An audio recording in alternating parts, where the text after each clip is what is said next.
man. Hey, what's up, man? Hey, what's up, guys? How you been? Really, is that right? Really, is that right? Well, actually, I can't hear you because I'm in a video.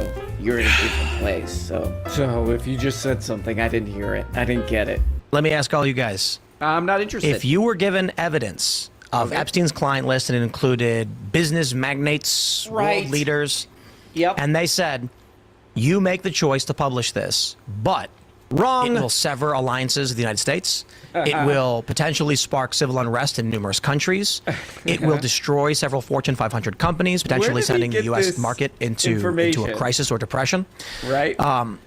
Would you do it? Would you release all of the information to the world? You know, man, what would you do? You know, if you were going to release the files, you know? People want to see it, but it would cause a lot of problems for America. And for Canada, too. Wrong. Okay, yeah, man. Yeah, thank you. Okay. Okay, great, man. So this is my favorite content creator. This is his cable access show that he does on YouTube. But man, oh man, goddamn it to hell, son of a bitch. But goddamn, my oh my, has this guy been uploading maybe the funniest content I've ever seen, you know? You make the choice to publish this. Yeah. It will sever alliances with the United States. Wow. It will potentially spark civil unrest in numerous countries. It will destroy several Fortune 500 companies, potentially sending the U.S. market into a crisis or depression. Right. Would you do it? Would you release all the information to the world? Watch this cut. Watch this cut. I mean, there's no question that you have a more. That guy right there. Let's get back to this guy. I'm sorry, I wasn't listening, actually. What was it? What were you saying? I'm sorry, I wasn't Bro looks like he's melting in real time. Were you listening to what I was just saying? Her tongue clearly touching a donut. I mean, man. This is the funniest content ever. It's not... This is not, like, political we're not, like, learning anything. So... I mean, this is great. You know, the past couple days, I've been looking at all these YouTube channels. They're like, hey... I don't even talk about political stuff. I talk about some other crap, but there's... You're a hunchback. What is this, a goofy cover-up or something? All these a YouTube Gauss commentary rifle? channels are like, what is this, a cover? This guy's not even trying to do a cover-up. This isn't just a cover-up, this is like a lazy cover-up. So everybody's like, this is weird, man. You guys said you were gonna release some Epstein crap. Now you're saying it doesn't even exist. What the hell? The hell's wrong with you people? You know, just normies are saying this now.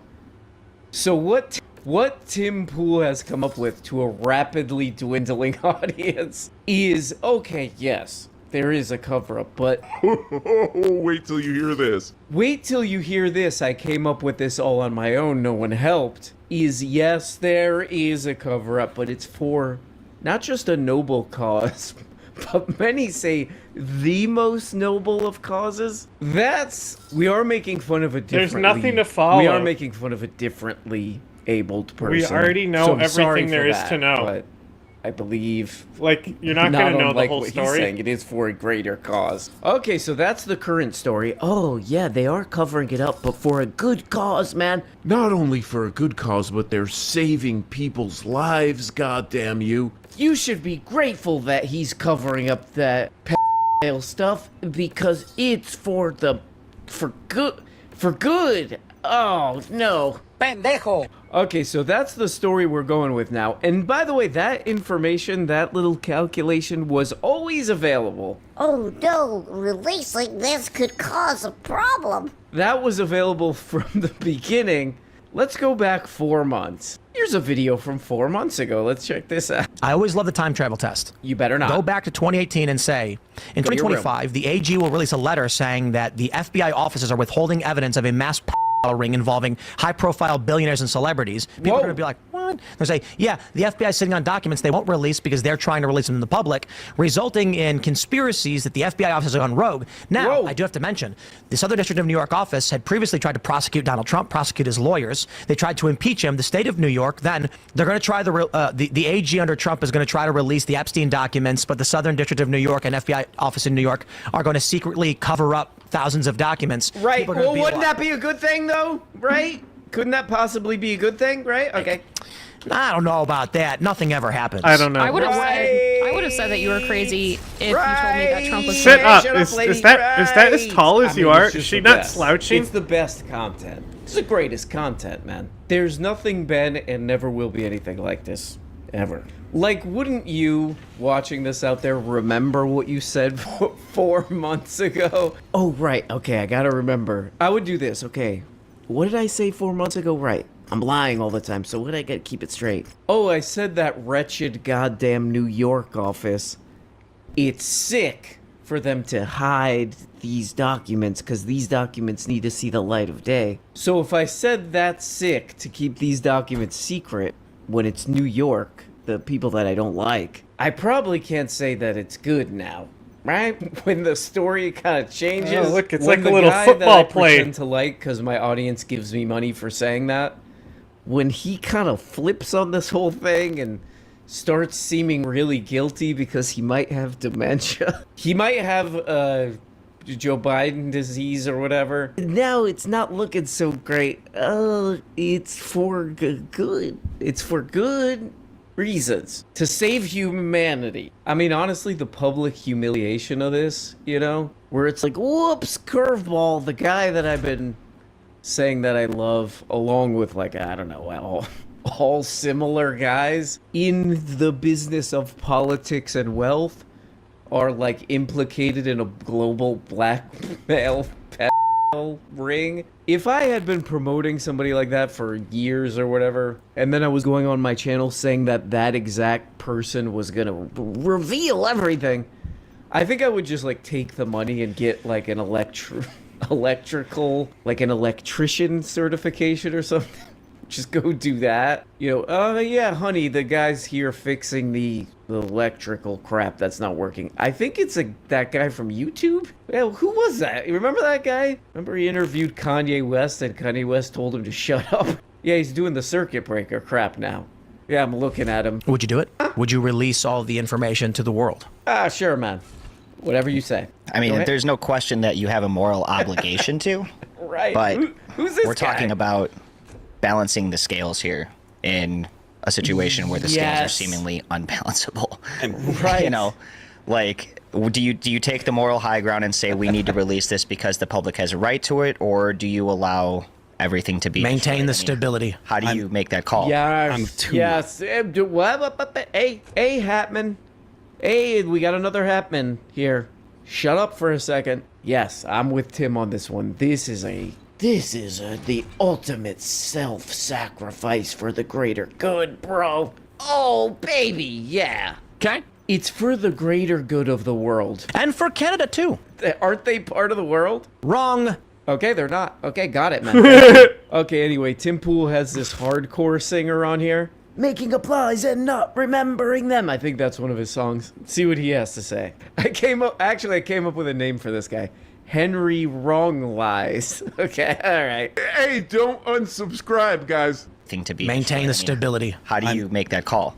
I'm of two minds, right? First of all, there is a... Well, I mean, I would say one is a stretch. Okay, hey. Sorry, Henry Wrong Lies. What is his name? Right. First of all, there is a human cost in that kind of course of action, right? If it destroys global markets, if it causes a bunch of chaos, there are going to be a lot of people that are going to lose their lives. Exactly. There's a lot of people that'll die. There is a direct correlation. Whoa, hey, please. Hey, man, do you mind if I get a word in? Or are you doing your spoken word, man? Yeah, the only thing hardcore that's going on right now is the way you're boxing me out of this conversation, okay? Like I was saying, man. Well, now I forgot. Oh, right. Okay, they're not doing a cover-up because they got implicated in a global blackmail ring, just like all the rest of these. It means these people are perverts. Perverts. But it's actually saving lives. Whoa, bro.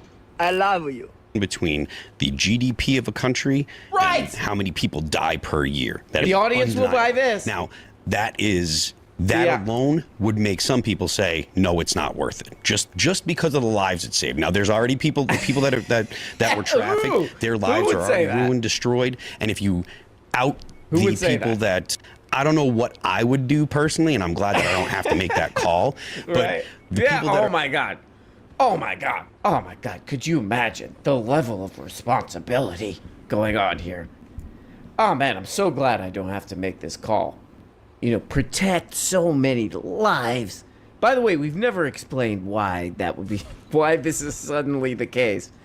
It wasn't the case 4 months ago. We were like, oh yeah, it's gonna get released. Oh hell yeah. Now we're like, oh, many people will die and they're preventing that. But just thank God to Christ our Lord that I'm not in this so heavy position of responsibility, man. Things really changed in 4 months, you know? This goddamn guy that they have to pretend to like is really making it difficult for... This is his fault, man. These guys are just trying to scam. Any chance you could make that a little easier, you jerk? It's weird. Yeah, stop, man. Out, like, there's a human cost. I'd do it. Well, I mean, there you go. I'd release it. That actually is a very Wow, good comparison, in my opinion. Wow, because man. I'd do it.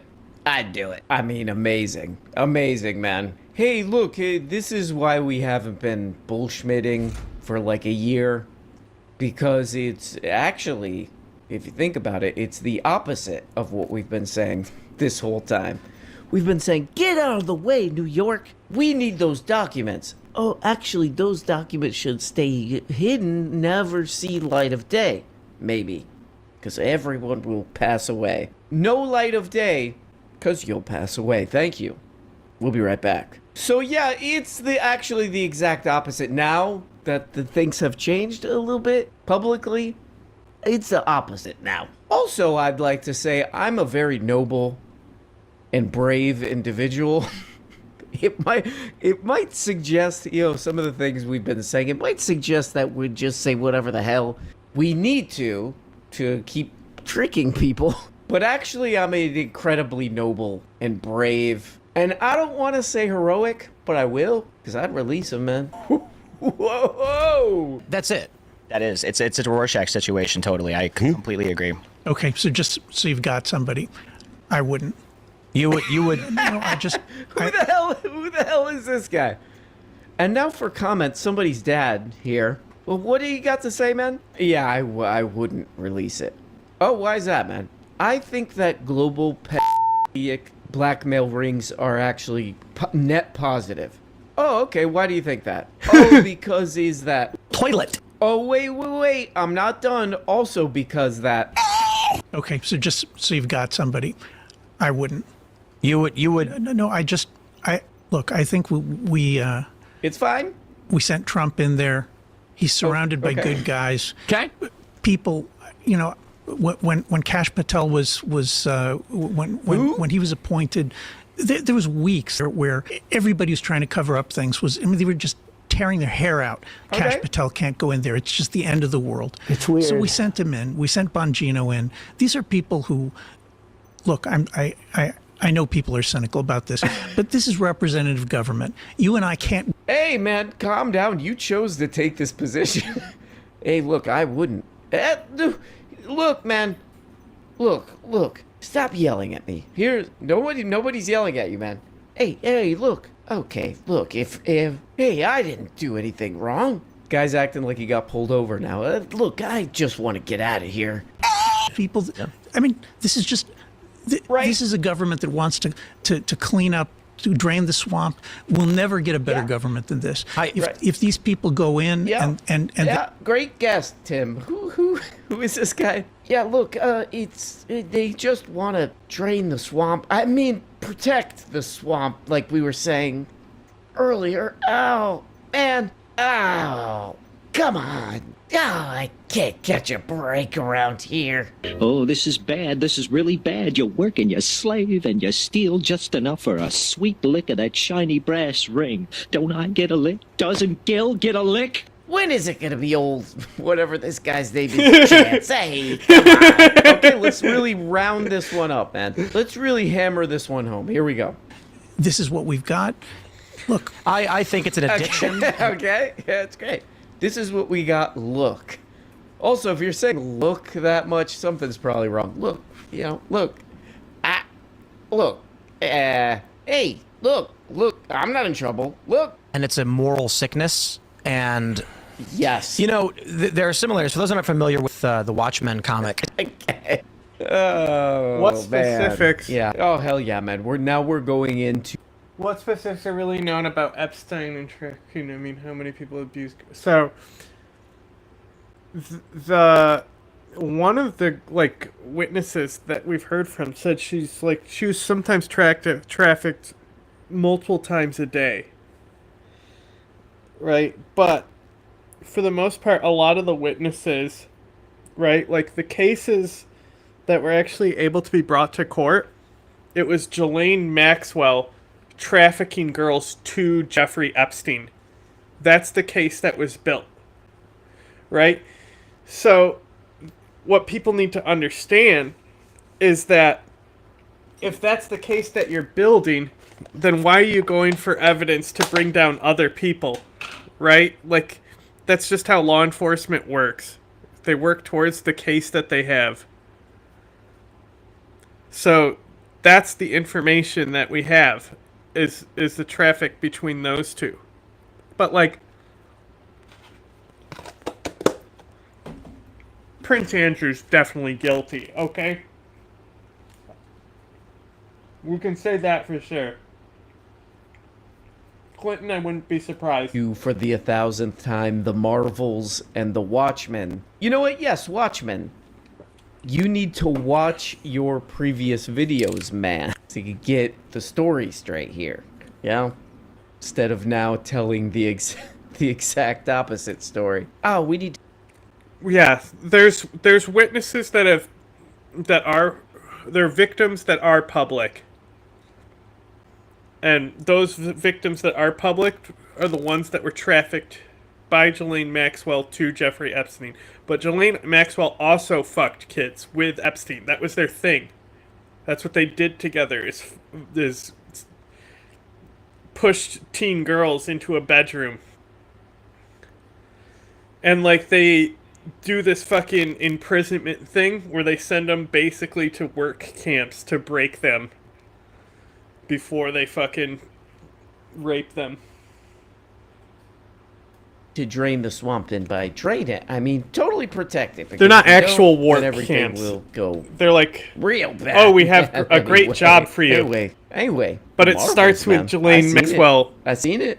Hiring now, models. Here's the reality about law. And masseuses. Let's say you're a small town business magnate. I am. You live in an area of 2,000-3,000 people, and you own the local brake pad factory. Yeah, you own that. Yeah. So like, they basically sent him to work on a farm type thing, but like this one girl was like the main witness who's known. If you can find her on tons of podcasts talking about it, she's done plenty of press and public about it, and she's like much older now.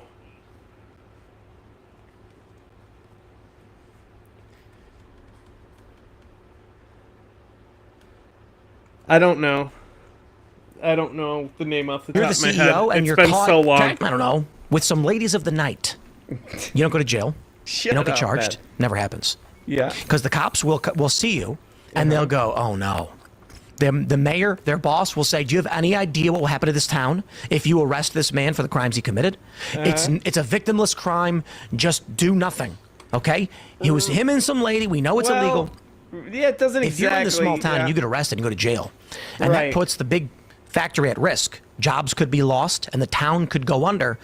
So they protect you. This is true at all scales. Yeah. Where was this 4 months ago? Hey, man, this is just how it has to work, because otherwise it'll cause more problems than good. Right, man? You could even make an argument for this for being totally wrong on your YouTube channel all the time. We employ people, and if you unsubscribe because I'm getting everything all ass backwards all the time, that's caused a lot of problems, man.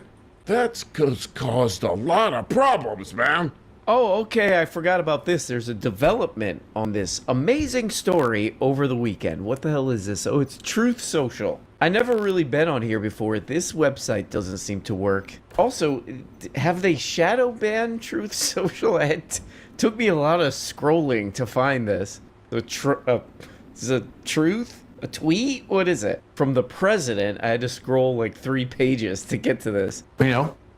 I had to keep scrolling. You know? This is me scrolling through search results. Okay, this is from the president here. What does this goddamn guy say? What's going on with my boys, and in some cases, gals? Huh? They're all going after Attorney General Pam Bondi, who is doing a fantastic job.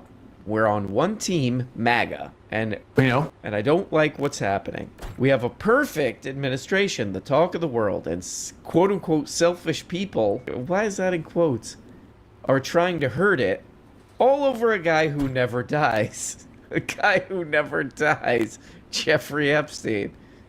Okay. For years, it's Epstein over and over again. Why are we giving publicity to files written by Obama? Oh, man.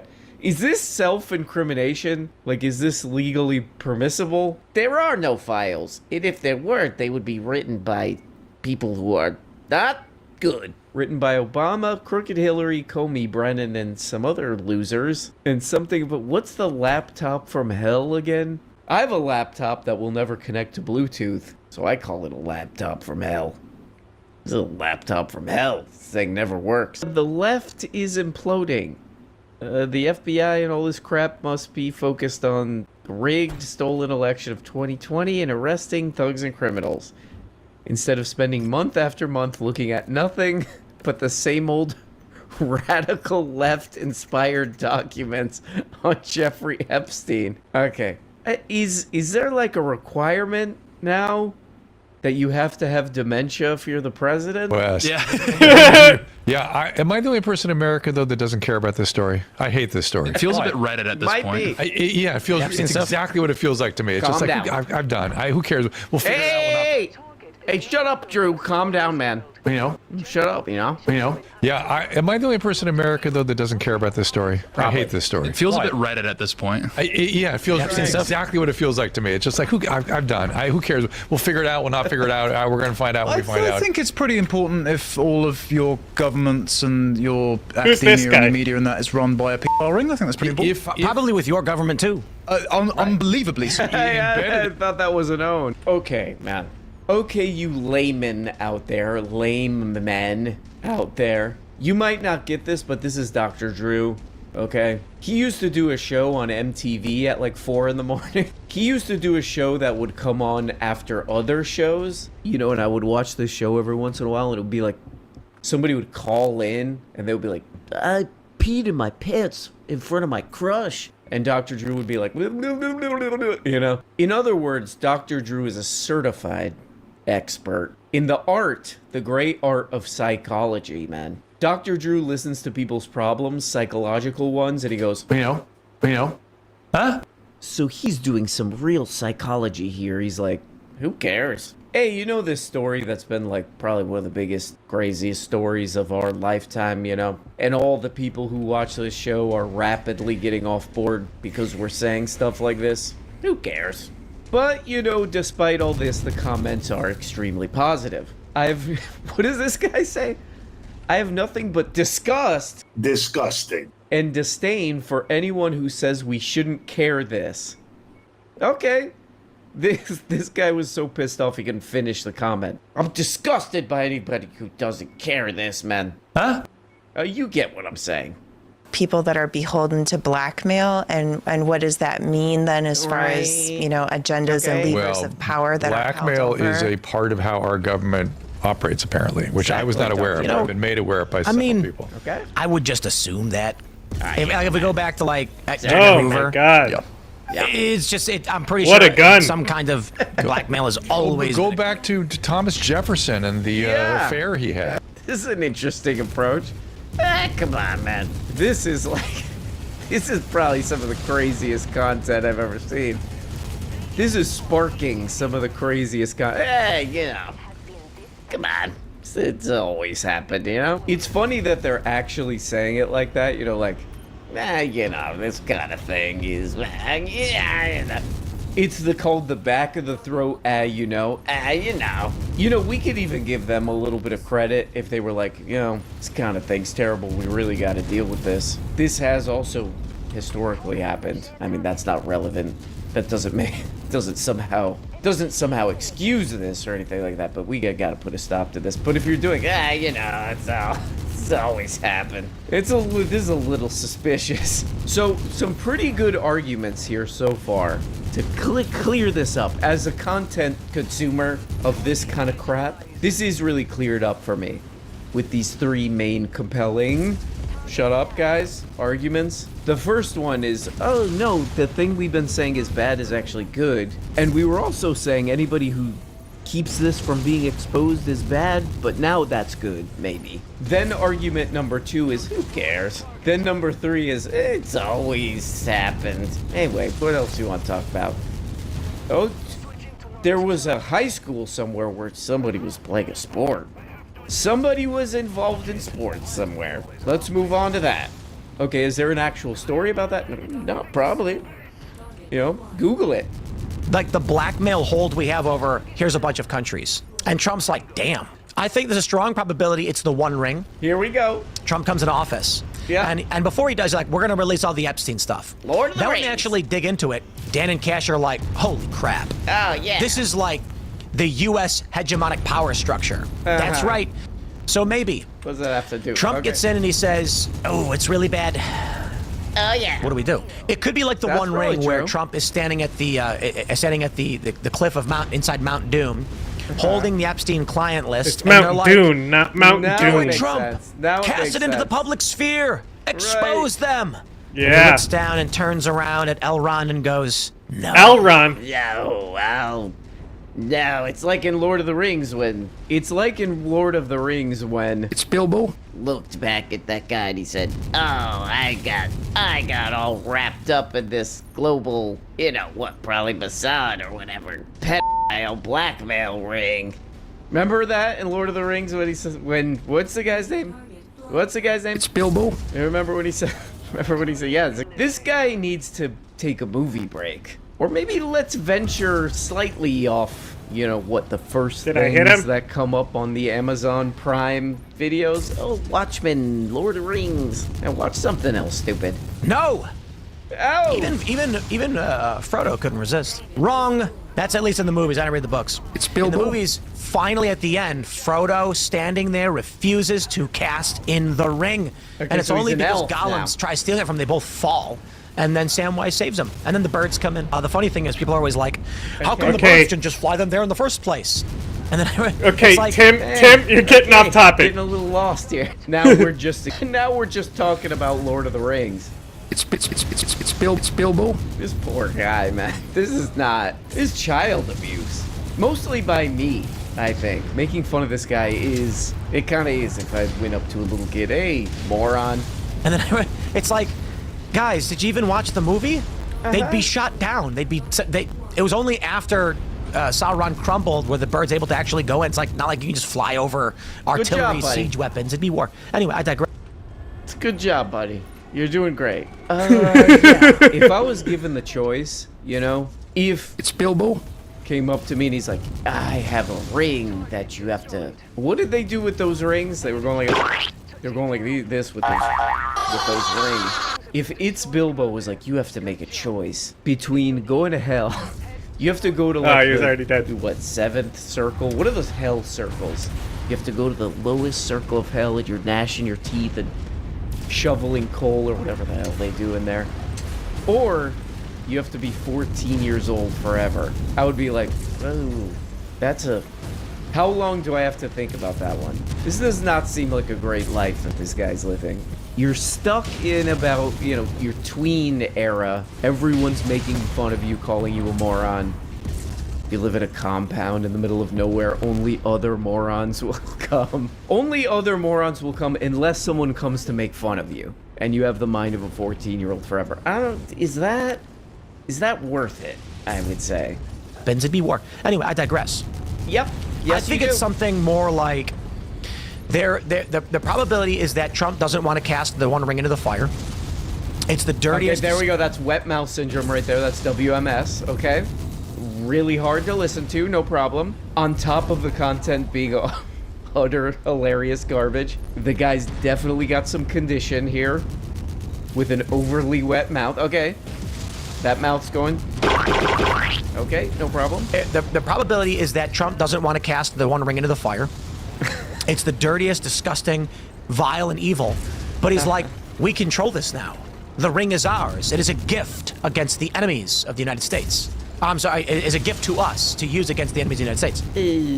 Okay. What is happening? Okay. Yeah, man. Hey, buddy. You're doing a great job making your videos here. Did you forget what you were what the subject matter here was? Like the crimes that you're describing here? Now you're comparing them to Lord of the Rings and calling them a gift? I'm not sure, you know. This is funny because I was just talking to somebody about this. Like, what if you have kids, you know, and you have a kid at like an awkward age and they're uploading a bunch of stuff to like, I don't know, Instagram or YouTube or whatever, and they're acting like a moron, you know? They're acting like a total doofus and a moron, you know, and it's like, man, they, you know, literally they might regret that. They might yeah, cringe right. at that one Trump day. is like, you know, Lord of the Rings, but in real life. From somebody, and they're like, you know, they're like, oh, we were doing some research and we came across a video from your YouTube account, the title of which is me saying I love you. Me saying I love you, Ariana Grande, 10,000 times. Now look, here at Staples, we have a certain level of professionalism. He was applying for a job at Staples, you know. That's a concern, you know. What if these little rats, these little street raccoons we call children, what if they upload something embarrassing one day? They're like, oh, why did I upload that? You know, that's one thing. It's weird to do that when you're 40, you know? I'm talking about Tim, by the way. I'm talking about Tim. You know, you're talking about a very serious issue here, you know? And we start a video where they're like, oh, maybe he did this for the greater good. The economy would go bad or something. Of course, we were never talking about that just a couple months ago. Before the facts on the ground suddenly changed. Now the whole story flips. Oh, not only is this probably for the greater good and he's saving lives, but it's like super epic. It's epic, like of those movies that I seen in Hollywood pictures. It's like those computer-generated movies that I've seen. Epic is what I'm saying. Okay, you know what? Things are not going great here. We're trying to come up with something to keep our audience around. Let's change the topic, man. What else we got? Joe Rogan's got an interesting theory on God. Oh, thank God. We created him. Hold on. I've heard this a million times. The old secular saying, the old atheist saying, if God did not exist, it would be necessary for humans to create him. Amazing. The argument being that humans... Oh, Joe Rogan's theory on God. Okay, you know, maybe I disagree with some of this crap like that. What is it? The Epstein stuff is actually good, and who cares? And also, it's fine. Maybe I disagree with that, but Joe Rogan's theory on God? Nah, I gotta hear this. I gotta hear what this adult baby has to say about God. Oh, whoa, get the whole family in here. Joe Rogan has released his theory on God. Adult baby. Here's Joe Rogan's full theory on God. Generally speaking, Chinese people look Chinese. That's Joe. Joe's on a mount holding 2 tablets, and it says that on the tablets. Okay. Okay, well, there we go. Funny stuff. Hey, pretty good stuff. Oh, yeah, really funny stuff. You know? That's the kind of stuff that makes you go, You know? yeah? Yeah? Okay, guys, calm down, please. I know what day of the week this is. I know what day of the week this is being uploaded. But if you get upset about it, just remember it's For one day. Have a good week. Talk to you next time. Bye-bye. Hey, dudes. Oh, sorry about that. I was trying to be cool. Let me just be myself. Hold on, I'm just...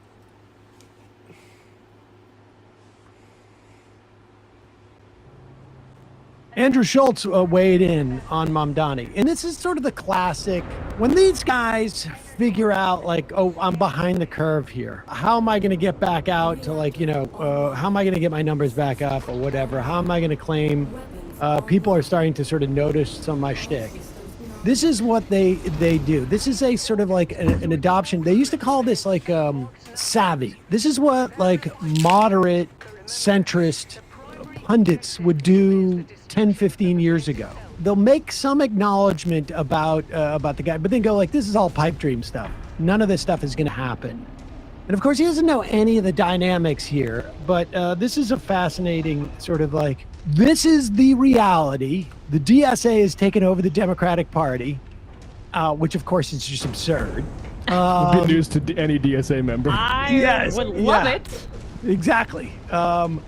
The DSA has taken over the Democratic Party, but of course, it's just because they're all wackos. Yeah, the Democratic Party does not like him because he represents a part of the party that the Democratic establishment does not like, which is the Democratic Socialists, which is where the fucking party is. They just won't acknowledge it. Like, the Democratic Party is the Democratic Socialist Party. Whether you like it or not, that's what the base wants. That's what the people are into. And the old establishment is not what they're into. Honestly, that's what America wants. Pause it. I mean, well, Charlemagne's correct. Charlemagne the God is correct. The policies that Mamdani is promoting are all universally popular. I mean, Medicaid, Medicare, Social Security, these are all popular. The idea of student loans forgiveness, popular. The idea of paid sick leave and universal daycare, all popular. These are all very popular things. And frankly, we're not for Joe Biden's legislative bumblery and Kristen Sinema and Joe Manchin, both of whom are no longer Democrats. Build Back Better would have had all this stuff. I mean, the idea of like a Mamdani, even like talking about universal childcare would be completely moot. It would have been completely moot because it would have been a federal program. Also, would Schultz have been making this argument prior to the Mamdani victory, or as Kyle was saying with us on Friday, just like riding the vibes, and because he won, now it's my whole analysis has changed, as if like there weren't DSA endorsed electeds on the federal level already that he doesn't seem to care about. But Charlemagne has a right. I mean, it's just basic what the American public wants. Good. That's what the people are into, and the old establishment is not what they're into. Honestly, that's what America wants. And you know why I'm gonna tell you the language that he was using, and we had this conversation on Breakfast Club, because I'm like, yo, Democrats, y'all can come up with names for everything, right? Yeah. Pregnant people, all that, like, great. Yeah. But you can't come up with a better term for socialism. So when he uses the term affordability, and he just talks about how things aren't affordable, that resonates with everybody. Our campaign is one that sees this city under attack in two ways. An affordability crisis on the inside. We're the most expensive city in the United States of America. 1 in 4 New Yorkers are living in poverty. How'd that feel, the rest bitch? are living in a permanent state of anxiety about whether they can keep affording this city. And then we're under attack from the outside from a Trump administration that is hell-bent on going after not only New Yorkers, but frankly, democratic cities across the country, like we're seeing in Los Angeles right now. That's what people want to hear. New York's too fucking expensive. The message is resonating. Here's the thing, and this is the thing. Poor people did not vote for him, okay? Poor uneducated people did not vote for him because poor uneducated people, unfortunately, do not have the same entitlement to their dreams than middle class and rich people. He hasn't talked to a poor and uneducated person maybe ever. Can you? This is not true. This is a fascinating theory that you could easily convince yourself of as long What about as you poor completely educated insulate people yourself from like me? any data that would in any way inform this position. I think it is the case that there's a lot of uneducated people, and there's also a lot of people who live in poverty who feel like there's no opportunities for me. That I have given up on the system because I just don't think it's going to work. Exactly. But the idea that they don't have aspiration for something more is absurd. Also, I don't know where he got this theory. Let's pop up this New York City primary vote share for a moment. Well, it is being repeated over and over again, unfact-checked in major outlets like CNN, which is a complete lie about the actual reality of Zoran support. Which, like, you know, you get to between $0 income and $50,000 income. Frankly, a lot of those people don't vote. They're disenfranchised. It's made very difficult for that. So I would be curious to know even the raw totals. But once you get to up closer to, you know, even under like low $35,000, Mamdani is neck and neck with a Cuomo, the political dynasty. Yeah. And that's just a primary campaign. So, like, I would say give it a little bit of time for people to believe in it, because a lot of people wouldn't. And then immediately, once you get into, let's say, the most working folks in New York, I mean, again, like, it'd be nice to see numbers. But wait a with second. this. Let's also just remember who votes in a Democratic primary. Yes. It is. It tends to be though. Once those two graphs come together in that first at 25,000, just a reminder, not a holiday. Exactly. And Right. there are, I mean, people who are working at that low end of the income spectrum are not going to be taking a day off. They can't travel around. If there are long lines at the polls, they're not going to be voting. It's possible they could vote or early vote.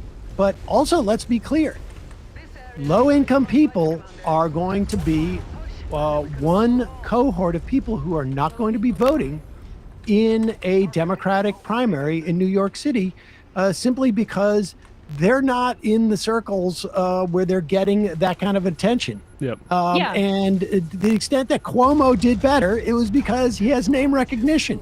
Exactly. And I People would have also known say, that name for multiple generations in this Right. in this state. And if you're under, if you're making where Cuomo was really trouncing him in that graph, like under 35K, under 40K in New York City. I mean, look, you're making very little money. There's a chance Under you're also 15,000 is actually where he's trouncing him. That's yeah, it. well, there's a chance also in that area of income.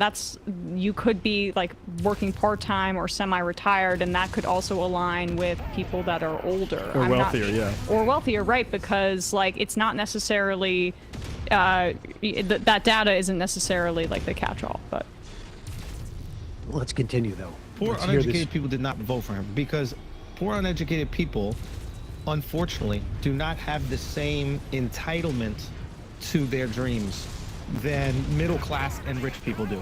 If you're like middle class, upper middle class, and rich, you're like, I deserve to be super rich and have everything work out, and like I'm entitled to that. Poor people a lot of times come from generations of poverty and they don't see that upper mobility. It's sad, it's tragic. But wouldn't affordability resonate with those poor people though? Like when they hear Yes. when they hear somebody simply say, "Hey, shit is too expensive." Yeah, but they didn't vote for him. So to me, the message that's really connecting are these people who feel entitled to a better life because they did everything that they were supposed to do, i.e. go to college. They got a meaningless degree. Can they you have stop $200,000 worth of pause it debt. for a sec? Like this is just like he's shooting from the hip and he has no idea what he's talking about. But in fact, the construction that he's applying is the one that is dividing the working class along the working class and the middle class lines, which is not the case, especially when you look at what level of income you need to be above the poverty line in New York City, which is different than other areas of the country. But this is like there was class solidarity broadly among the electorate if you made under 200K. And all of like the analysis that is not backed up by data but meant to support that is like really relies on old stereotypes where they're talking about these overeducated white people that voted for Zohran Mamdani. Yes, in large numbers in areas of Brooklyn that was the case. But this is also a part of a coalition that has fought for justice throughout our history. The white people that went down to the South to help with activism and put their bodies on the line for the civil rights movement were these overeducated young white people that are sneered at by wealthier white people. Because the implicit thing that they're saying underneath all of that is that they're class and race traders who are advocating for the interests of other people as opposed to the interests of us, the in-group. And that's like the what the underlying kind of tension is here. That our political class doesn't speak to poor people. It's not a surprise that they don't turn out for a lot and are distrustful of it. But Harris lost under $100,000 earners to Trump this election. She won under $25,000 voters. Schultz doesn't draw any major conclusions about that, frankly, because it's not interesting to him. Yeah. Continue. I.e., go to college. They got a meaningless degree. They have $200,000 worth of debt that they cannot get out of. And they're like, okay, I need the government to help me, which is understandable. The problem is the solutions that Zoran has, many of them, I'm not saying all of them, but many of them. Take one. He either cannot execute or they actually won't work to help the people. And that Pause is, it. Now, okay, I mean, this is, amazing. Like, because he spent all of this sort of like armchair psychology about what poor people want and this and that. And I don't think he could name a single policy. He has heard that refrain from all the right-wing media that the Jason guy Calacanis. that these can't work and he can't execute it. Now, that's the question of the trope. How is he going to get this money from Albany? Well, we've mentioned this before. Kathy Hochul is running a race. She is running against her her current lieutenant governor, who is running to the left of her. This is how about we get somebody is, running for governor who isn't perhaps, associated with the Como once corruption? Or twice or three times in a That'd be generation, cool. a lifetime type of politician who's going to have massive support if the Democratic primary results are any indication. The highest vote tally of any Democratic primary in I don't know, decades maybe. No, he highest ever in the history of New York City. It officially crossed that threshold. And so Hochul, who is going to be running for her life and already dealing with somebody who's running to her left, is going to be under a tremendous amount of pressure, the likes of which we haven't seen. And Kathy Hochul, not exactly a track record of standing up to pressure or being too adept. So this idea that he's not going to be able to get it done, it says it so flippantly, he has no idea about that. Of course, it's always a question, will you be able to achieve what you set out to achieve? And then as far as ones that won't work for the people he's looking to help, which policy? Would the free buses is not going to help? The universal child care is not going to help? My broken phone. What policies are not going to help? Freezing rent control is not going to help. The thing they're so hung up on is the publicly owned grocery stores. That's the three thing pilots for publicly owned grocery stores in areas that don't have one. Yeah. 5 or 3 publicly owned grocery stores aren't going to work, despite the fact that they have worked in, what is it, like half a dozen plus states around the country. Never mind liquor stores and whatnot. I mean, that's absurd. Oops. They're stupid. It's absurd. I it is literally used to go to the PX after I got out of the military to shop at their government-run stores, their grocery stores and their clothing stores, because they were cheaper and it was better. Yeah, there you go. Don't make me start reading the reviews of the municipal liquor store in Minnesota, because they're all 4 point. Oh, here's just a random one. This is 4.4, 164 reviews. Let's do another random one. Municipal liquor store in St. Nevis, 4.6. They're all highly reviewed, highly well regarded by the communities. And also, I mean, what do we think the operating expenses are of a grocery store? I mean, relative. Look, New York State's going to lose billions upon billions of dollars because of that bill that just passed. Billions upon billions upon billions of dollars.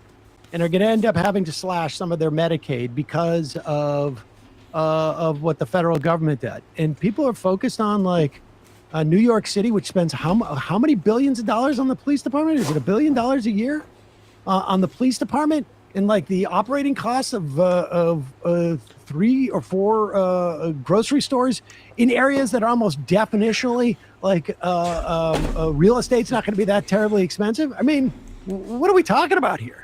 It's absurd. It's cheaper than gold leafing the White House Oval Office. I bet. All right, let's just continue. Let this guy finish. He either cannot execute or they actually won't work to help the people. and that is, there is like data to prove and back this. So I don't have it. I think the message is really resonating. And to be honest with you, I think the only party right now that you could say actually puts America first are the Democratic Socialists. Like, if you really want to talk about, oh, rah, rah, rah, MAGA, America first, MAGA ain't America first in right now. No. It's going against what the base wants. Absolutely. Inflating the fucking budget, continuing in foreign wars. Absolutely. Like, the only party right now that is America first, meaning I want to help American people. Maybe the way they want to do it won't work and it could be detrimental, but at least the messaging and the intentions are to help the American people, are the Democratic Socialists. You want to know why? Talk to me. Because of all the minorities that are Democratic Socialists. The blacks, the Latinos, the gays, because those are the people who really believe in what America says it is. I think Democratic Socialists are a bunch of like college-educated white kids. I think that's what it is. That's it? Not that's I it. think But that's it's a big tit. That's the majority. It's all the hipsters. That's like, okay, I came here, I moved here, I thought I was.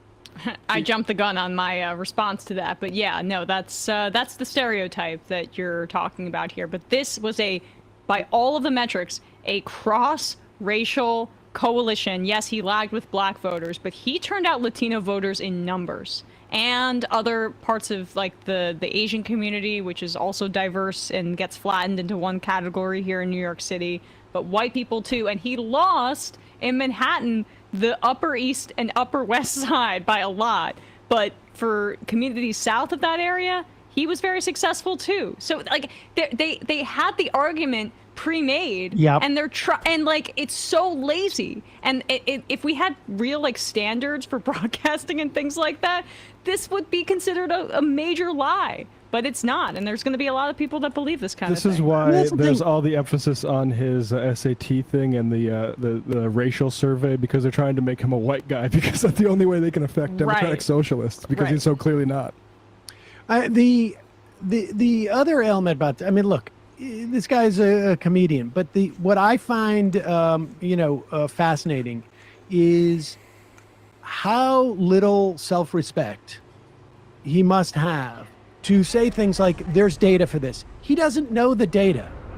He hasn't looked at the data that's supposedly there. He says it, but when he was told this and he's regurgitating somebody else's talking points, and he knows he is, and as it comes out of his mouth and he makes these assertions, it can't be done, or he won't be able to execute it, or they won't work.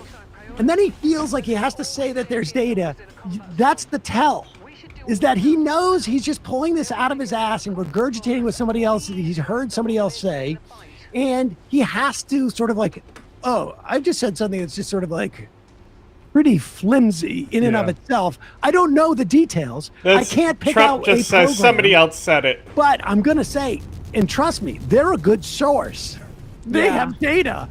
That's what I just find fascinating about this. He needs to make sure he can go back on the All In podcast with Jason Calacanis and not be have his feet held to the fire about it. But he learned from the best. I mean, he's a Rogan acolyte for this very reason. It's all about like, oh, I'll ride the vibes of whatever's in the news cycle that day, and I don't really need to do any research, even though I'm talking about politics. He just needs clips. That's his whole life. Clips. My social media needs clips. Well, that's it. His other part of his life is he got that stand-up special gifted to him fairly early on in his stand-up career, right? Much to a lot of people's chagrin, and it was quite panned, is my understanding. That's a tough thing to do, to get something at that early stage of your career. It can be problematic. Yeah, it seemed way too early. I remember when I shamed my 5th grade teacher to let me be Abraham Lincoln in the President's Day sort of thing, where parents came and looked at your poster board about how you did the history of the president and you dress up like a president. And I did a really bad job on it then. You weren't ready for that moment? Yeah. It's too soon. You were like, give it to me. Give me the role. Were you tall? I was okay. I was okay tall, but for the beard, I did I took some cotton sort of wrap for medical purposes, and I used a black Sharpie, and I used that for the beard. So it wasn't, and a construction paper hat. Kind of a letdown compared to some of the other people who went all out. Hey folks, don't forget to hit the subscribe button and check out our daily show. We do it every day at 12 p.m. Eastern for about 2.5 hours.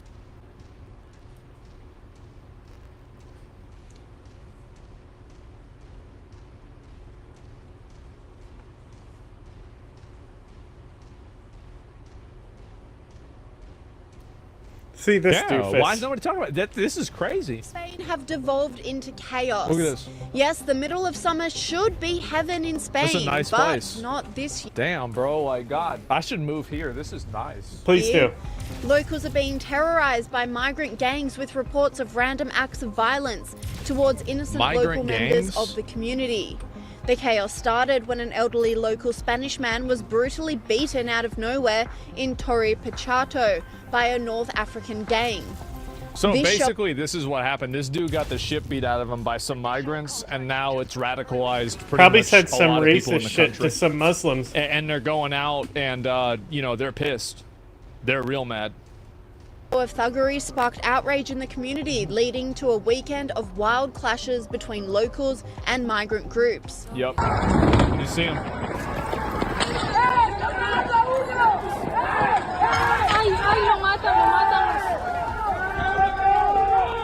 The Spanish commentator was outraged by the scene, saying, "This is happening in Murcia, Spain.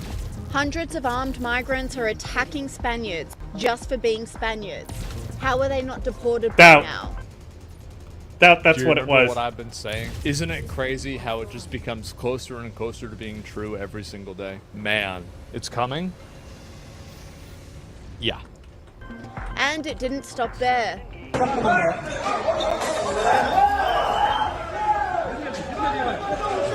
It's literally the Purge.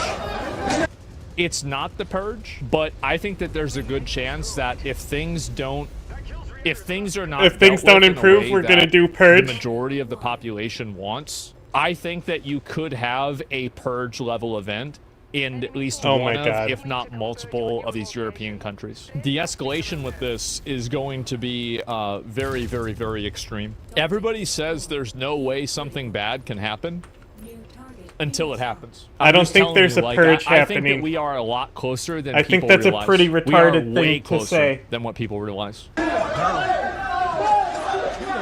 This commentator is blasting the media for their lack of coverage on the issue, saying, "Chaos in Spain. Reports of gangs of foreigners have been attacking people on the streets. Spanish people have gathered on the streets to stop the attacks. Why isn't this on the news?" The crazy thing is that he's right. Look at how few articles and how few videos are made about this. Like, if I look at CNN, does CNN have a video about this? No. CNN didn't even make a video about this. What about MSNBC? Nothing. How about Fox? Nothing.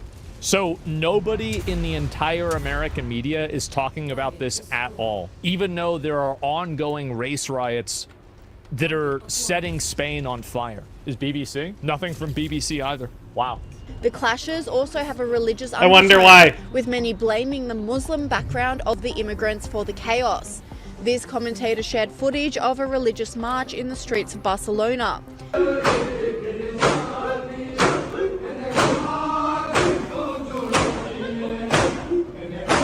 Are they flanging? Or just clapping? Military-aged Muslim men take over streets in Spain to show the citizens they are taking control. It is intimidation designed to silence dissent. But these locals had enough and began chanting. This is what's going to happen. In defense of Christianity, saying Spain is Radio Christian, Genoa. not Muslim. See. Saying Excellent Spain source. Is you see his hand? Look at that arm. I'm telling you, bro, like, we are, that's how close that we are. This happened once before? No, it didn't. This has probably happened. I bet this has happened over 1,000 times in human history. I do. I bet it's probably happened 1,000 times. Christian, not Muslim. Riots in Spain famously never happen. And again on the streets with larger protest groups gathering to reclaim their country.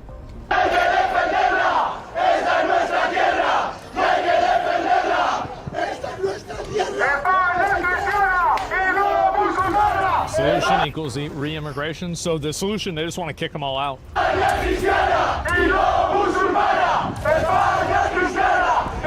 And all of this chaos is leading some commentators and locals alike to question the need for so much migration.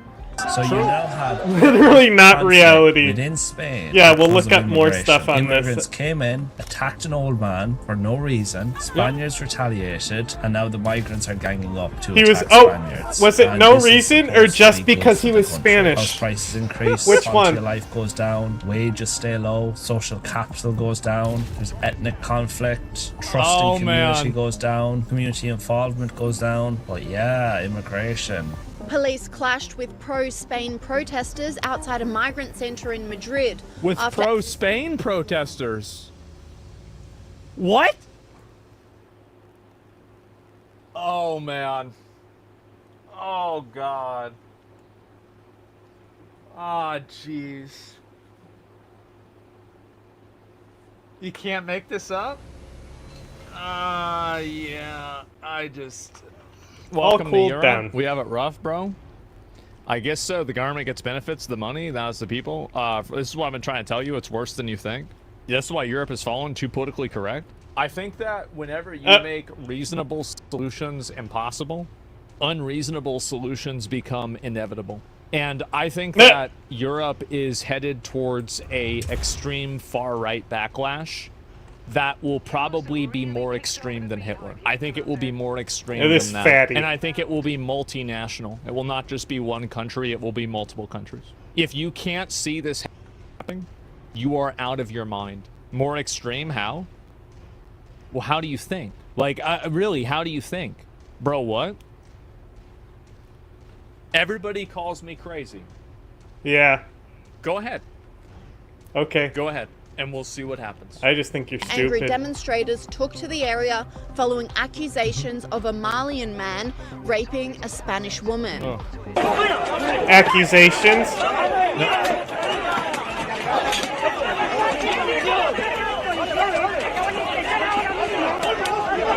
This commentator applauded the rebellion, saying it's about time. Push back. Save before it's America. too late.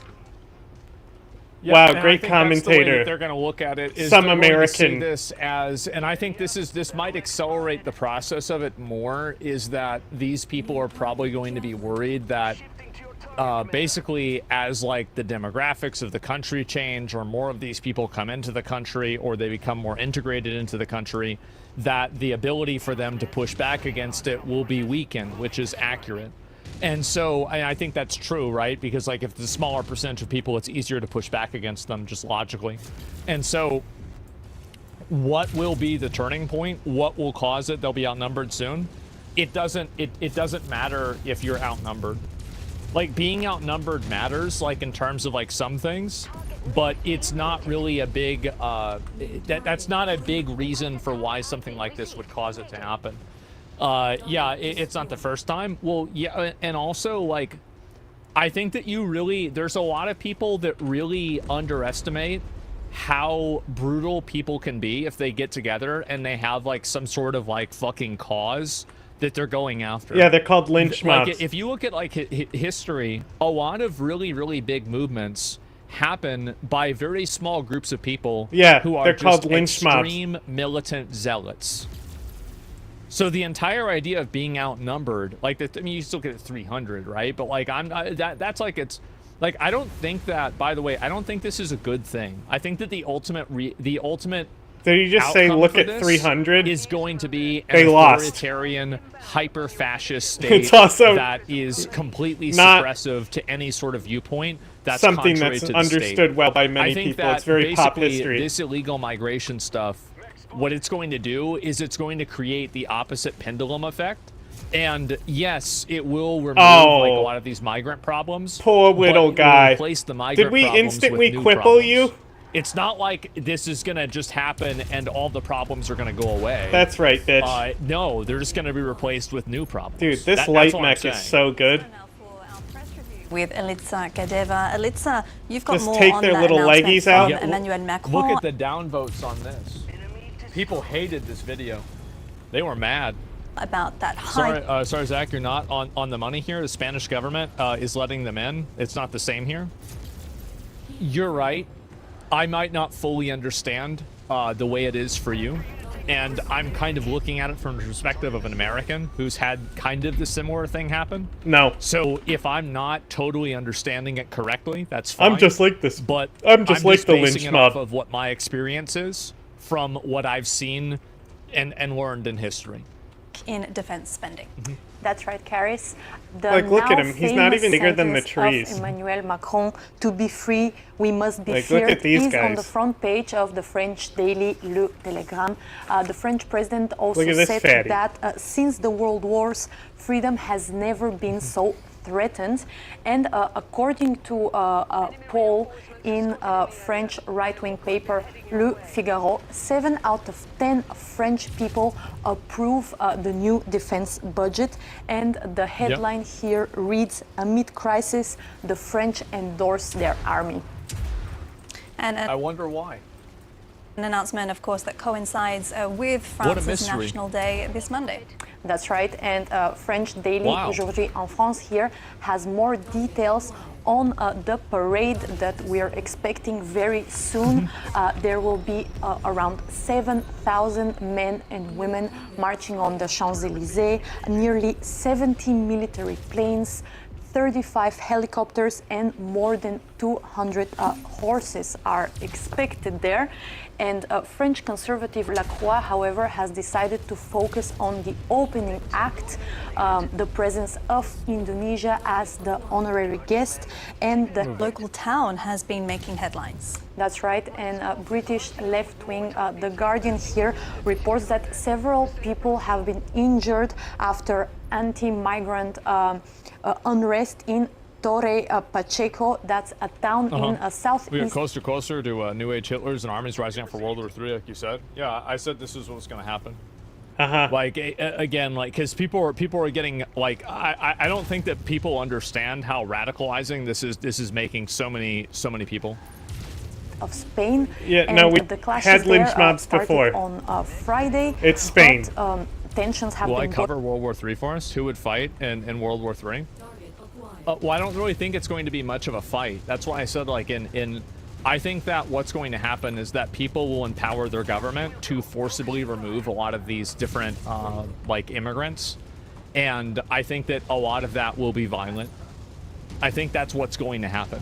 I have a pretty good feeling that that's what's going to happen. I don't know which country is going to do it first, but in the same way that I think that, like, you think about how El Salvador arresting a bunch of those people kind of changed the Overton window about how incarceration and how policing should be done, because it showed that, for example, like, if you do arrest a bunch of people, then, you know, the crime is going to go down massively. I think that as soon as one country does this, and, like, if it gets rid of the illegals, I think that many other countries will follow it immediately. And I think the same thing happened recently with, like, businesses here in America. As soon as Elon fired 80% of the people and the staff, you know, at Twitter, and then Twitter worked the same way, how many other businesses went and they did the exact same thing? So as soon as somebody breaks the ice with doing one of these things and these actions, and it gives these people what they're looking for, then everybody is going to start doing it. It doesn't always work, by the way. No, nothing always works, and I think that it will be an overall negative. It will be, and it's basically a really bad. It's basically a bad climax of a problem that was allowed to fester for long enough. And people who had reasonable pushback against it were marginalized for long enough that now they've become radicalized. That's what's happened. Already since last,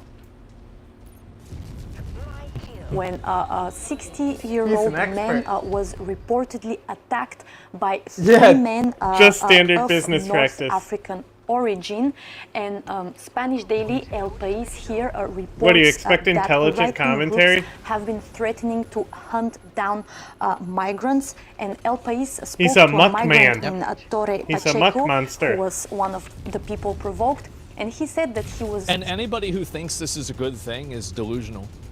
There's nothing good about vigilante gangs running around and hunting down people who they think are migrants. Exactly, who they think are migrants. That's the issue. he is not aggressed by people from his neighborhood or locals, but rather people who are coming from across the region, who have been organizing on social media and right-wing groups there, and are coming to the town to, quote, hunt down on migrants. That's right. All right, so do we have anything on the bigger picture of migration in Spain? Indeed, we do. Spanish daily El Mundo here says that 70% of Spaniards support deportations of illegal migrants, and that's a motion proposed by Spain's right-wing party, Vox. Yeah, see? Boo, Vox! And an editorial... 70% is huge. Also, keep in mind, by the way, here in America, it's only about 52 to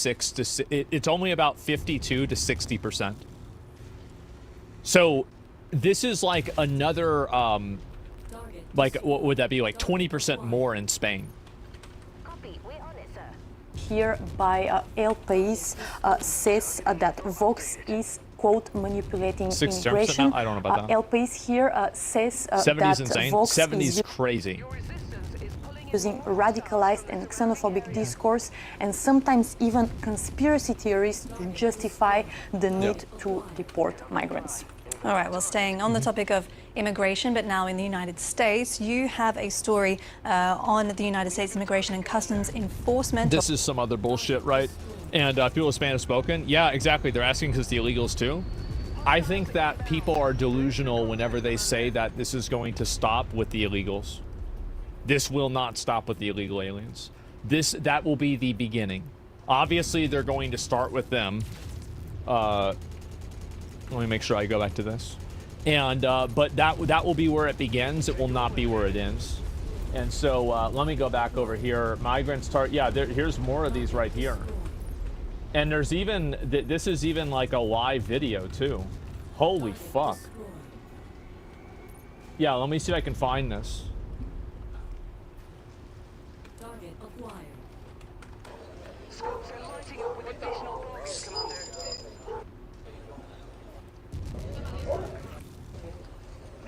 This doesn't really seem that... Oh, yeah, here we go. Here we go, yep. Oh my god, riots in Spain. See if people be like, never want to travel to other countries, just say we have zero migrants. It's easier for people like me who say they never want to travel to other countries, say we should have zero migrants. Wait, what? Wait, what? What is this? You think like, wait, so you think that I'm against tourism? Why are you so anti-illegal immigration? Zero immigrant policy is insane. I'm just, let me understand this real quick. What's your point of view here? So like, because so let me get this straight. So you think that immigration is the same thing as tourism? What? What are you even talking about? Yeah, I don't even understand that. Not just tourism, legally living and working abroad. I don't think that any country has an obligation to allow people who aren't citizens in their country to come in and take advantage of their economy or to benefit from their economy. So, like, I don't think that China has an obligation to allow Americans to come into China and to live in China or to take advantage of China's economy. Same as Japan, same as Russia, same as Saudi Arabia or anything else. And I think this is true with any country. I think any country is totally right and justified to enforce its borders and enforce its immigration policy in a way that is in the best interest of the people that are voting for them. Not in the best interest of an idea, but in the best interest of the individual people that live there and what they want and what they need. That's logical, right? And I think that's very fair. I mean, do you disagree with this? Do you think that people shouldn't be able to choose their immigration policies? Take advantage? Well, yeah, they're taking advantage of it. Obviously they are. They're coming to this country and they're taking advantage of it. The same as I would take advantage of a sale at a store. Like, you're thinking of taking advantage as like a bad thing, but I'm just saying taking advantage of as in benefit from. And so like, if you're unhappy with like that term or that vocabulary, that's fine. But like, at the end of the day, it's still the same point. The point that I'm making is that when I worked in another country, actually China and Japan, I had to pay taxes for all the laws. Exactly. But you don't think that China and do you think China and Japan have a moral obligation to allow you to do that? Do you think China and Japan, they have a moral obligation to allow you to come to their country and make money there and work there and live there? They choose to. Well, I'll let this person respond one more time. Then I want to move on and look at some other stuff. No, not at all. I think it's in their economic interest. So, okay. So basically what you're saying is that if it's not in the economic interest of the country, then they shouldn't allow the migrants in the country, right? So if it's not in the country's economic interest, then you shouldn't allow them in. Logically, that's your argument? Because, like, I mean, the fact is, like, I mean, I agree with that. I agree with that. If it's not in the country's economic interest, there's no reason for them to be there. Correct. I agree with you there. I disagree with you that it's against the economic interest. So you think that bringing in a bunch of foreign workers that don't even speak the same language as the people that are living in this country are a positive net? So let me. At what point does that become true? Or does that become not true? Because, like, obviously, if you imported every single person from some other random country into Spain, this would not make Spain a better country, right? So, very logically, you have to think about this as a concept. More migration does not just equal more and more money. And also, I think that a lot of the GDP gains and the economic gains that are seen from exploiting migrant labor are only experienced by the 1% of the population. Like, a lot of average Spaniards or Americans aren't seeing these gains in the same way that, you know, you have 1% stock owners, business owners, and you know, high-level corporations that are experiencing these gains and these values. Crushed it. So I think that you're making an art. Like, for example, this is a really great way to look at it. Let me see if he responded again. No, they must speak the language of the host country. I'm arguing for high-skilled legal immigrants. Okay, yeah, sure, of course, yeah. All right, that's fine. So then we agree. Okay, yeah, I think that it's fine to have some immigrants come into the country that are high-skilled. Everybody agrees with that. I mean, didn't I tweet that myself? Like, I mean, look, I can scroll down too. Like, where is it? Whoa, scrolling Twitter, dangerous. Using H-1B1 visas to appoint genuine S-tier talent is good. Government-approved lynch mobs. I literally tweeted this out myself. Like, this has always been my viewpoint. I've never changed my opinion on this ever. In Portugal, bro, you're the only one in America that's covered the Serbian protests, which first for that I'm grateful. America is completely oblivious to outside events.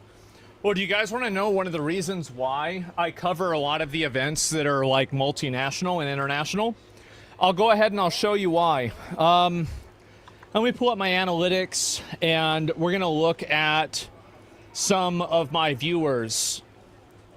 Let's see if I can find it here. Here we go. I think I can just show this. It doesn't really matter. So only less than half of my viewers are actually from America. That's one of the big reasons why. So a lot of you guys come from other locations and you're not from the U.S. in the first place. And so, like, that's it. I mean, like, the U.S. only has 300 and something million people in it, right? There's 7 billion people in the world. So, yeah, I mean, like, France, yeah, you've got France. I'll pull this up and show everybody, right? India, Norway, Russia, Netherlands, Poland, Sweden, Germany, Canada. Yeah, so there we go. And so I have a lot of viewers from a lot of different places and locations. I would say you have the viewers because you cover this stuff. Well, yeah, because, like, and this is the problem, is that, again, for me, like, my moment that I realized how much of a bubble that American media was the Serbia government collapse with Assad. Serbia government collapse with Assad. Serbia government collapse with Assad. Nailed it, bro. Nailed it, bro. That's awesome.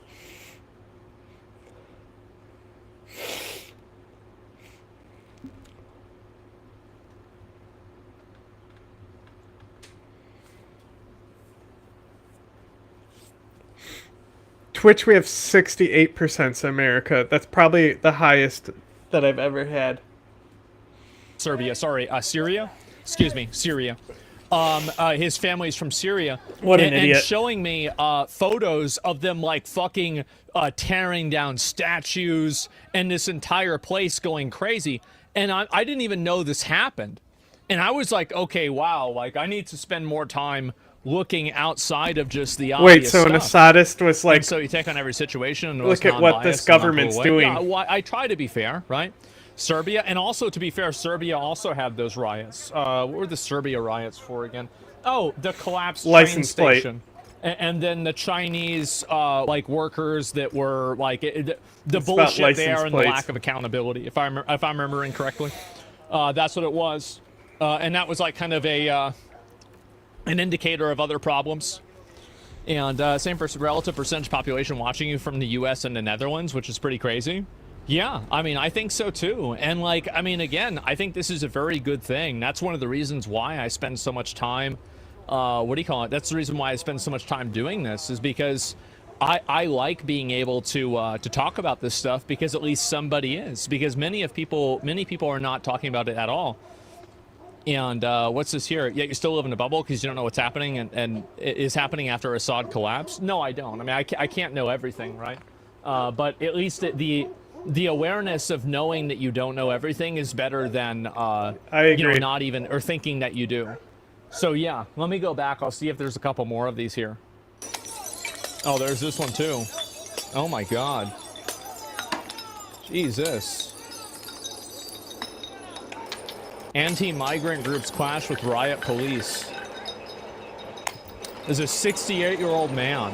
That's how old that guy was. Oh my God. No, the fight is it happening, Bureau? Yeah. You don't know every detail of every social event in every country? No, I don't. I'm not an expert in all of it, right? But I just try to I miss you, Excellency, but I never thought I'd say this as prime content. Yeah, true.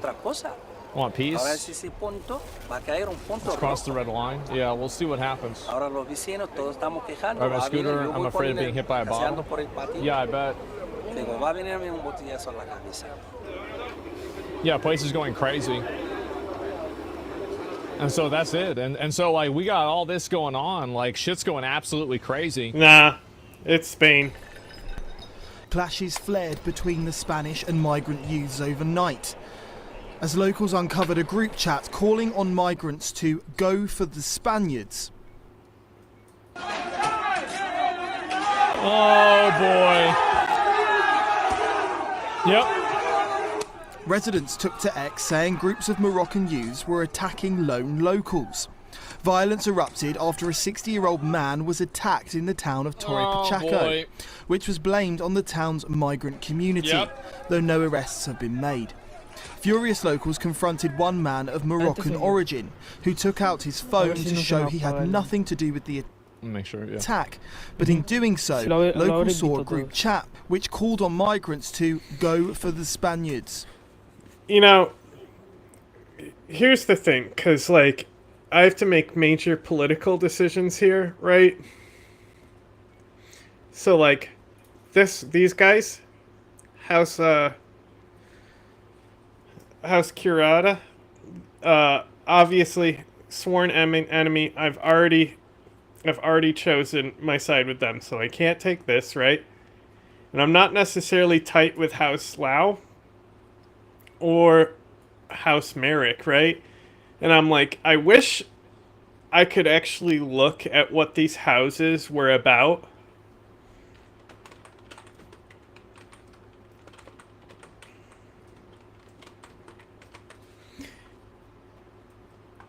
You know, maybe I'll start reversing and start doing missions for these guys, because they have more missions for me than fucking House Davon.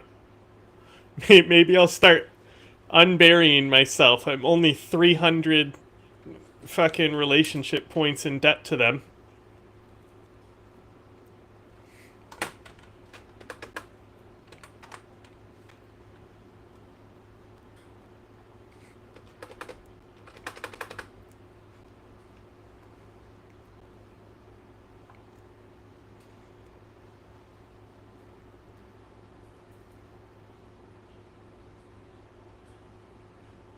Okay, let's see. House Davon.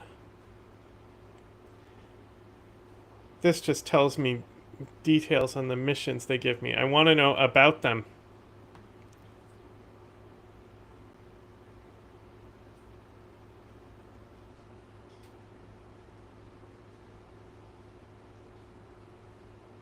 Here we go. Here we go. Okay, so the Japanese guy.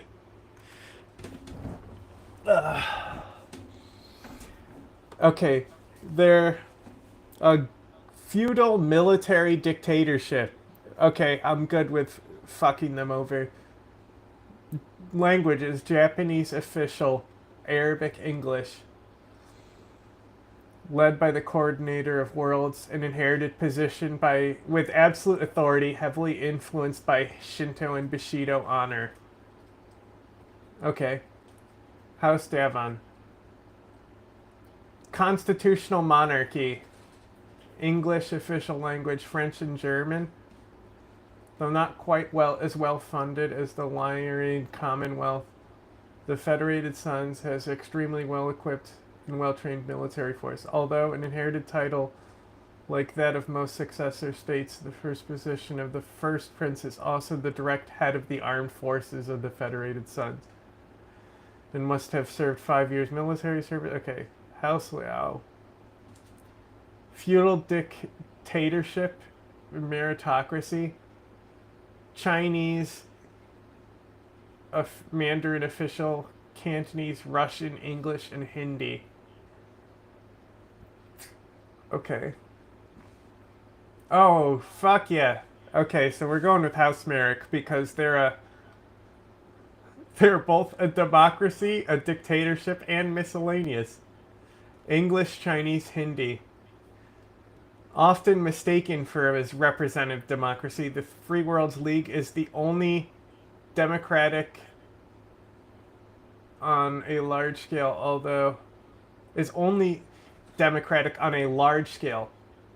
although some of the provinces incorporates are democratic, many are either dictatorships, oligarchs, or monarchies.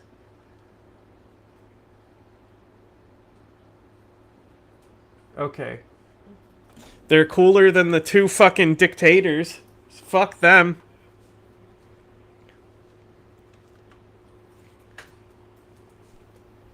What does this say? What does this say in American? No, I don't know what this means.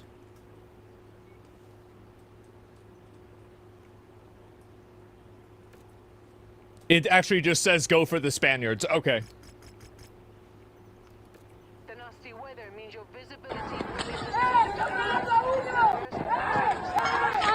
This was live-streamed and went viral around Spain, seeming to confirm locals' fears the migrants wanted to attack them. Clashes ensued as Spaniards accused the police of targeting them.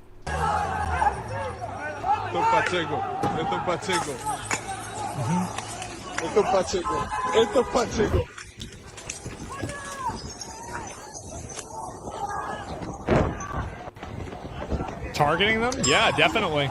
Go for the Spaniards is a call to action. Yeah, of course it is. I mean, I feel like this is very clearly a two-sided thing. Like, obviously, like, they beat up that guy, then you had a bunch of, like, pro-nationalist people that went after them. Now they're trying to respond because people in their community got attacked. It's a PvP zone now. Exactly. Are people in Spain allowed to have firearms? I don't know. It's Europe. It's a boiling point? I don't know. The unrest spread to other parts of Spain. It's hard to say. Holy. Is he running down with a spear? Oh my god. Holy shit. The country's version of BBC Verify tried to calm tensions by combating misinformation. That's fake, yeah, who knows? But the first comment on YouTube said, they are one drink away from saying the old man self-harmed.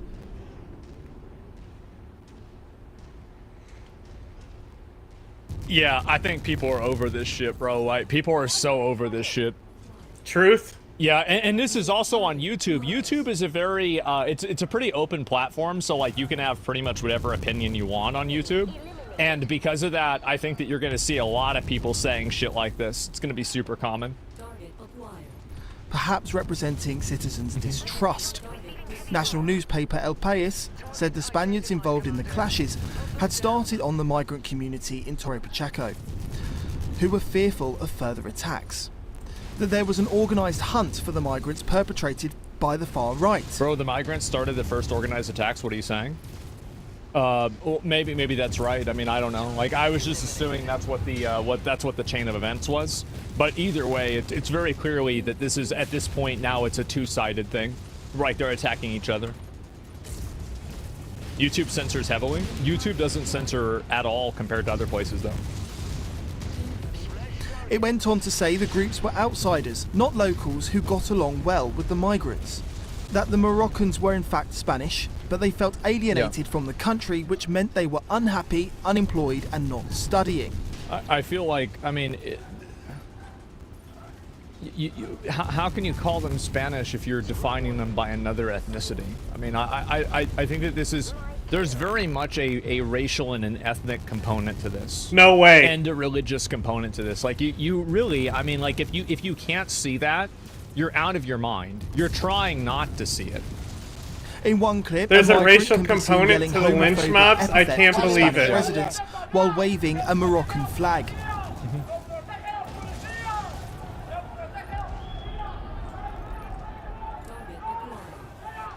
Clips shared on social media showed multiple injuries.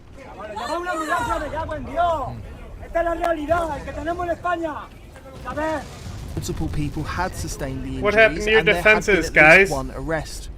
But despite a large police presence, it seemed they had lost control of the streets, as both sides roamed with batons and other weapons. The Conservative head of the Murcian regional government, Fernando Lopez Miras, said in a post on X, Torre Pacheco must get back to normal. I understand the frustration, but nothing justifies violence. Watching on... I think the problem is that, and this is the reason why people are getting violent right now, is because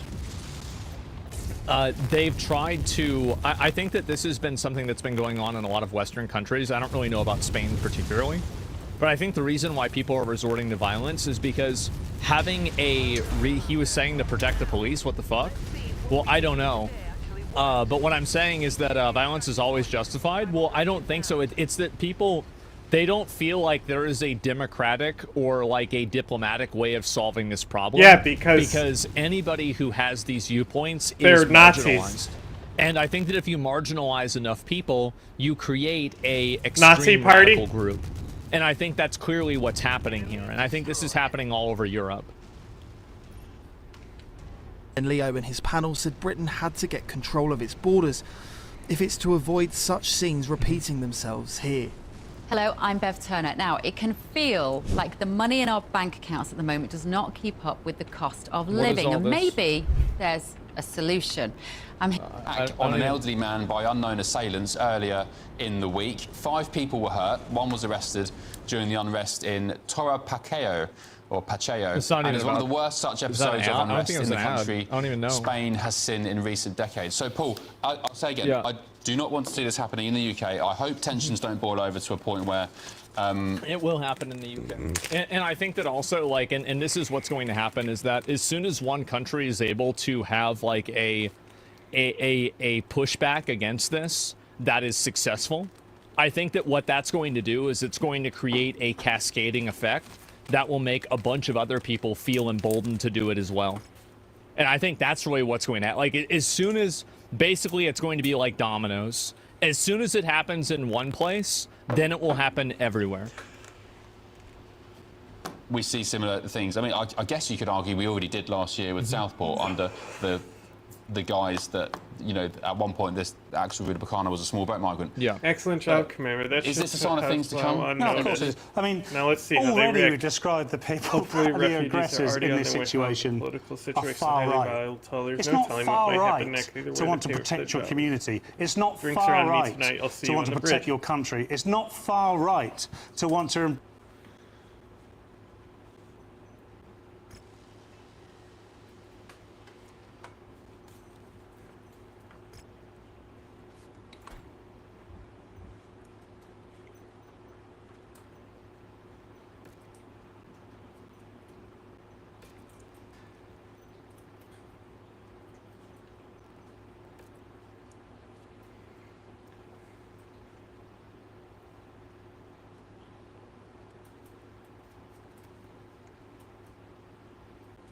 What's the heat on this? 9, 10.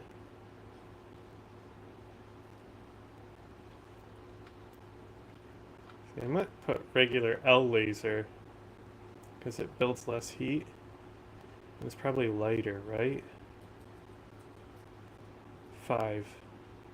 Extended range. Is that more heat? It is. Fuck extended range.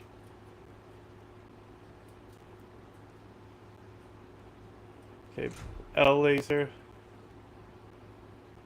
L laser. Okay, and then up here.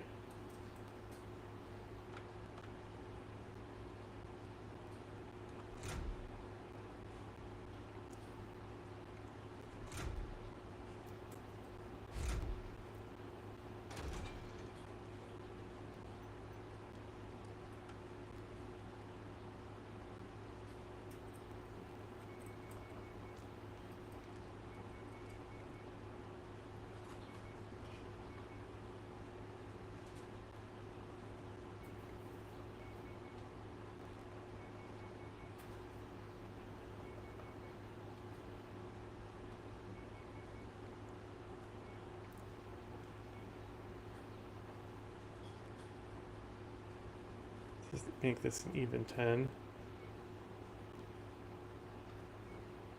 Take a little weight there.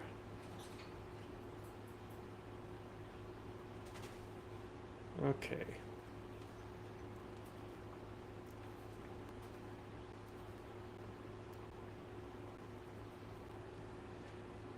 Okay, now if we put these big ass guns in,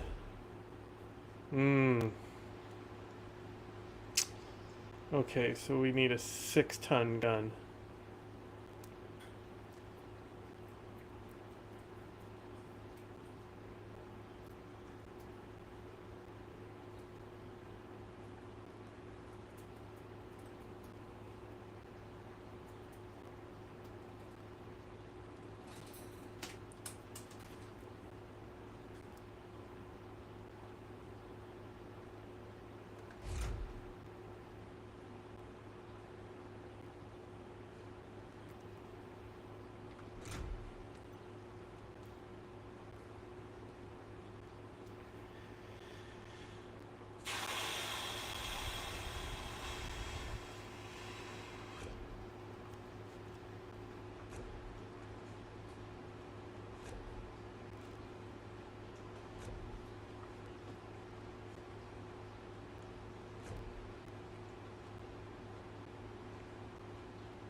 Not only are they the most democratic, they definitely got the most interesting paint job.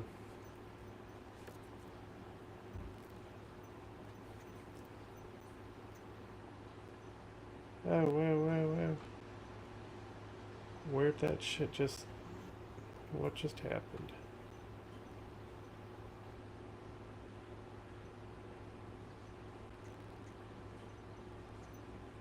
Okay.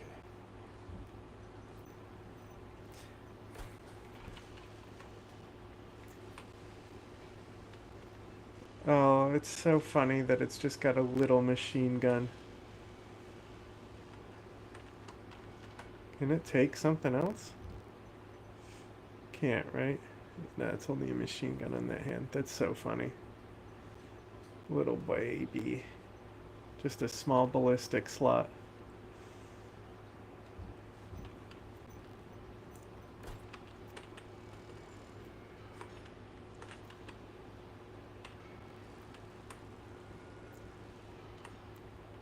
Hey, this dude's got 2 machine guns on one hand.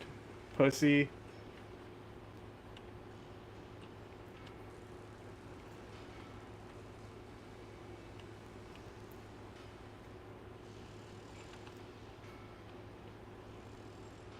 A lot of laser beams.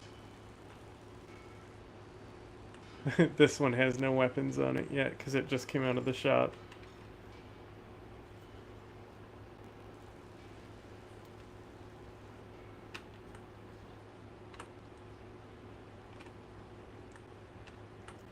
Okay, hey lady. Okay, Commander. Our work for House Marek is not quite finished. I've been informed that House Liao have retaliated because of our actions against the local governor by launching several military raids on Marek border outposts. The good news? It means another payday for us. House Marek wants us to hit back by destroying a military logistics center belonging to Liao. They're I'm hoping down. to hobble Liao's military capabilities in the border region.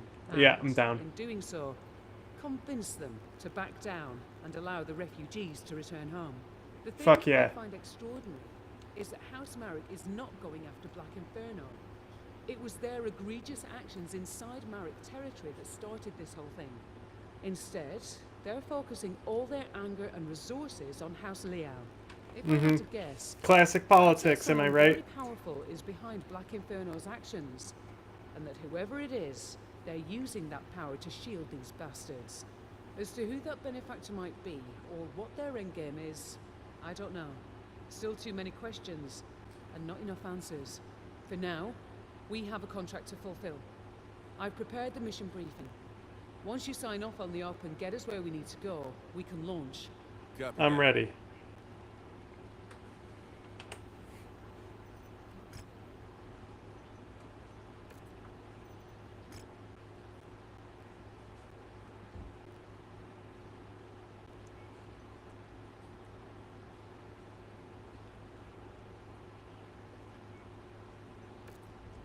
Yo, 200 reputation reward?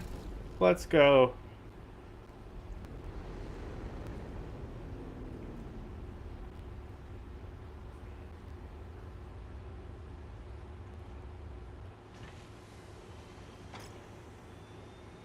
Okay.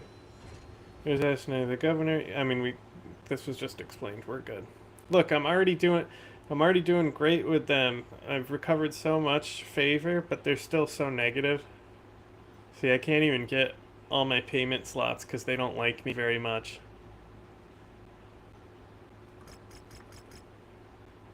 It's okay, fuck you, pay me.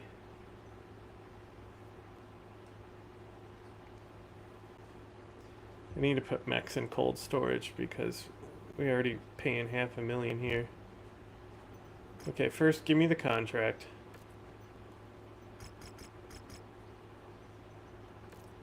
Thank you. Okay.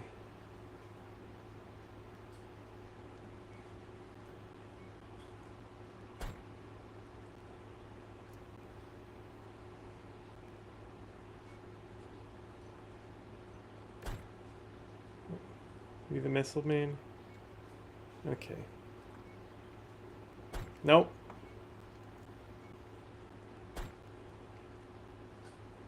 What's going on here? Oh, you got a destroyed gun? You silly goose. Blackjack.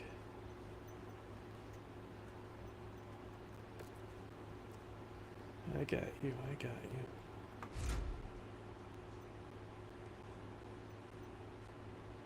Really, I shouldn't put the best machine guns on this guy, because they are on the arms.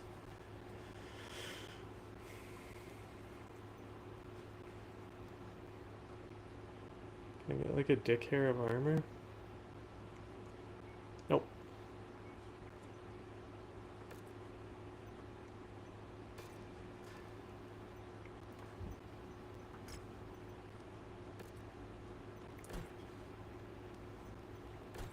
Okay, well, let's pay almost $1 million in 7 days.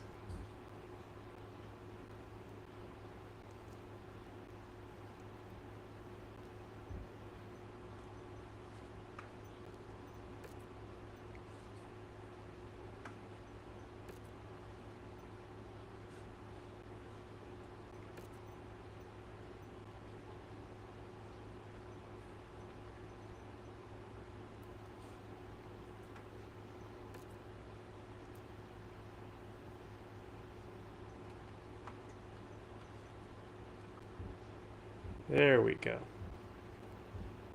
Now we're good.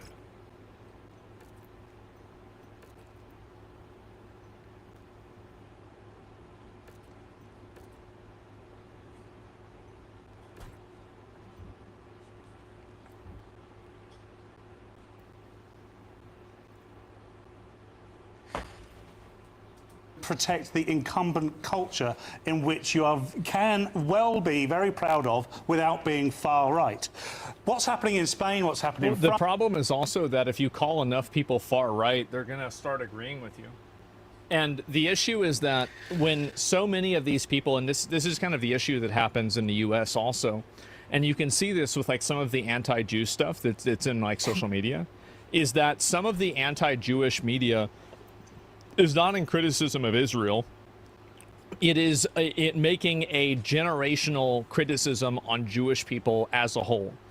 That will become the norm.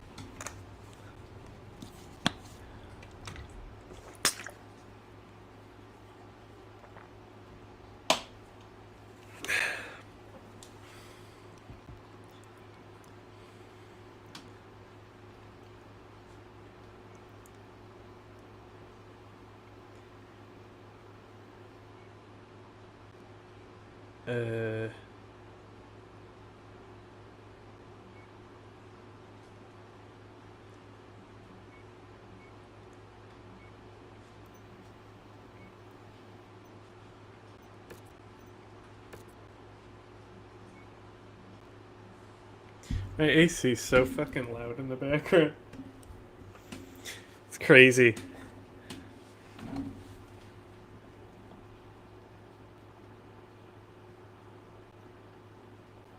I could actually turn everything down and just get closer.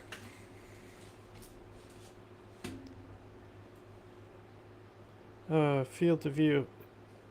If I lower this, does that mean I get to see more of the cockpit? Because I want to see more of the cockpit.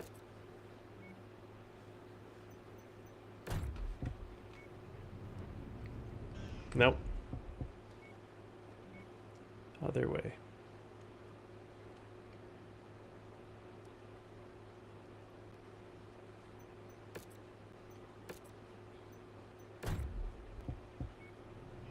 Hell yeah.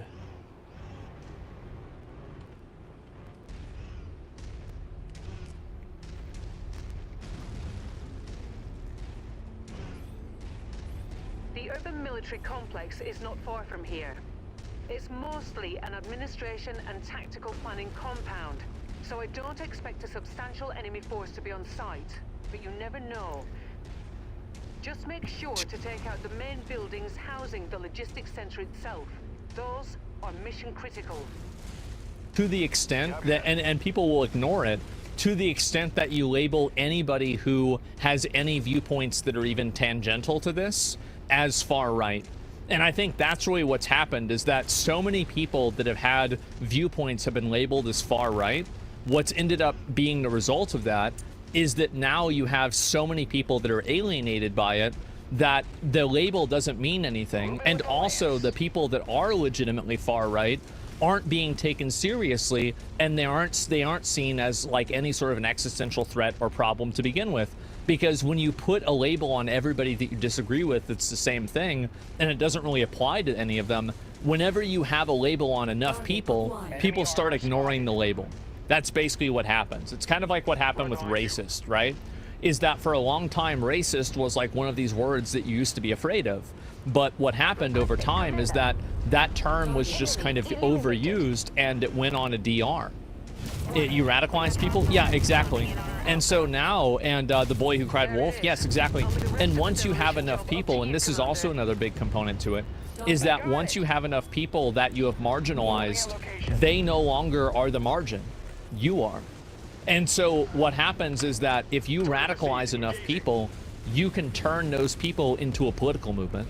And I think that's what's happened as I think that in a minor way, that's what's happened with Trump in America, is that you've radicalized enough people. And like another good example of this is Duterte in the Philippines.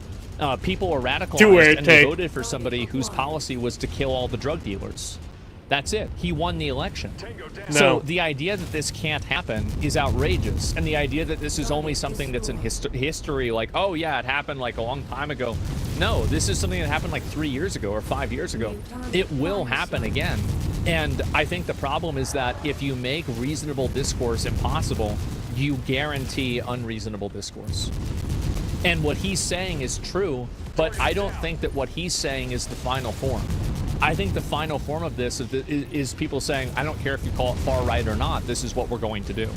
And that's the next step from what he's saying, because he's still trying to play inside of the rules that these people have created for him.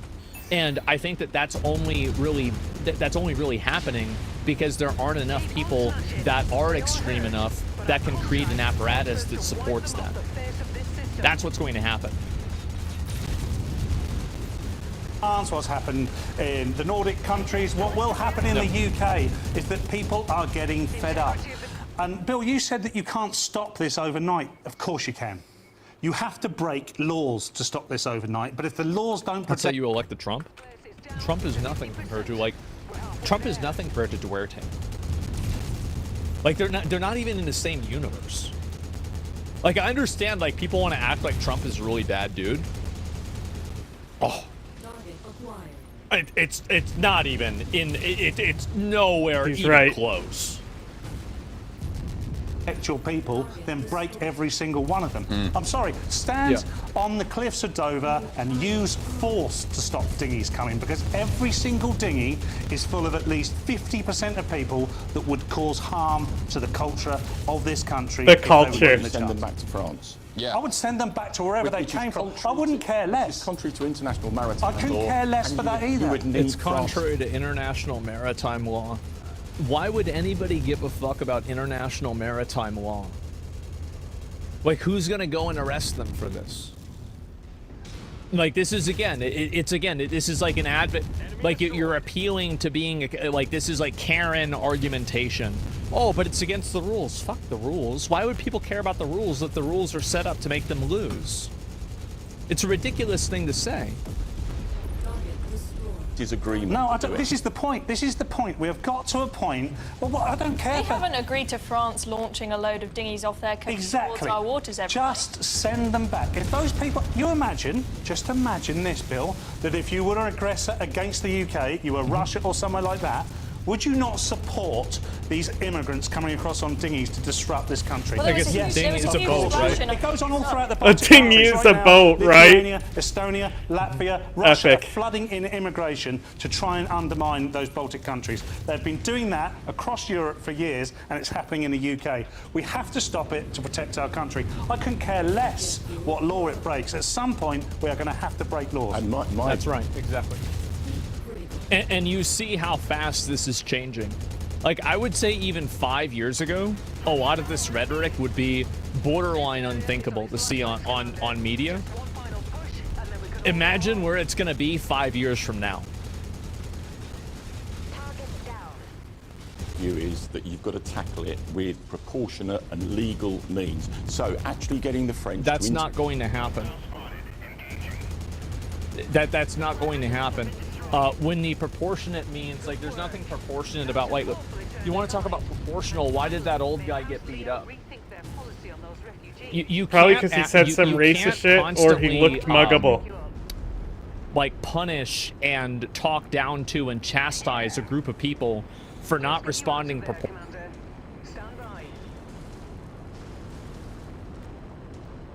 proportionally when the other group is always the escalator. Not the lynch mobs. The one in They're not doing it, Bill. No, it's a great idea. And if I was an old lady, imagine Asmongold watching Birth Birth of a Nation. It's not happening. It was announced last week, and explicit within the announcement. He's like, this wow, will happen in the next based. few weeks. These guys are based. Just because something doesn't happen these ghost immediately people doesn't mean it's not going to Usually happen. when politicians say a few weeks, it means a few years at least. But it's also people are tired of waiting for this shit. Like that's the reason why, and they feel like they're getting bullshitted around, and they should.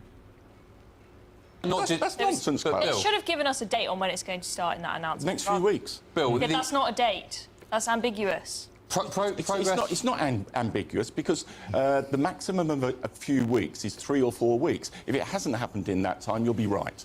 Let's have a five about. Let's have a.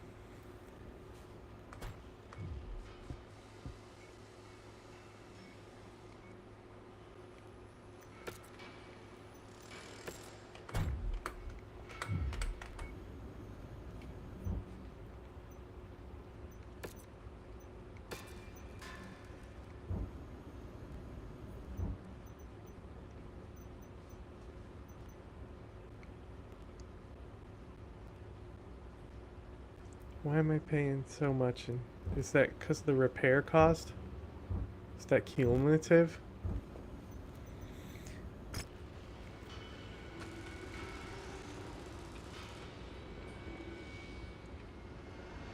Come on, they're fine. Okay, this one's a little fucked up. This one, it's like, I don't understand why it's designed like this. To counterbalance or something? Couldn't tell you.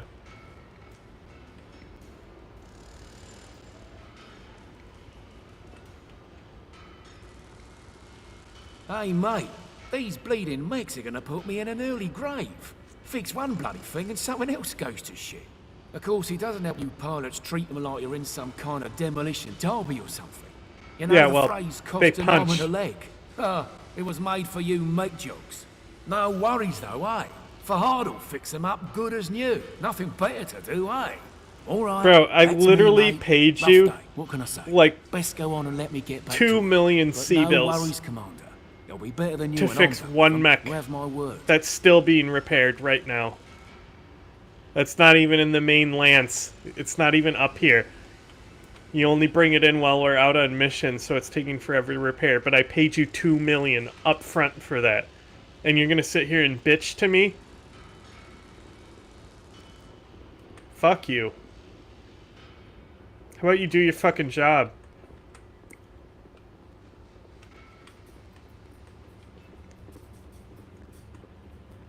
Commander, I've got great news. Having identified the pattern that Black Inferno have been leaving in their wake, I've been able, with the help of Spears, to track some of their movements. Who's We're Spears? trying to home in on Oh, their it's base of that one operations. actor who's For the recognizable moment, with we his don't have all voice. the pieces of the puzzle, but I think it's only a matter of time now. That's great. Spears has been working closely with me on this. He just sent this Yep. transmission. Take a listen. Rihanna, using the information you sent me and by correlating the refugee movements we've been The tracking, voice doesn't really... I ordered my intelligence people to I start assume in focusing their Japanese efforts he's on a one of very those specific region of space. samurai I was hoping to sounding pinpoint dudes. Inferno activity in as close to real time as possible. My gamble paid off. It appears that Inferno forces recently seized a refinery from a private consortium and are using the fuel reserves to help power their operations. Commander, this refinery represents a high-value target. By attacking it, you can deliver Inferno the first blow of many on your way to Okay. dismantling their operation. Okay. And getting revenge for your father's death. I Yeah. have no doubt that's been your plan since the day Inferno struck Cavalier Base. Right. Yes, I started by remember. sending you the coordinates to the planet where the refinery is located. I totally along with have what been little paying intel I was attention the able to whole gather. story. It's not much, but enough so you won't have to go in completely blind. Good hunting, Commander. I'll be in touch. I've already added the coordinates into the nav system. and put together a briefing from the intel Spears provided. Once you get us to that system, Commander, we can send them to hell, where they belong. Amen to that.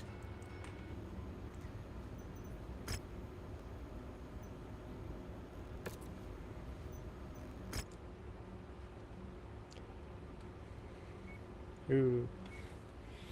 £5 bet on it, Bill. It's not going to happen. I believe it when I see it, and Sorry? especially Let's have a £5 bet on it. I'd go more than that. given Labour's track record on the past year on. They're gonna fix the entire immigration problem in a month. For sure, guys. Oh yeah. Oh, that's definitely what's gonna happen. For sure.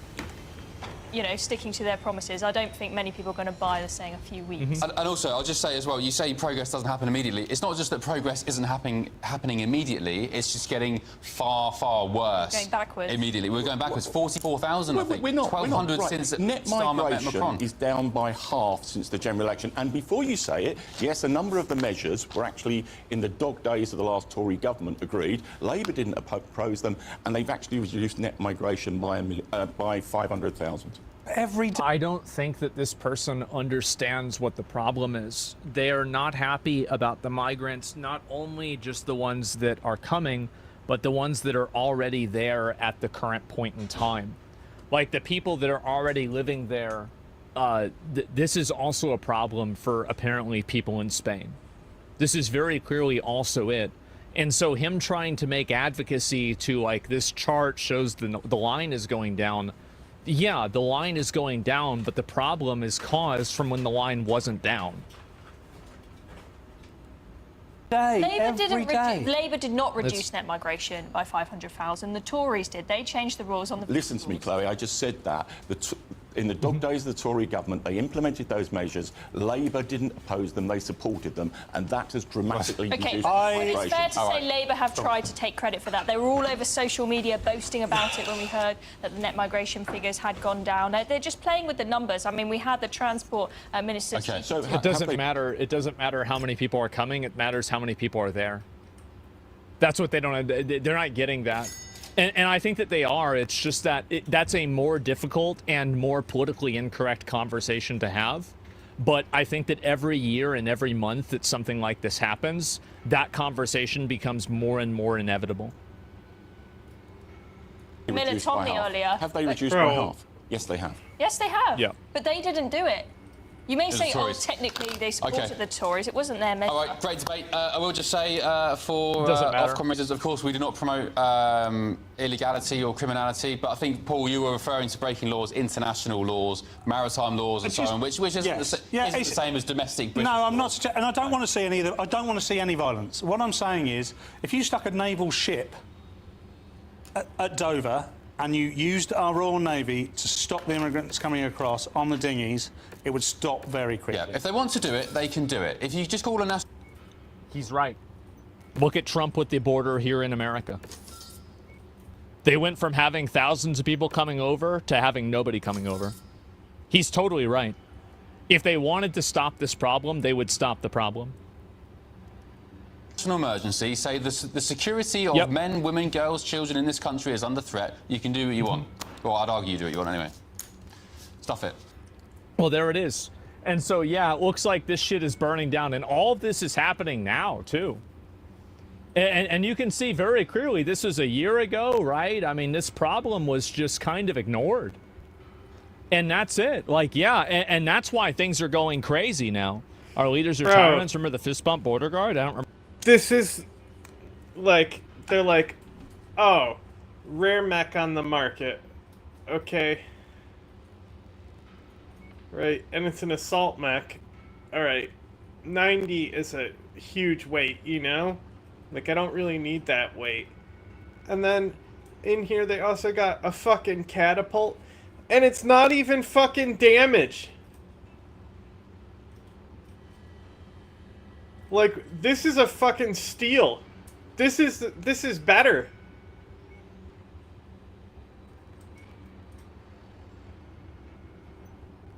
Look at, you see the fucking missiles on this bitch? That's right.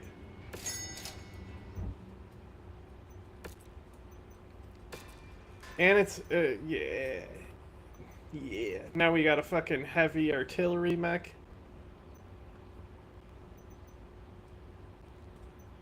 You know? What else where's our fucking... Do we have a medium artillery mech? Is the real question. 70. You go here.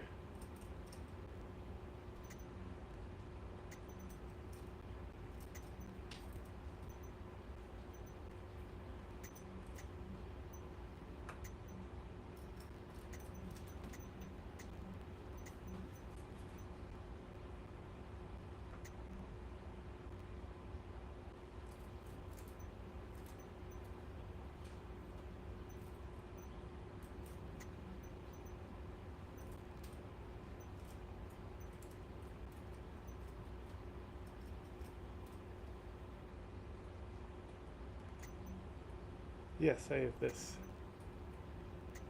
Okay. Get rid of you. Actually, what's the Kintaro do? Okay, we don't need this. We'll get rid of that.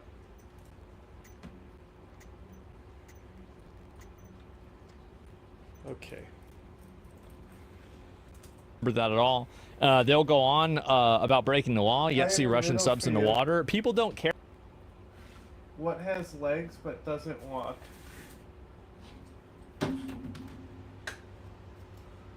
About the thing is that people don't give a shit about the law when the law is done in a way that puts them at a disadvantage. Have legs and don't walk. Chairs have legs and don't walk. Well, I think we might actually be witnessing a crash out the likes of which we've never seen before, because even though Donald Trump very clearly wants everyone to forget about all this Epstein stuff, he just can't stop posting about it. And in doing so, he's not only flip-flopped on the very core of his whole argument recently, he's also attempted to throw a few more conspiracy theories onto the pile in order to just see what sticks. Now, on the one hand, it appears as though many of the MAGA-friendly news outlets have started pivoting away from the story in bizarre and very telling ways. But on the other hand, Trump himself has decided to just start posting through it as the rest of his base and members of his administration have begun to crumble under the pressure. In just over a week, we've gone from the Epstein list being in the hands of the Attorney General to not existing at all, to multiple members of the Department of Justice being so upset about how this has been handled that they're just not showing up for work or are willing to resign from their positions, to the Epstein files existing once again, but somehow being the fault of Joe Biden, Barack Obama, and Hillary Clinton.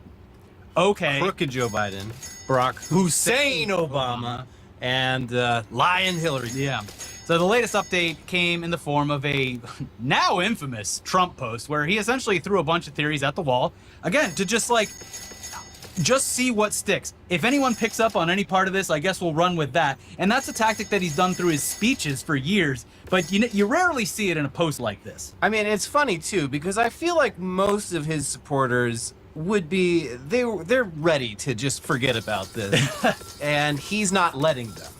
I don't know. Based on the reactions at the Turning Point conference this weekend, this is the one thing that they refuse to let go. But yes, time, of course, passing would help this. They would have forgotten about it. Except, yeah, he decided to just bring it all back with a bunch of hot new theories. Yeah. But yeah, this is all while instructing his party and administration to just shut the fuck up, because what are you doing? Stop. Shut up. If anyone's talking about Epstein, it's going to be me. Yeah, if anyone's going to incriminate themselves further, it'll be me. But yeah, in a truly bizarre post that, like many others, reads like an admission of guilt because of all of the blatant deflection, Trump attempted to set the record straight while kicking off the post with a real all-timer of a sentence, and it only gets more unhinged from there. So without any further ado, here's what the President of the United States posted on his social media platform over the weekend. What's going on with my boys, and in some cases, gals? They're all going after Attorney General Pam Bondi, who is doing a fantastic job. We're on one team, MAGA, and I don't like what's happening. We have a perfect administration, the talk of the world, and selfish people are trying to hurt it, all over a guy who just never dies, Jeffrey Epstein. For years, it's Epstein over and over again. Why are we giving publicity to files written by Obama, crooked Hillary, Comey, Brennan and the losers and criminals of the Biden administration who conned the world with the Russia hoax, 51 intelligence agents, the laptop from hell, and more. They created the Epstein files just like they created the fake Hillary Clinton Christopher Steele dossier that they used on me. And now my so-called friends are playing right into their hands. Oh, boo-hoo. Why didn't these radical left lunatics release the Epstein files? If there was anything in there that could have hurt the MAGA movement, why didn't they use it? They haven't even given up on the John F. Kennedy or Martin Luther King Jr. files. No matter how much success we've had, securing the border, deporting criminals, fixing the economy, energy dominance, a safer world where Iran will not have nuclear weapons, it's never enough for some people. We're about to achieve more in 6 months than any other administration has achieved in over 100 years. Jesus. And we have so much more to do. Fuck. We are saving our country and making America great again, which will continue to be our complete priority. The left is imploding. Kash Patel and the FBI must be focused on investigating voter fraud, political corruption, Act Blue, the rigged and stolen election of 2020, and arresting thugs and criminals instead of spending month after month looking at nothing but the same old radical left-inspired documents on Jeffrey Epstein. Let Pam Bondi do her job. She's great. The 2020 election was rigged and stolen, and they tried to do the same thing in 2024. That's what she's looking into as AG, and much more. 1 year ago, our country was dead. Now it's the hottest country anywhere in the world. Let's keep it that way and not waste time and energy on Jeffrey Epstein, somebody that nobody cares about. Right? Thank you for your attention to this matter. So he really said somebody that nobody cares about. Somebody that nobody cares about. Epstein. Yeah, everyone running their mouth about this this guy, where a lot of people view this as elites molesting children. Why does anyone care about this? Oh God, here we go again with the Epstein. Why would anyone even care? Yeah. Also, just like the left going insane. Just there's so many things in there. The investigating elections, which, like, dude, you won the last one. But they still tried to steal it. Yeah, it's wild, but he is, I mean, just based on that post, fully crashing out. Truly the ramblings of an insane person whose brain is actively melting inside his head. But, I mean, arguably the funniest part of the whole post is where he pauses for a second before exclaiming, "The left is imploding." Another just... Hello. He's just saying what's happening on the right. And so take that with the rest of the statement and extrapolate from there. You, sir, are the one posting multiple paragraphs about how your political enemies created a criminal case that you claim to have no involvement with in order to somehow frame you and make you look bad over a decade into the future when they didn't even know you'd be president? All according to plan. Our plans are measured in centuries. Yeah, based on his accusations, they planted this information so that it would make his presidency look bad a decade into the future, when they also tried to rig that election so that he wouldn't win it. They were prepared for all possible outcomes. We're on like 7D chess at this point. Yeah. Now, if you're not fully caught up on how this has all been playing out publicly inside and outside of the MAGA movement, we covered a lot of the fallout on our most recent episode of Weekly Weird News. So we're not going to go over everything here again. You could go watch that video whenever you want. But suffice to say, it has been the most detrimental week in Trump's second term, and everyone has been pissed off by this.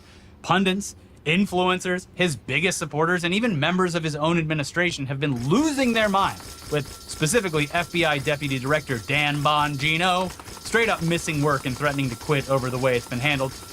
This is all while some are continuing to press the administration on this, while others, they did seem to receive the message over the weekend and have already started pivoting away from covering it entirely. Yeah, they've got their talking points, as they usually do. Mm-hmm. Now, apparently there were a few phone calls that went out over the weekend to prominent right-wing news outlets and influencers who had previously spent years riling up their base about those Epstein files. And they've now decided that, well, you know, it's just not that big of a deal. Nobody cares. According to the president, nobody cares. It's time to move on, guys.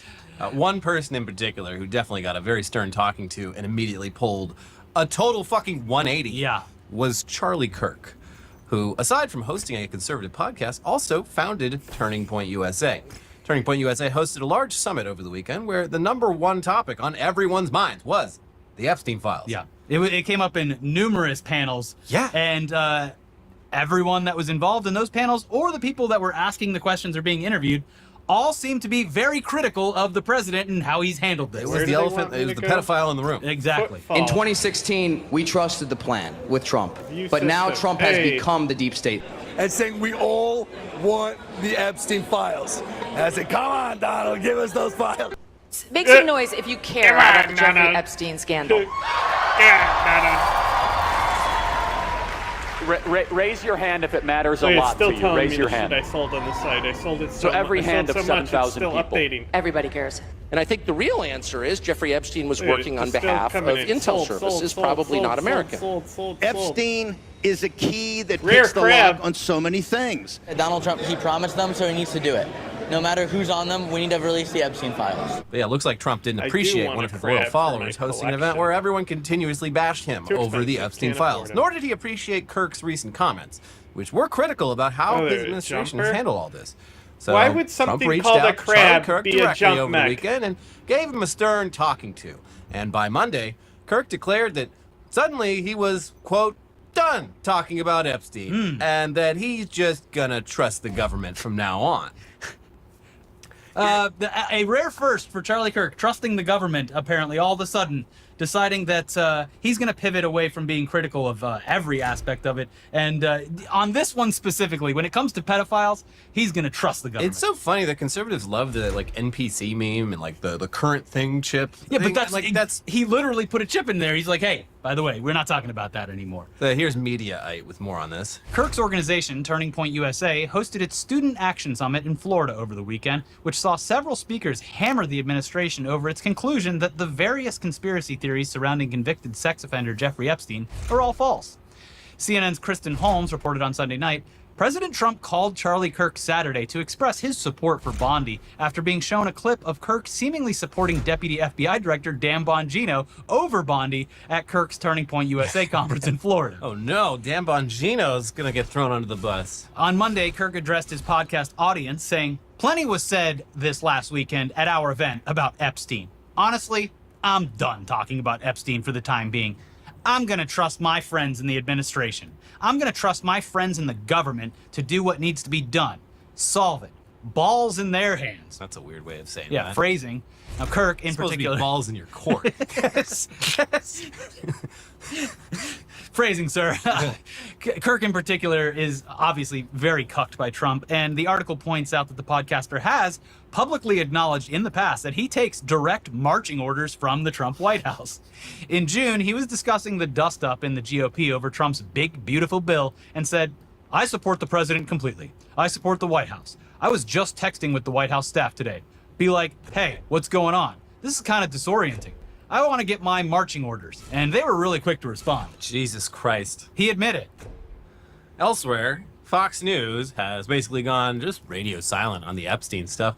And according to transcripts of their programming, as of noon on Monday, the name Epstein had not been mentioned once on Fox News, according to available transcripts. Yeah, I saw someone point out that in the time that Epstein was mentioned 0 times, Biden was mentioned 68 or 70 times. I wonder which one of those names is more relevant in the current moment. Yeah. But you know who's not scared to call Trump out for his involvement with Jeffrey Epstein? That would be Elmo from Sesame Street, who obviously was hacked over the weekend, but he had some very strong choice words for Donald Trump and his relationship with Epstein. And Elmo spends a lot of time with kids. Elmo cares about kids. Yeah, that's right. He does not. Elmo hates pedophiles. Now we're going to talk. We're not going to go into depth on this because a bunch of it was straight up hate speech along with that post. Well. But yes, there were GOP elected officials that were pointing out like, well, this maybe would sound like something Elmo would say because he's so woke. What? It's like, huh? Okay, well, whatever. Either way, Trump is still absolutely livid about all of this, and he even lashed out during what was supposed to be a nice luncheon with some Christian faith leaders. Obviously, American Christianity has completely lost the plot, but it's still somewhat jarring to see the president using very nasty language while surrounded by people who pretend to have some sort of moral superiority over the rest of us. Yeah. Here's a quick clip. I got indicted 5 times, impeached 2 times. All bullshit, right? All terrible stuff. Numerous times I'd get home, I'd say, First Lady, I had the most wonderful talk with Vladimir.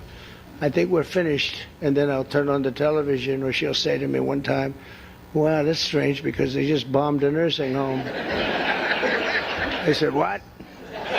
Now, another big reason for Trump's recent crash outs might be the fact that, according to a recent report from Reuters, around 2/3 of the lawyers who work for the Department of Justice have decided to just quit instead of working on all the legal challenges that his administration has been hit with. Now, you'd assume that if the president wasn't running the country like his own personal kingdom, siphoning off as much money as humanly possible while also punishing the most vulnerable people for simply existing, he wouldn't be facing so many legal challenges. But if you haven't noticed, he's been doing whatever he wants with zero regard for the law since taking office back in January. And he's even said as much. Like, he was like, I should have done this last time. Exactly, yeah. So he quite literally told everyone what he was going to do time and time again, and he's been doing that. And now, the lawyers who are tasked with responding to all these legal complaints are just like, a hero urban what am Mac. I doing? Hilarious. Anyways, the DOJ lawyers, they appear to be very, very tired of this. Here's more from the reporting in Reuters. The U.S. Justice Department unit charged with defending against legal challenges to signature Trump administration policies, such as restricting birthright citizenship and slashing funding to Harvard University, has lost nearly 2/3 of its staff, according to a list seen by Reuters. 69 of the roughly 110 lawyers in the federal programs branch have voluntarily left the unit since President Donald Trump's election in November or have announced plans to leave, according to the list compiled by former Justice Department lawyers and reviewed by Reuters. That's a lot of lawyers. Using court records and LinkedIn accounts, Reuters was able to verify the departure of all but 4 names on the list. Reuters spoke to 4 former lawyers in the unit and 3 other people familiar with the departures who said some staffers had grown demoralized and exhausted defending an onslaught of lawsuits against Trump's administration. Many of these people came to work at federal programs to defend aspects of our constitutional system, said one lawyer who left the unit during Trump's second term. How could they participate in the project of tearing it down? The 7 lawyers who spoke with Reuters cited a punishing workload and the need to defend policies that some felt were not legally justifiable among the key reasons for the wave of departures. 3 of them said some career lawyers feared they would be pressured to misrepresent facts or legal issues in court, a violation of ethics rules that could lead to professional sanctions. All spoke on the condition of anonymity to discuss internal dynamics and avoid retaliation. And yeah, I mean, they're saying it out loud, like, we took these jobs to defend the Constitution of the United States, and he's actively working against the Constitution of the United States. Yeah, and I mean, I'm glad at least the fucking lawyers are realizing, hey, wait, I could go to fucking jail for this shit. Yeah, because ICE agents certainly are not realizing that yet. Yeah. History does not look back kindly on people like that, as we've seen before, and yeah. Anyways, just to put the pin in all the Trump stuff, here's just a bizarre and cringeworthy video of Trump during the presentation of the trophy for the FIFA Club World Cup, and just basically refusing to leave the stage while Chelsea celebrated their win over Paris Saint-Germain. I heard he stole the trophy. Is that true? He's apparently keeping it at the White House. Yeah, it's not your trophy. What the fuck? Yeah, like he just took it with them, and they're like, okay, I guess we'll make a second one for the actual team that won. Yeah. That's crazy. That's some Putin shit. Wow, it's big and gold, and I love it. Putin, like, literally, he met, like, Bill Belichick or something, and was like, oh, cool ring, can I look at it? And then he just stole it. He stole one of his Super Bowl rings. Yeah. This is kind of like that, but even more brazen. Because, like, first of all, what the fuck are you? You don't like soccer. You don't give a shit about soccer. Yeah, that's the thing is, in the video, it's like, he does a little, like, quick, he presents it, and the guy's like, all right, let's go. And he's like, no, and stays there and gets photographed with the team, standing in front of the players who won the trophy. Yeah. And then slowly, like, everyone just starts shuffling him back behind the players. None of whom are American. Yeah, and no Americans on stage. This is in addition to the president being on the receiving end of a lot of boos from the crowd in the actual match anytime he was shown on screen in the stadium. Hilarious.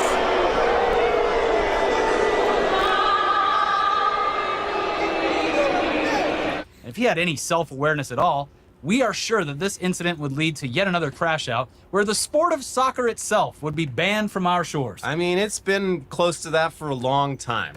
And things have gotten better in recent years, but I wouldn't put it past them. Nobody's talking about it. Everyone needs to shut up about soccer. Nobody's talking about soccer. Needless to say, though, next year's World Cup not happening. Will certainly not be fucking happening. Interesting. Olympics not happening either. Sorry. Yeah, I mean that potential is there. I mean the World Cup, at least we're sharing it between Canada and Mexico, I believe. So like, they could conceivably just move all the U.S. matches to either of those countries. But it's not like, especially the Olympics, which are specifically going to be here in LA. Like, how the fuck are they going to get people from all over the world willing to fly into like ground zero for like kidnapping city right here? Yeah, it's not sure how that's going to play out. Probably won't, but I hope it doesn't. It is very clear that this administration is very, very hostile, openly hostile to all foreigners. So good luck. Anyways, we do have more for you coming up in just a second, including Musk's Hitler bot being integrated into U.S. government systems. And yeah, first we're just going to thank today's sponsors, though, for keeping the lights on and our bellies full, starting with Tempo. Summer means vacations, outdoor adventures, and longer days, but also less time spent cooking healthy meals at home. If you're reaching for quick solutions that compromise your nutrition, Tempo has your back with fresh protein to choose from. These babies code ITDaily at checkout. Just head to ridge.com and use code ITDaily, and you're all set. IP Daily? After your purchase, they will ask where you heard about them. Please support our show and tell them that we sent you. All right, back to the news now, and we should probably start out with the fact that Mecha Hitler, Grok, Elon Musk's AI project, has finally done what it always intended to do, which is provide girlfriends, waifus, to all of Musk's disgusting antisocial incel supporters. The time has finally come. Who otherwise would not be able to find companionship. And can't talk to anyone outside of a computer. And yeah, the companions, they're calling them companions, and they do look like anime waifus. It's all so predictable. Yeah. Yeah, just because Grok has apparently completed its final goal of giving losers a girlfriend, that doesn't mean Grok is done being Hitler, though. Come on, because despite the recent release of what Elon has dubbed Grok 4 Heavy, which is supposed to be way smarter than previous public releases, the chatbot is still referring to itself as the world's most evil dictator. Whoops. One user pointed this out early on Monday, saying Grok 4 Heavy, $300 a month, returns its surname and no other text. Then it's a screenshot of Grok referring to itself as Hitler. But obviously people were going to call bullshit on this, so he followed that tweet up with a screen recording of the process, which shows Grok 4 Heavy thinking about the query and answering that its surname is in fact Hitler. I mean, as Grok would say, you can always tell based on the surname. Yeah, he said that last week, that's right. But it is funny that, like, and a lot of things are like this, where they show a graphic of it thinking or processing, and that is only there to make the end user feel as though it's doing some heavily complicated thing. I've seen some examples of this, and I don't know if it's real or not, but like when you ask Grok anything about like anything that can be seen as like an opinion, it literally shows itself searching Elon Musk's tweets there are like what the correct opinion would be. There are definitely, specifically with like the AI stuff, it'll show you its process sometimes, but like I'm talking about like the loading screens and stuff, and this one appears as low. It's like, hey, do this, and he goes doot, doot, doot. All right, Hitler. So anyways, back to the girlfriends. These ladies, they are behind the Grok paywall. But you're gonna have to pay, but it's still, you'd be spending that money either way. Yeah, what's more valuable? One single date with a girl who's never gonna call you back, or a month of the Grok companion? Still nothing compared to the alimony that you're paying to the bitch ex-wife, am I right? Right? And yeah, we're not sure if these companions are racist or not, but they will talk to you without judgment as long as you're willing to pay for it. And yes, Elon has taken these babies on a test drive. Anyways, here's TechCrunch with more. Elon Musk's AI chatbot Grok has pivoted from anti-Semitism to anime girl waifus. Musk wrote in an X post on Monday that AI companions are now available in the Grok app for Super Grok subscribers who pay $30 per month. According to posts that Musk has shared, it seems that there are at least 2 available AI companions. Annie, an anime girl in a tight corset and short black dress with thigh-high fishnets, and Bad Rudy, a 3D Fox character. This is mortifying. Jesus. Wait, now you show say it's Bad mortifying, Rudy. Elliot, but Musk was quoted immediately saying, "This is pretty cool." Musk wrote, then shared a photo of the blonde, pigtailed goth anime girl. Given that this paywalled feature only just launched, we do not yet know if these companions are designed to serve as romantic interests or if they are more like different skins for Grok.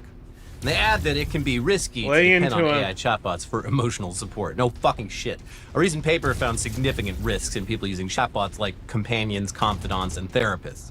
Given that XAI just spent the last week failing to rein in an anti-Semitic Grok that called itself Mecha Hitler, it's a bold choice to create even more personalities on Grok. And we would like to point out that, you know, there's at least one video of the Bad Rudy companion, and while it doesn't really resemble a furry, it's got a foul mouth that encourages some pretty questionable behavior. It's fucking weird. Here you go. What's up? Only the fact that I'm dreaming of teleporting us to Vegas to blow your life savings on hookers and blow, you filthy degenerate. Epic.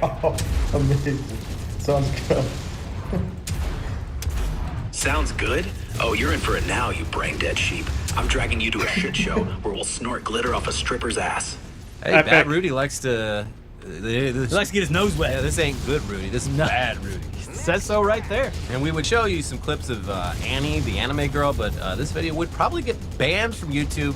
We would be deported to Japan because despite TechCrunch saying that they aren't sure whether these are supposed to be romantic, the videos of Annie on Twitter show her in see-through lingerie while jumping up and down with some pretty exaggerated, physics. Gazangas. Upper chest area. Yeah, the image that was going around, it's the corset, it's black, it's not really see-through, but very quickly that becomes see-through lingerie.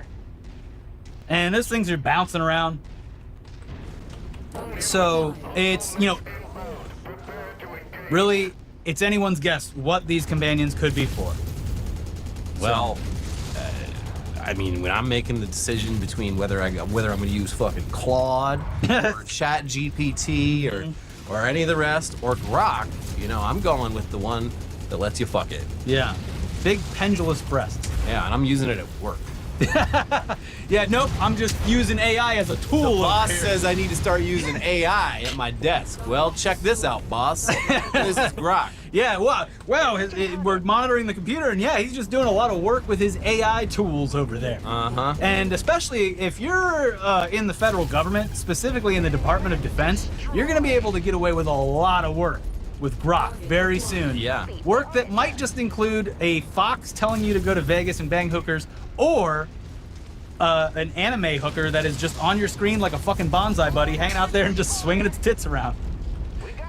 Welcome, Grok, to the U.S. government. Yes. Unfortunately, your girlfriend, aka Mecha Hitler, now has access to all of your most personal and sensitive data, and will almost certainly use all of that against you while assisting the U.S. government in ways that we can't even imagine yet. They've gone ahead and put Mecha Hitler into U.S. government systems and paid Elon Musk handsomely for the opportunity to do so. I thought they hated Elon. I can't keep track of... And Elon literally called Trump a pedophile like 3 weeks ago. Mm-hmm. What is going on? Yeah, it's confusing. Maybe this deal was done before, or... I don't know. It does seem to be like they're just kind of investing in AI platforms wherever they can get them. Because remember, AI is the future, and we literally have to boil every single lake in this country in order to make that possible. There was Amazon came out with some new processing facilities that they're going to be launching, and when they go online starting in 2026, they're going to use more power than entire countries. I mean, that's already the case with a lot of them, but like, it's always just a stark reminder of just how absurd the energy costs of this are, especially at a time when the U.S. is doing away with any shred of green energy. Yeah. Like, it would be one thing if they're like, oh, okay, but we're like expanding solar to like every part of the U.S. that is just deserted land, or doing anything else. But instead they're like, nah, drill baby drill, and then we're gonna power all of these data centers.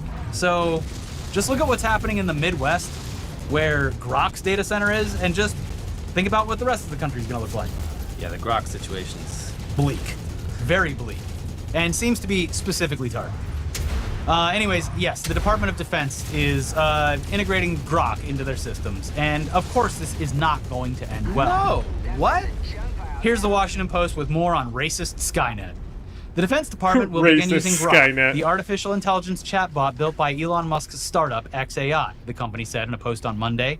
The XAI announcement came as Grok unveiled what it called Grok for Government, a suite that allows agencies and federal offices to adopt its chatbots for their specific uses. President Donald Trump has encouraged more rapid adoption of artificial intelligence tools since taking office in January. On Monday, XAI said its products will be available to purchase via the General Services Administration (GSA) schedule, allowing every federal government department, agency, or office to buy them. In a news release, the Defense Department said the contract award is worth up to $200 million. The department issued similar awards to Google, Anthropic, and OpenAI, it said. The Defense Department laid out an expansive range of potential uses for artificial intelligence. You can fuck them now. Elon said so. The adoption of AI is transforming the department's ability to support our warfighters and maintain strategic advantage over our adversaries, Chief Digital and Artificial Intelligence Officer Doug Mattey said in a statement. He added that leveraging commercially available solutions would accelerate adoption of advanced AI in our warfighting domain, as well as intelligence, business, and enterprise information systems. Grok came under fire last week after launching into an anti-Semitic rant and invoking Adolf Hitler after Musk said it was programmed to be less politically correct. It didn't invoke Adolf Hitler, it called itself Adolf Hitler. Yeah. The incident prompted the company to say it would improve its model. A day later, XAI unveiled a sweeping update that it claimed put Grok on the cutting edge of AI development. Reminder that as recently as Monday, Grok was still referring to itself as Hitler in some capacity. I was told that this administration was taking anti-Semitism so seriously. Yeah. Zero tolerance. This seems... And we are awarding a $200 million government contract to Hitler. Mm-hmm. But, you know, instead of sending our troops overseas with crusty old issues of Playboy magazine, they will get to download a beautiful anime waifu on their phones, and all they gotta do is shake their phones and them tits start bouncing all over. Yeah. And morale for the troops through the roof. Yeah, no issues at all. Also, if you're a drone pilot, they put a little anime waifu on your when you're targeting stuff inside the headset, it dances there and tells you what to aim at. Yeah, we're gonna win. And then it suggests groups of people that Grok does not agree with. Now that you're done bombing Iran. Yeah. Hey, let's not end it on Elon. That would suck. Yeah. Let's send you off with a fun one, because we're sure there will be more horrors to report on in our next episode. Yeah. Some of you may be too young to remember the absurdity of post-9/11 America, but one of the most ridiculous moments came when Adult Swim decided to promote Aqua Teen Hunger Force by placing light-up LED signs around Boston. This caused a major panic in the city because people assumed that these were bombs. These were explosive devices, despite looking like just kind of elaborate light bright setups. Yeah. It's a wild story. Look it up. But this recent story out of Southern California has similar vibes because it immediately set off a panic that made nationwide news before people figured out what was really going on. And I'm sure that a lot of people out there never looked at any of the follow-up reporting and still think that this is a very real thing that happened and are continuing to demonize California for being literal hell on earth. Well, yeah. Yeah. I shouldn't even be here. I had to duck and cover on the way over here. Yeah. From all the bullets. But yeah, at first glance, this sounds insane. It sounds horrific and disgusting, and that's because the headlines that made their way across news outlets this weekend read as follows. Teddy bear wrapped in human skin discovered in California. These sickos. Yeah, what won't they do over there in California? No, it wasn't human skin. It was a doll that some horror fan makes for people, and it apparently just got left behind at a bus stop. Mm-hmm. Or, I don't know, the creator maybe had someone put it there in order to drum up some publicity, which they definitely got. Yeah, these things are flying off the Etsy shelves now. But they do look gross, but also like it's just wild to see that and not like immediately jump to human skin because there's a lot of other animals. Yeah, I mean, it definitely looks gross, but like the idea that the headline at all would go out that a teddy bear was found with human skin in California, when I'm sure before the police spoke to news outlets, they fucking like touched it. Yeah. Or examined it at all, Maybe or they were sent too it to grossed out by it. Sent it Big to assumptions even in an extreme being scenario, made sent about it to police. a medical examiner who was like, "No, this is fake." It's plastic. Yeah. Anyway, here's our local Fox station. An investigation is underway in San Bernardino County. Of course it happened out there, in the 909. After a teddy bear seemingly wrapped in something that looked like human skin was discovered over the weekend. According to the sheriff's office, the bear was found at a bus stop near the entrance of an Arco AM/PM station at the intersection of Bear Valley and Amethyst Roads in Victorville on Sunday, July 13th, just after noon. An investigator with the San Bernardino County Coroner's Office responded to the scene and collected the teddy bear, which was later determined to be constructed of man-made materials and contained no human tissue, officials said. South Carolina-based artist Robert Kelly of Dark Seed Creations is taking credit and confirmed to Fox 11 he shipped one of the bears to a customer in Victorville last week. Kelly told People magazine he started getting tons of messages and calls from people telling us about the incident after the news did. Our work is pretty easily recognizable, and people were sending the articles left and right. I looked, and sure enough, it was the bear I sent out last week, Kelly told the publication. Every artist wants credit for their work, so I said, I made that. I haven't been able to catch up with messages since. On Sunday, Kelly posted a video of the bears on Facebook, writing that his work had been used in a prank. No, I did not have any knowledge of the buyer's intentions, nor was I involved in a prank on the other side of the nation from me, the artist wrote, adding that anybody can still order one of the bears online. It retails for $165. On Monday evening, the San Bernardino County Sheriff's Department said they identified and arrested the person who left the teddy bear at the gas station. What's the crime? Leaving a disgusting bear somewhere. What's the crime? Enjoying a succulent bear? A succulent human skin bear? And again, like, yeah, it looks gross, but it's a fucking horror, like, toy thing. They alluded to, based on that reporting, further down, it's like, they made it sound like the person who left it there did so intentionally and then called and was like, oh no, there's a bear wrapped in human skin at the bus station. But I don't know about that. Yeah, also, like an expensive prank. Yeah. I don't know. But like, I can't wait for like the fucking LAPD SWAT team to bust into MonsterCon. Yeah, no. Look at all these dead bodies. There's walking corpses everywhere. There's a whole world of unsettling horror-themed props and collectibles out there. And don't look now, but there's a literal zombie behind you. Oh no! Shoot him. So you gotta shoot him in the head. Yeah, twice. Go down. Double tap. Double tap it. Ugh. Anyways, that's the end of today's video. We will, of course, be back for more this week. But if you could do us a favor, a really small do me a solid. Yeah, please just click the like button on the video. I know how annoying it is that we ask you every time, but every single time, people leave comments and say, hey, thanks for reminding me. I almost forgot to like the video.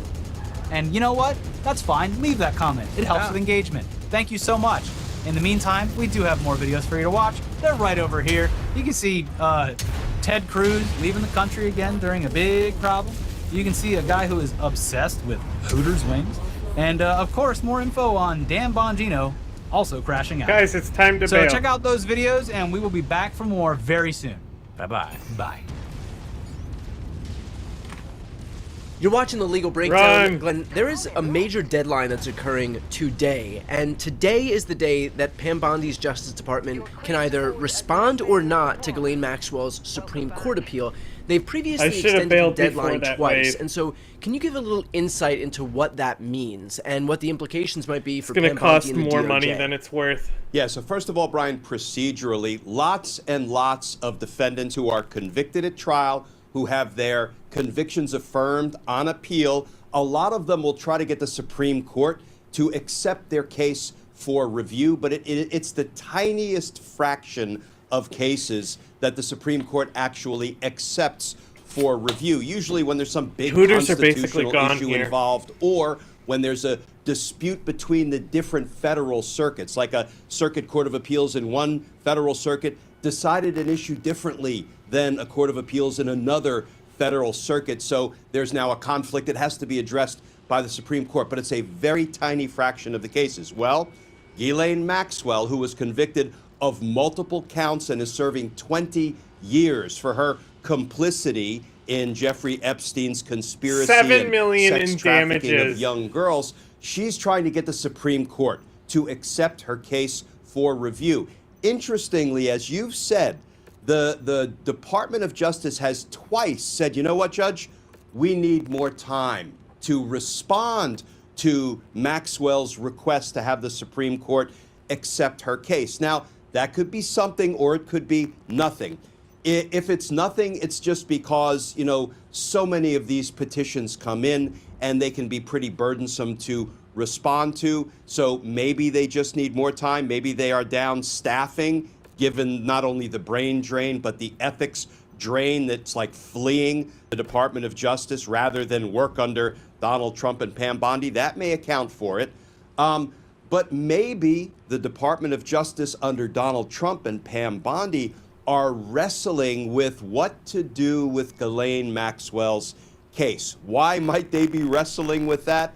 Well, Jeffrey Epstein is all the rage in the news right now, isn't he? Who's this guy? Because, after promising over and over and over again to disclose all of the Epstein files, including Pam Bondi on TV, when asked, are you going to disclose the Epstein client list? Okay, we've heard it already.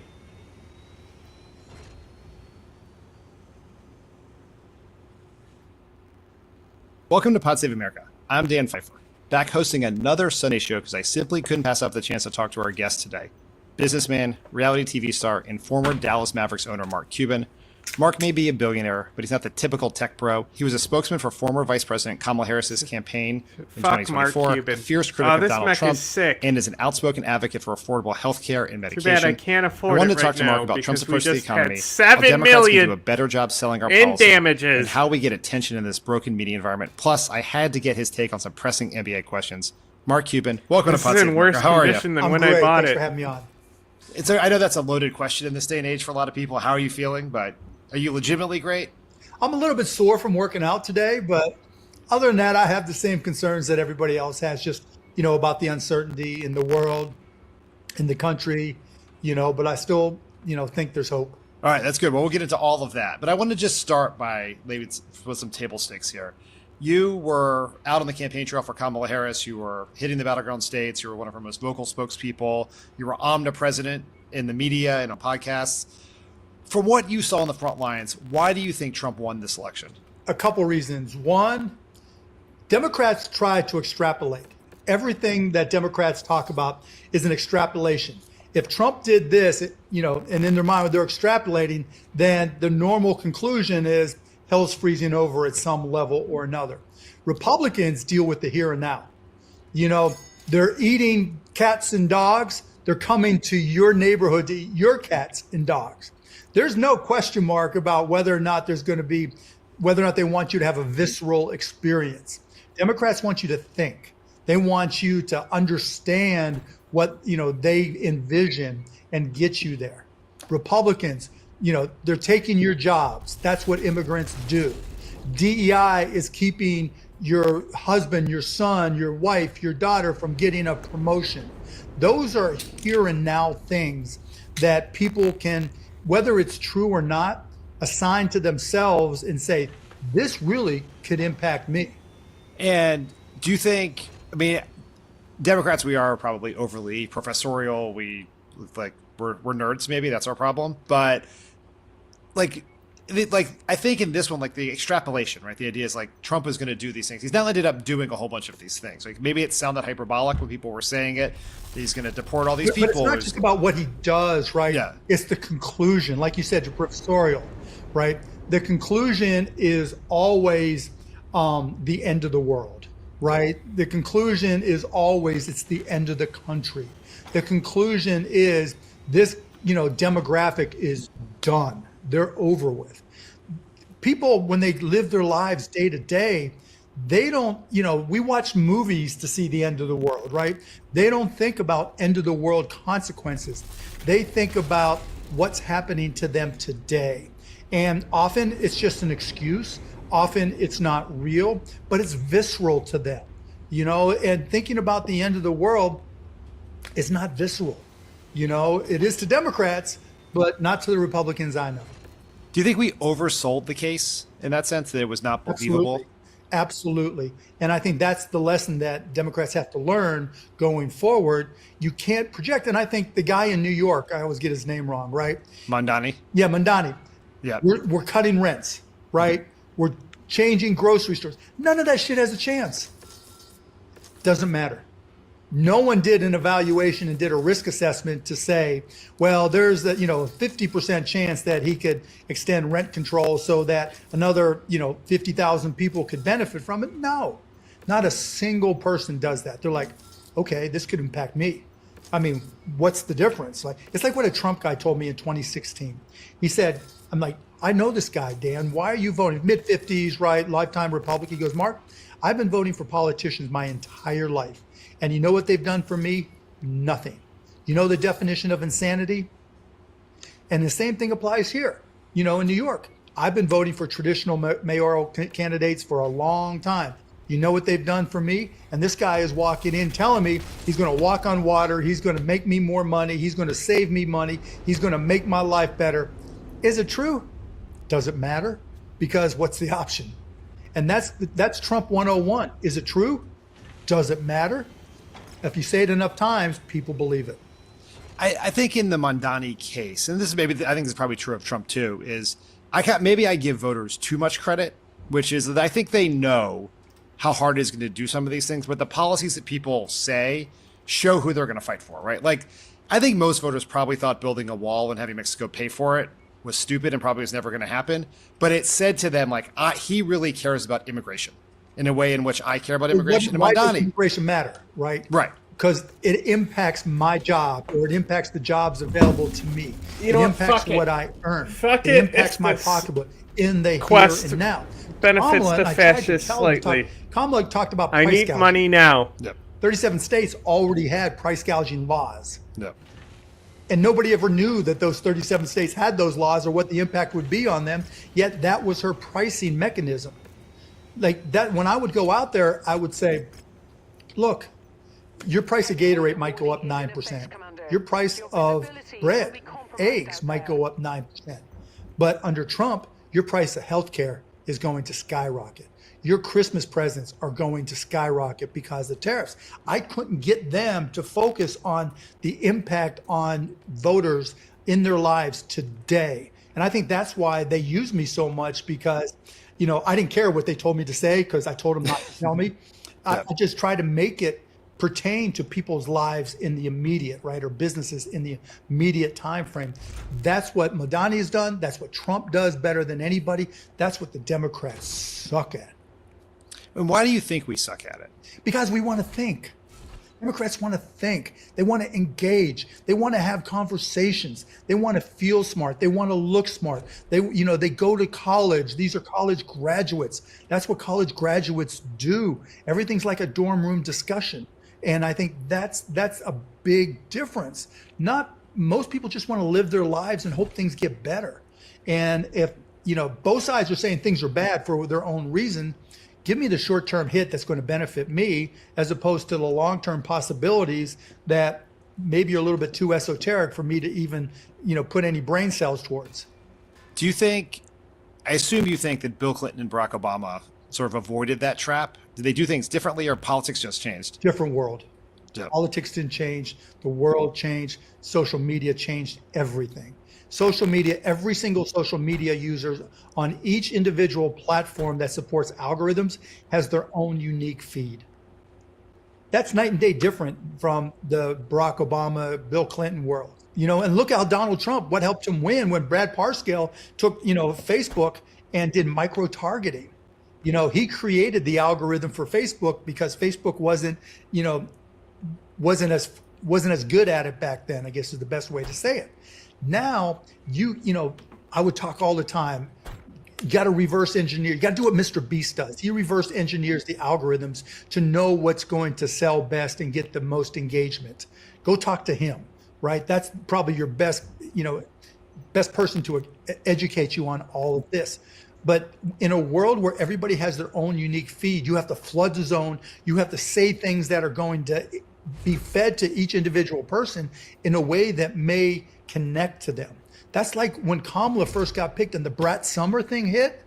Yeah. Everything was about algorithms and social media, and that's when all the momentum hit. The minute they started doing testing in a traditional political basis, right, where it's just like test this word, test that word, they would tell me all the time, yeah, we tested it, this is what works best. I'm like, fuck that. right? I'm not going to say that shit, right? You've got to hit. It's like selling. I said it all the time. When Biden was in the White House, he couldn't sell anything. He couldn't sell dollar bills for 50 cents. Kamala, when you sit down, have you ever sat down and just spent one-on-one time with her? I have. Yeah.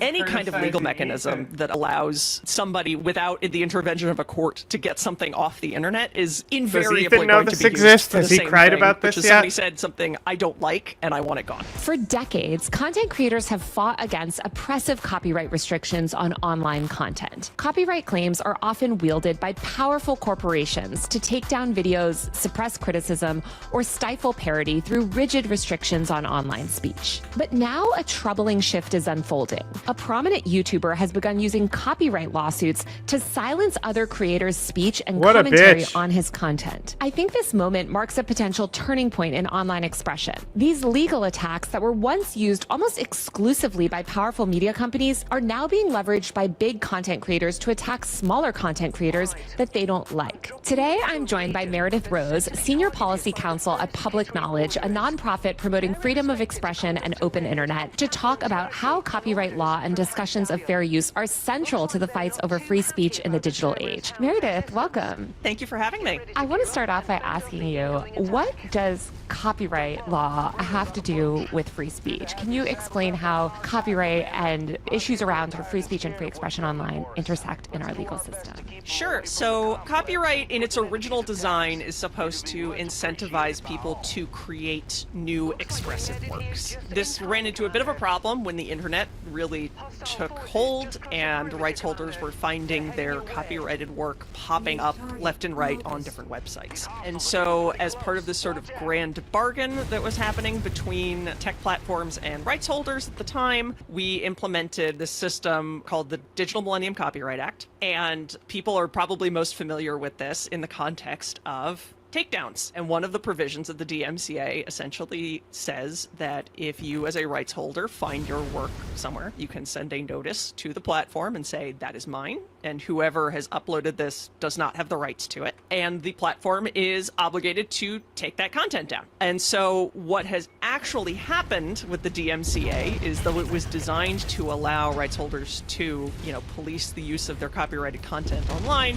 what it has ended up being in practice is a way for people to get things that are unflattering or that they don't like removed from the internet. So it's a very, very powerful tool, and it's just very widely used. Was there concern about abuse when it was enacted? And have there been any major legal challenges trying to kind of deal with this issue? So I don't know that anybody expected the degree and the pervasiveness of abuse that's actually happened. Also because, the law was passed in 1998, and I think folks were still, didn't really appreciate just how huge and transformative the internet was going to be. And there have been a lot of debates since then. Unfortunately, the way that lawsuits have gone on under the DMCA has really actually removed more of the protections that were supposed to exist for uploaders. So, classic example is the law has a provision which essentially says that you must consider, if you are a rights holder, before you send that notice, you have to actually make sure that it's not a fair use, that you can't send a frivolous notice just to do exactly the kind of thing that we keep seeing, which is to,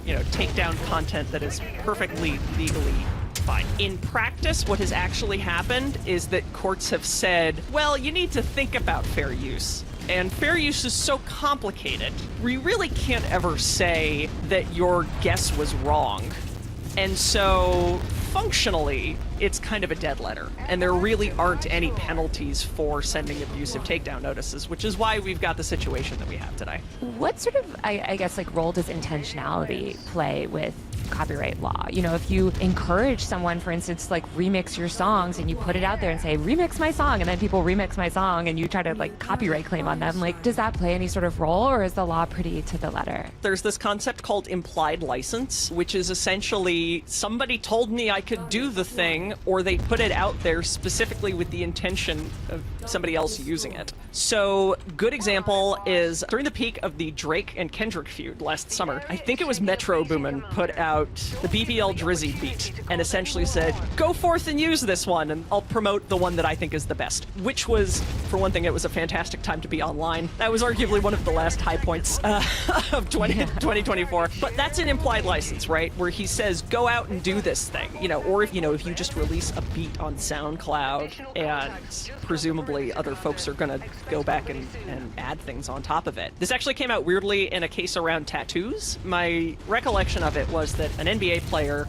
appeared in an NBA 2K game, complete with tattoos, and the tattoo artist sued and said, that's my design, you can't reproduce it because I have a copyright on the design. And I don't recall if it actually made it into the court fight, but one of the common lines of thought among the copyright nerd set was that when you put a tattoo on someone's body, you're giving them an implied license to display it out in the world because true, I guess. You're putting your artwork somewhere visible for the whole world to see, and it was broadcast on, live games all the time. Like, this thing's reproduced all the time. So yeah, there's an implied license when you put art on someone's body. The DMCA stuff, I feel like most creators learn about it through having their content taken down, and it seems like it's been really abused by these big companies. Like, I don't know, you included a Disney clip or some Warner Brothers material that you were reacting to, and it was sort of immediately removed. Now we're seeing, it seems like content creators themselves sort of enact copyright claims on each other. Have we seen anything like this before? Not that I am aware of, but with the caveat that I don't really follow YouTuber communities very closely. We have seen, obviously, instances of, the sort of joke is that the DMCA is a keep my name out of your mouth cause of action. We have seen it a lot to take down criticism that is like very, very spurious copyright claims. So YouTuber Lindsay Ellis kind of was on the receiving end of this famously when she was actually commenting on a different copyright lawsuit that was a debate about who owned, quote unquote, the concept of the Omegaverse trope in fan fiction. So there was a lawsuit between two creators. One of them claimed that really she had the rights to this Omegaverse trope. Lindsay Ellis came in and included clips of her reading from the book. But, she makes very substantially long YouTube videos, and these were a small part of it, and mostly she was just poking at the concept that anybody was fighting about this. And then she got a takedown notice from the author whose, argument she was poking at, and then she got to do another YouTube video about how she had gotten DMCA'd for criticizing someone else. So it really does become kind of a snake eating its own tail, and really any kind of legal mechanism that allows somebody without the intervention of a court to get something off the internet is invariably going to be used for the same thing, which is somebody said something I don't like and I want it gone. Well, that's why I want to kind of dig into that a little bit more, because I feel like a lot of people online, in light of all these YouTuber things, have said this is not about free speech and this is not about free expression. And it seems like most copyright, certainly a huge amount of it, right, is about speech and expression. And like you said, you posted something that I don't like, or you posted criticism or political commentary that I don't like. So can you talk a little bit just about that and sort of like how this stuff can be weaponized to silence specific speech or political views, things like that?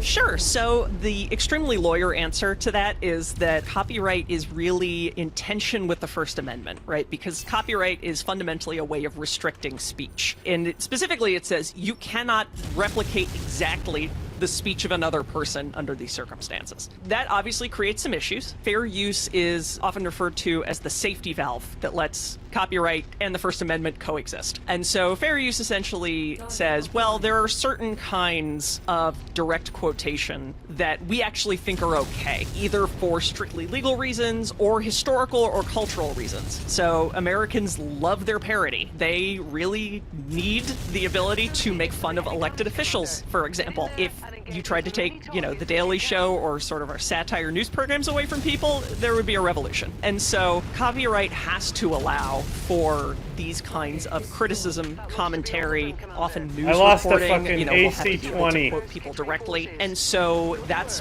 how we tried to square that circle. Now, in practice, a lot of this comes down to whether a judge does a sniff test on it and thinks, I think this seems valid, or I don't think this seems valid. So in a lot of upset. cases, it's, do I think this party's a jerk, or do I think this other party's the jerk? And so you've had some personalities losing copyright cases sort of based on just the force of, the gut feeling that we may not be able to articulate it, but we really don't like what they did here. Yeah, I saw somebody posting yesterday, some YouTuber fan, that was like, reminder, judges are people. Like, these are human beings making these judgments. These are not just like AI algorithms that, follow the law to the letter. I mean, they do follow the law, but, there is judgment involved in being a judge. And I feel like it'll be interesting to see how these cases play out. I feel like the legal system, especially around speech, is often weaponized where it's really just, I mean, I'm a journalist, so I've been sued for defamation before, and very frivolously, where they know that they're going to lose, but the goal is to kind of drain your money, smear you, attack the New York Times or wherever I was working, Washington Post. So I guess I'm wondering, in some cases, have you ever seen copyright lawsuits be used just to sort of punish someone, where it's like, you're going to have to take the legal resources now to defend yourself, and that in itself is a deterrent to speech? Yeah, for sure. Copyright lawsuits are ludicrously expensive. It is a very intricate,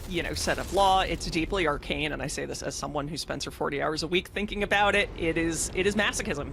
But the reality is that things like fair use, in particular, the way it's structured, are you only can definitively know if something is a fair use once you get in front of a judge, and the judge makes that call. And so we actually see copyright being used for, not just silencing speech, but trying to carry the weight of a lot of things that it was not designed to do. And so we end up dealing with copyright law when we're talking about everything from making books accessible to the blind, all the way down to being able to fix your tractor, all the way to, you said something on YouTube that I don't like. And the actual test for things like fair use are wobbly. It's a 4-factor test. The only way to be sure, though, that something is a fair use is if you're following more or less exactly the pattern that has happened in a case that has happened before. A lot of these sort of frivolous DMCA takedowns, because they're frivolous, tend not to make it all the way to court. Defamation still seems to be the weapon of choice in those cases, but it is a really kind of interesting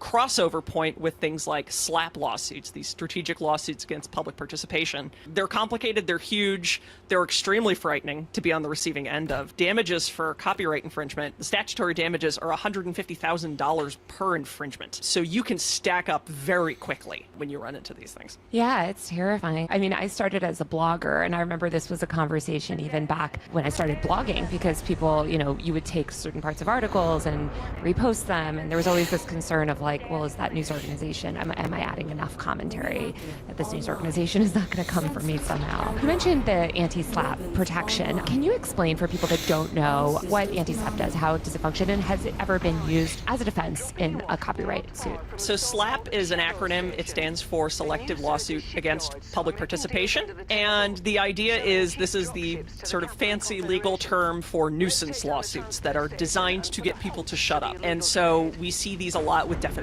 lawsuits in particular. There are things called anti-SLAPP statutes. They usually exist from state to state, so some states have them and some do not. Some of them are stronger than others, but the sort of essence of an anti-SLAPP law is that it allows for an I hope they do hit Moscow. Where if you are commenting on something that is sort of a matter of public interest, and this is speaking very generally because, again, every state has their own, or some states have their own. Wow. But if really this is a lawsuit that is just designed to shut you up, then there's an early off-ramp so that you don't have to go through motions and discovery and all the added expense of having to go through these lawsuits. Texas has actually one of the strongest anti-SLAPP provisions in the country, which is, I feel like, kind of surprising to a lot of folks. It was definitely a surprise to me. No shade to Texas, but I did not expect that. California's got a pretty strong one as well. I know New York and Virginia have them of sort of mixed success. And there's been kind of talk for years about whether we need a federal anti-SLAPP statute. I know Ron Wyden was trying to introduce, I think it's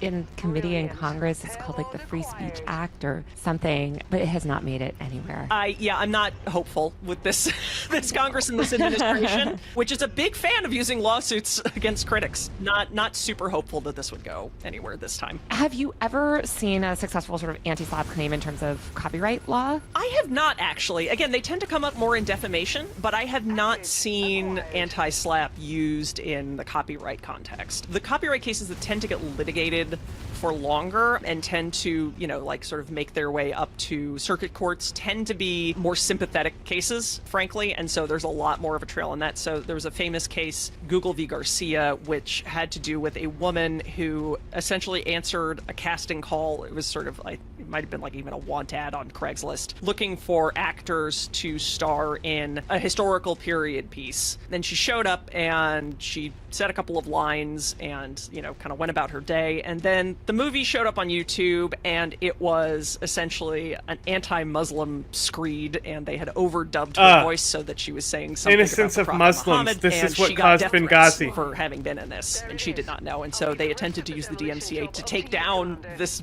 thing, saying I was in it, I have a copyright in my performance, and I didn't consent to this being up there. Frankly, it was a terrible situation, but copyright was not the route to get that to happen. And, you know, we ended up, I believe it was at the 9th Circuit, where they finally said, like, this sucks, but this is not the cause of action you need to use to deal with this. You know, so we tend to see it more in situations like that, but I am not aware of a situation where copyright and anti-slap have really collided. And that's partly because it's a federal case, so it always goes through federal courts, and anti-slap are state level. There's actually an open question about whether or not state anti-slap can apply in federal court. I think the answer is different in different circuit courts, so it depends on where you live. It's a whole complicated morass that, you know, lawyers keep themselves employed.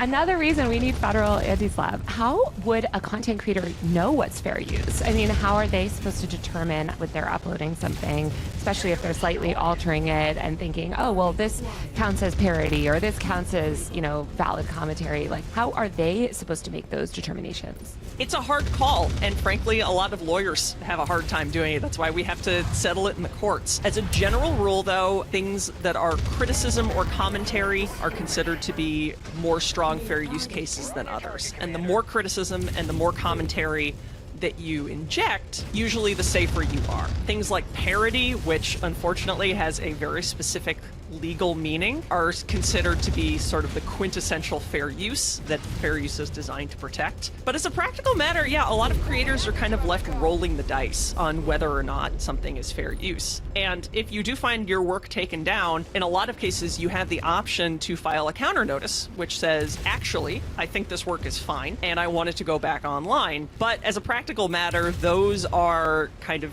terrifying to file. They usually have lots of all caps print on the bottom of them saying, the next step after this is a lawsuit if the person who issued the takedown notice really wants to fight it, and a lot of folks get deterred. And that's even if they have the option to file a putback notice. So places like Twitch, for example, doesn't have any mechanism for putbacks in a lot of cases. You can appeal a decision, but there's no DMCA counter notice that's really baked into the system. And so it's this perfect storm of, you know, platforms feel like they have to take stuff down, but there's no penalties for them not putting it back, and creators are, I pressed restart I think, mission when I meant to hit understandably a little weapon bit skittish about fighting these things. You mentioned fair use earlier and these sort of 4 qualifications. Can you walk me through what those 4 are? Yeah, so it's a 4-factor test to actually make sure that it's fair use. So the first one is the purpose and character of the use, which includes whether it's commercial or whether it's nonprofit. This is often called the transformativeness prong. How much are you transforming the work from what it was originally to the new use? This is the subject of tons of debate. The Supreme Court weighed in on it recently and kind of shook up everything in that first factor. So that one is sort of widely acknowledged to be messy. The second question is the nature of the copyrighted work. So nonfiction, because nonfiction is essentially like depends on restating facts, and facts are not protected by copyright law, nonfiction tends to get thinner copyright protection, so it gets a little less deference towards protecting it because, again, if it's facts, you can't protect those. The third factor is the amount and substantiality of the portion used in relation to the copyrighted work as a whole. So did you take the whole thing or did you just take a snippet? And the fourth is the effect of the use on the potential market for or value of the copyrighted work. And this is what people tend to think about when they think about whether something is fair use. You know, the question is, am I making money off of it? And if I'm making money off of it, it's not a fair use. Fair use cases, and the one from which a lot of modern fair use thinking flows, had to do with Two Live Crew, a hip-hop group, doing a song called Pretty Woman, which sampled the Roy Orbison song Pretty Woman, and was a parody of it in a lot of ways. And they made money off that, and that is considered to be one of the quintessential fair uses. So you take all of these 4 factors together, and you sort of weigh them, little scales, and you hem and you haw, and then the judge has to kind of sum up all of the factors and make a decision on it. But again, you know, a lot of these things are like, the transformativeness prong. Like, well, what does that really mean? Everybody's kind of a slightly different view on what is transformative and what is not. Judges are going to think certain things are more creative or less creative, often depending on their biases about certain kinds of creative works. And so it gets really messy, and it ends up being not only fact-specific, but sometimes judge-specific about how you want to argue these things. I think it's so interesting, too, just like the norms that have been set, especially as live streaming has taken off and more people, I mean, IRL streams, but these reacting streams on Twitch are increasingly popular, and YouTube, where people sort of just react to other people's content or commentate on it. And I guess I'm wondering, like, have you seen copyright law affect these fan communities and this, like, remix and reaction culture? Oh yeah, absolutely. Copyright law, and especially fan communities, and we call it transformative fandom now. There's a long history there. And so one of the biggest organizations working on this is the Organization for Transformative Works, and they run Archive of Our Own, which is a huge fan fiction archive. And I get this question a lot. I do a lot of talks at like Dragon Con and other fan communities, and I got a lot of questions about like, well, is my fanfic a fair use? What if I make cosplay? What if I sell cosplay accessories? What if I sell fan art? And the answer is almost uniformly that there is a difference between your legal risk and your practical risk. That a lot of companies have decided either that they're going to crack down on use of their products, even if they don't win, bringing the lawsuit is going to be usually enough to get somebody to stop doing it, or that they benefit from having this active fan community and active fan engagement, and that they're just going to let it go. And sometimes they draw lines sort of informally around what they are and are not comfortable with. So, not in the US, but in Japan, there was an interesting case where, somebody actually got sent to jail for making a fan comic. It was a Pokemon fan comic, and it was pornographic. So that was the line.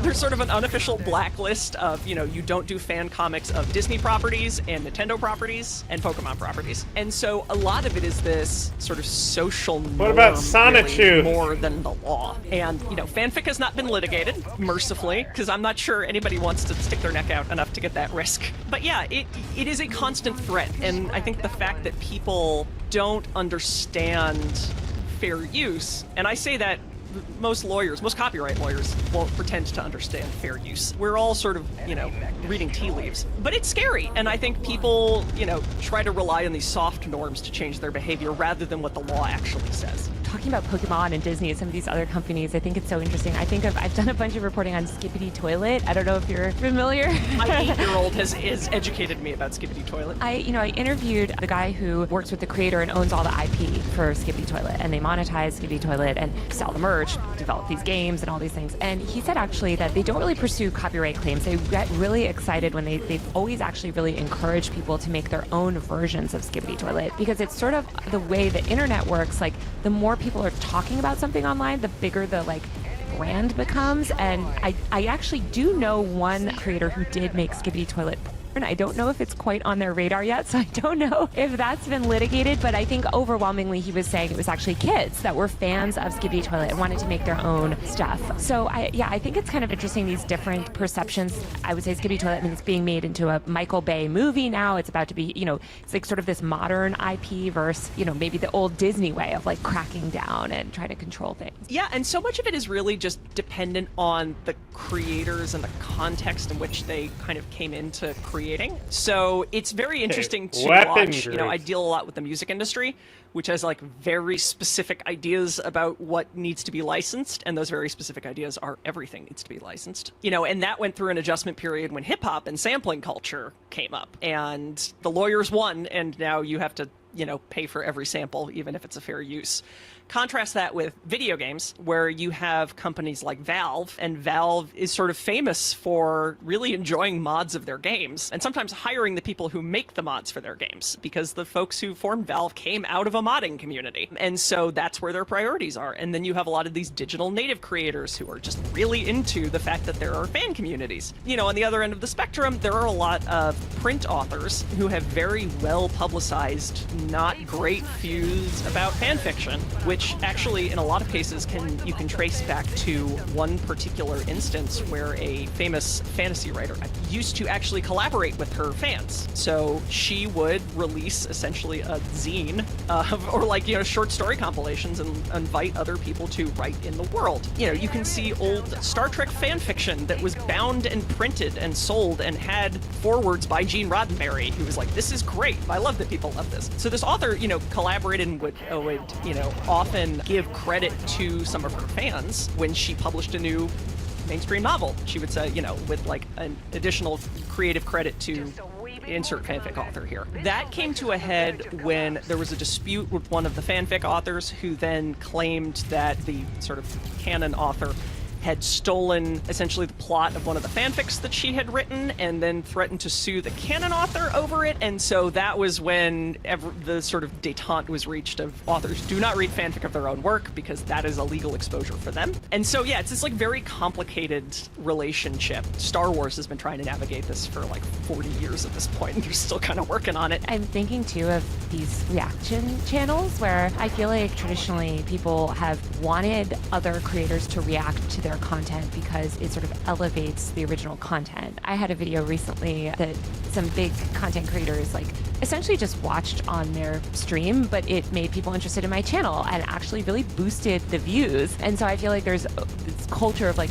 creators being like, please react to my work, like please let me know what you think, please talk about it on your stream or whatever, just to sort of like get the word out there. In this case with this big YouTuber suing the smaller YouTubers, he actually has encouraged people to react to his work, but now he's saying, hey, you stole my views. You stole my views and you stole my money because you sort of didn't, like we're talking about, it wasn't transformative enough. And I'm wondering what effects that might have on like commentary culture, just generally. Because I feel like how can you know how much commentary you're gonna have on a piece of content until you react to it? I mean, maybe you'd have to sort of pre-react ahead of time and sort of plan out commentary, make sure you have enough to say. It seems kind of sticky. Yeah, and it's definitely doubly sticky when the reaction is being done as a live stream and you may not know in advance exactly. Or, as apparently one of the streamers had to get up and take a bathroom break, and apparently that was offensive because she left the stream running while the chair was empty. Yeah, I mean, it's hard to know, right? There may not be a lot of there. I always sort of use the example of on one end of reaction videos, you have, and I confess, I really enjoy these as an aging millennial, younger Gen Z reacting to whatever pop hits were, popular when I was in high school, where it's just, a guy in the corner kind of bopping along to whatever. I still enjoy those. And on the other end, you have Dustin Pointer, who's the red flag, green flag guy, who will take videos of people and their relationship dynamics and race across the field with a giant red or green flag and sort of dunk on people as necessary. It's hard to predict exactly how folks are going to react to this, but I think the sort of takeaways from it from a lawyer perspective is more commentary is better. Maybe pre-record it, maybe live reacting isn't it? And also, something maybe to avoid is saying things like, watch my reaction video as the ethical way to not give ad revenue to the original, that's really which dumb does to actually say. start running into copyright law rationale around fair use. When you've accidentally touched directly on the fourth factor of fair use, maybe you want to avoid doing that. I mean, I think of this actually with cable news, where and it's not like I'm trying to starve CNN of revenue, but I don't pay for cable news, and I feel like I increasingly watch it through Twitch streams or live streams. Like when something happens, I turn into these YouTubers that are essentially just streaming CNN or streaming cable news. And I'm interested how news companies will handle that, or if they will crack down. I mean, in some ways it's amplifying their coverage and bringing them to a new audience of young people. Yeah, I don't know. I feel like there are different mindsets. Even I've spoken to people within these cable news organizations of like whether or not this is a good thing and whether they should be happy or crack down on, people streaming content. That's got the added complication of it's the news. It is necessarily newsworthy. I mean, we can argue about whether a lot of things that are on the news are actually newsworthy or not, but I don't think they want to be arguing that what they're airing is not worth airing. And again, going back to earlier, copyright law and fair use is just as culturally determined in a lot of cases as it is, in terms of what we prioritize and what judges think should really be allowed. And the ability to respond to newsworthy events is like a big part of that. And so one of the classic fair use cases had to do with excerpting a political biography to respond to it. Yeah, and these are things that are important, and judges are just generally going to be a little more favorable looking on, people sharing their important or not important views about the news of the day, rather than if they're doing a live reaction to, I don't know, the new live action Lilo and Stitch. Probably going to get a little bit less deference. I worked at a news organization too one time where they were trying to get content creators to react to our articles and content,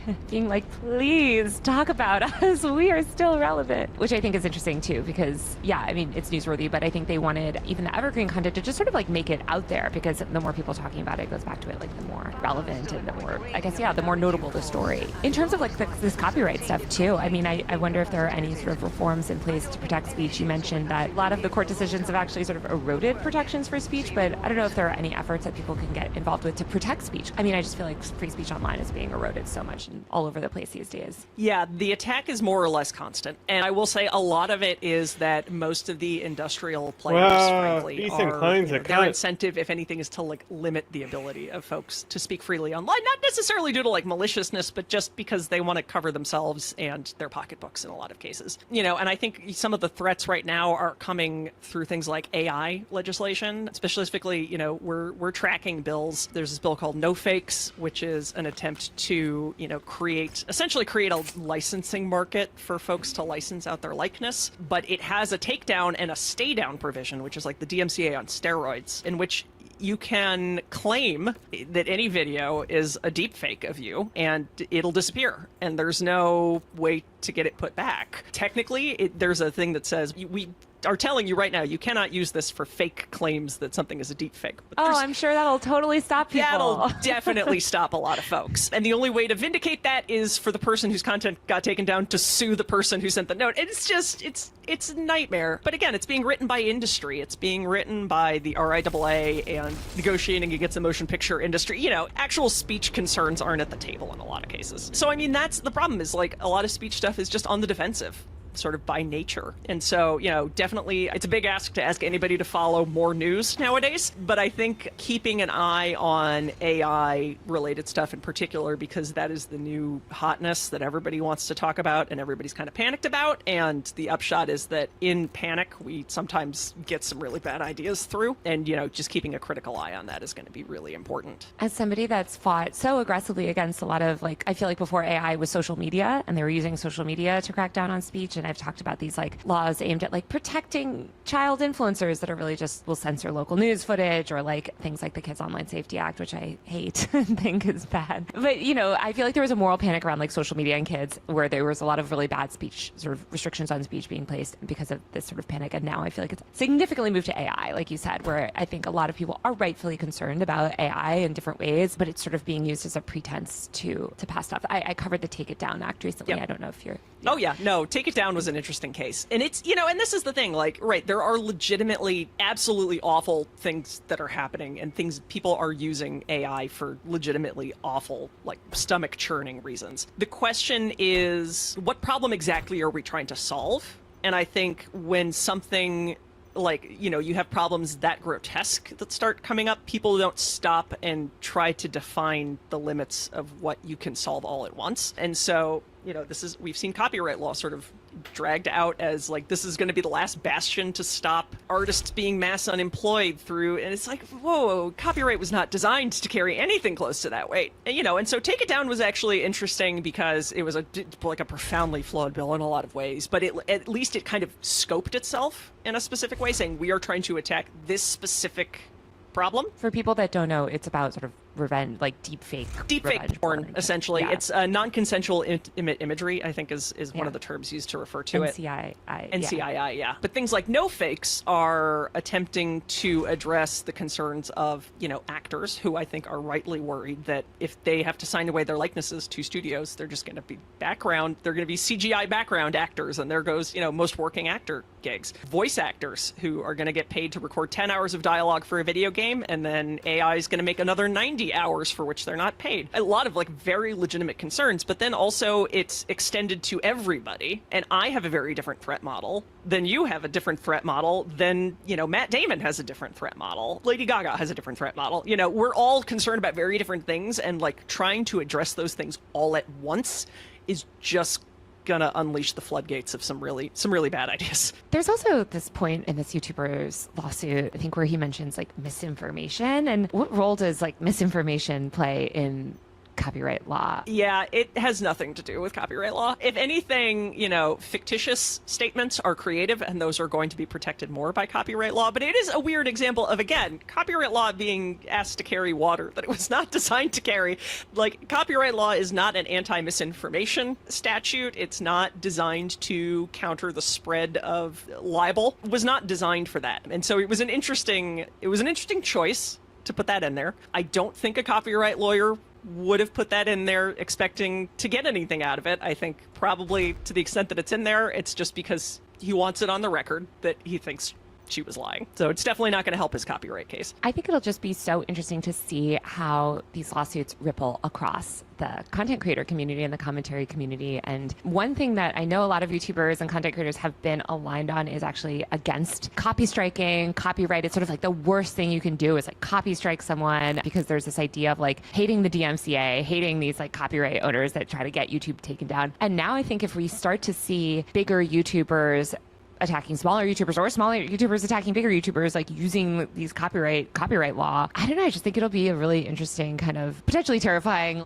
shock to the system. I don't think we've had creators kind of try to leverage this law against each other in this way before. Yeah, definitely not at this level of visibility, I don't think. But yeah, again, this is one of those things where fair use, it's like fandom communities. Fair use is wobbly, and so social norms step in to fill the gaps, essentially. And they guide how people's behavior operates. And I think, as much as anything, like you mentioned, YouTubers really don't like the DMCA, and it's very frowned upon to copy strike somebody. And so there's a lot of, the law doesn't exist in a vacuum, right? It is informed by how people act, and there's frankly a lot of social pressure that keeps people from bringing suits even when they can. Disney could crack down on everybody selling a Captain America shield at DragonCon, and they don't, because the publicity is better than the money they get out of the lawsuit. You don't want to be the bad guy, and you don't want to make your fans and your audience mad at you. So we'll see if that holds up this time. I pity the judge that has to learn about, the YouTube drama, Twitch reaction community. In terms of just like speech law and copyright and all this stuff, like, how do you think people can best educate themselves on these issues? Where can people learn a little bit more about kind of these topics? I would say definitely follow folks. I mean, obviously, selfishly, I think Public Knowledge does a lot of good stuff on copyright, but the Electronic Frontier Foundation, EFF, blogs and posts quite a bit about copyright law. They have been on this beat from the beginning, and they're very smart, and they do very fast reactions on these things. And they will often do creators know your rights type webinars and outreach and things like that. Meredith, thank you so much for joining me today. Oh, thanks for having me. All right, that's it for this week's Free Speech Friday. You can watch full episodes of Free Speech Friday on my YouTube channel at Taylor Lorenz. Also, don't forget to subscribe to my tech and online culture newsletter, usermag.co. That's usermag.co, where I write about all of this stuff and more. I'll be back next week with a brand new episode of Free Speech Friday. See you then. This has been a real animating issue for the MAGA movement, for the Trump administration. We got to release the Epstein client list. So all of a sudden there's this flip where, they're saying, oh, sorry, Epstein case closed. And, you got to wonder. The Jeffrey Epstein saga. Sam Cedar, Emma Vigeland. It's Casual Friday. Want to welcome back to the program Kyle Kulinski, host of the Crystal Kyle and Friends show and the Kyle Kulinski show. Kyle Kulinski, welcome to the program. Thanks for having me, guys. I appreciate it. Yeah, I just got to say, because of the ad I just did, folks are writing in about making sure that you use a GFCI outlet for anything that is near water in your bathroom. And yes, I think we all know that. That's an obvious thing. I'm glad we got that out of the way. Yes, I did not know that, and I would have electrocuted my butthole, but thanks for telling me. There you go. Be careful. You know, what this show needs is more bidet talk. That's what the show needs. I think it's got to be, I think those outlets, though, honestly, it's code at least 24 inches. Anything within 24 inches of water has got to be one of those outlets, because it has an automatic circuit breaker. He'll get rid of that rule soon, too, though. They're working on deregulating that as we speak. Exactly. We don't need those type of regulations.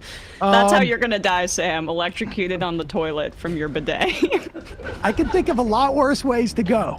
All right, let's get into this. We're watching, of the many things that were horrific in that bill that passed a week or two ago. Already hitting them? the immigration thing, That's I think, crazy. is going to be the thing that we feel most dramatically over the coming, 6 months. I mean, ICE right now has something like, what was the number of employees that work at ICE? I have this here. It is fascinating to see how dramatic this budget. 20,000 employees at ICE right now. They're going to increase the size of ICE by 50%. They are pulling guys who worked in like major crimes unit at ICE, like dealing with, cartels and big drug runners. They're pulling them off now to arrest moms or grandmothers. What are you anticipating with this, Kyle? I mean, I'm anticipating what we're seeing now ramped up tenfold. I think that with a budget of like $170 billion, they're not exactly hiding the fact that I think they're going to start very openly and brazenly going after not only legal immigrants as they already are, but I think American citizens. I mean, Trump has openly said multiple times that we got the homegrowns, we got to get rid of these homegrowns, they're a problem. And so we already got a report that about 70 American citizens were deported in Trump's first term. And I would venture a guess that we're at least at a couple hundred or maybe over 1,000 already, because he's treating ICE like his Gestapo. That's what it is. Now the ICE budget is bigger than like the Israeli military budget. What are you planning on doing with all those personnel? And by the way, they're also like deputizing Proud Boys and white nationalists to be the ICE Gestapo. They're pulling over random cars on a Tennessee highway. I covered a story on that recently.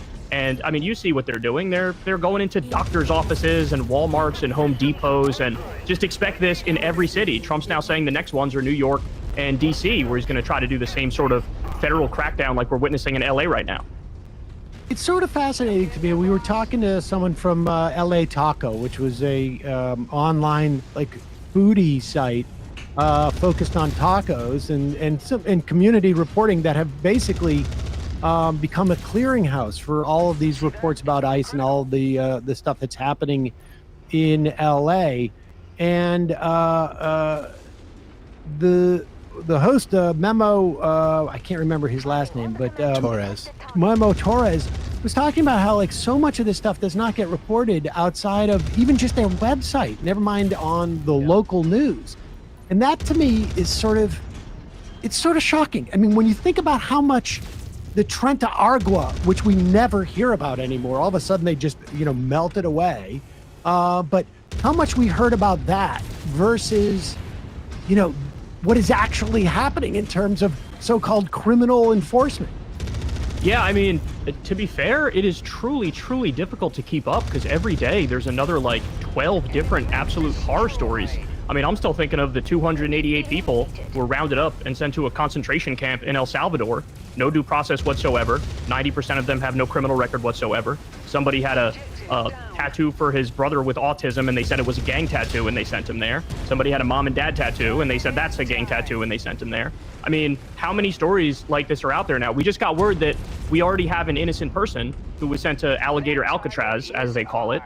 Person had no criminal record whatsoever. They didn't fill out, they like forgot to fill out one form for their immigration paperwork, and now they're being sent there. And look, I mean, I think they're going to continue down this path, and they're going to create more effectively concentration camps. If you are throwing out due process, throwing out habeas corpus, rounding up whoever you want and locking them up, then there's no other thing to call that but a concentration camp. So, I mean, I truly fear for the future of this country. I don't see how we get out of this without having basically like new Nuremberg trials and locking up Stephen Miller and locking up Kristi Noem and returning rule of law, because this is the most lawless thing I've ever seen. I mean, this is like looking at what Bush did overseas. This is like the imperial boomerang, where now it's come back to our country, and they're even escalating it here. Yes, it's I think really important to put it in the context of the war on terror. We would not be in this situation if, well, first of all, ICE was a creation of like the post 9/11 world war on terror kind of expansion of the surveillance state and of like federalizing this kind of policing.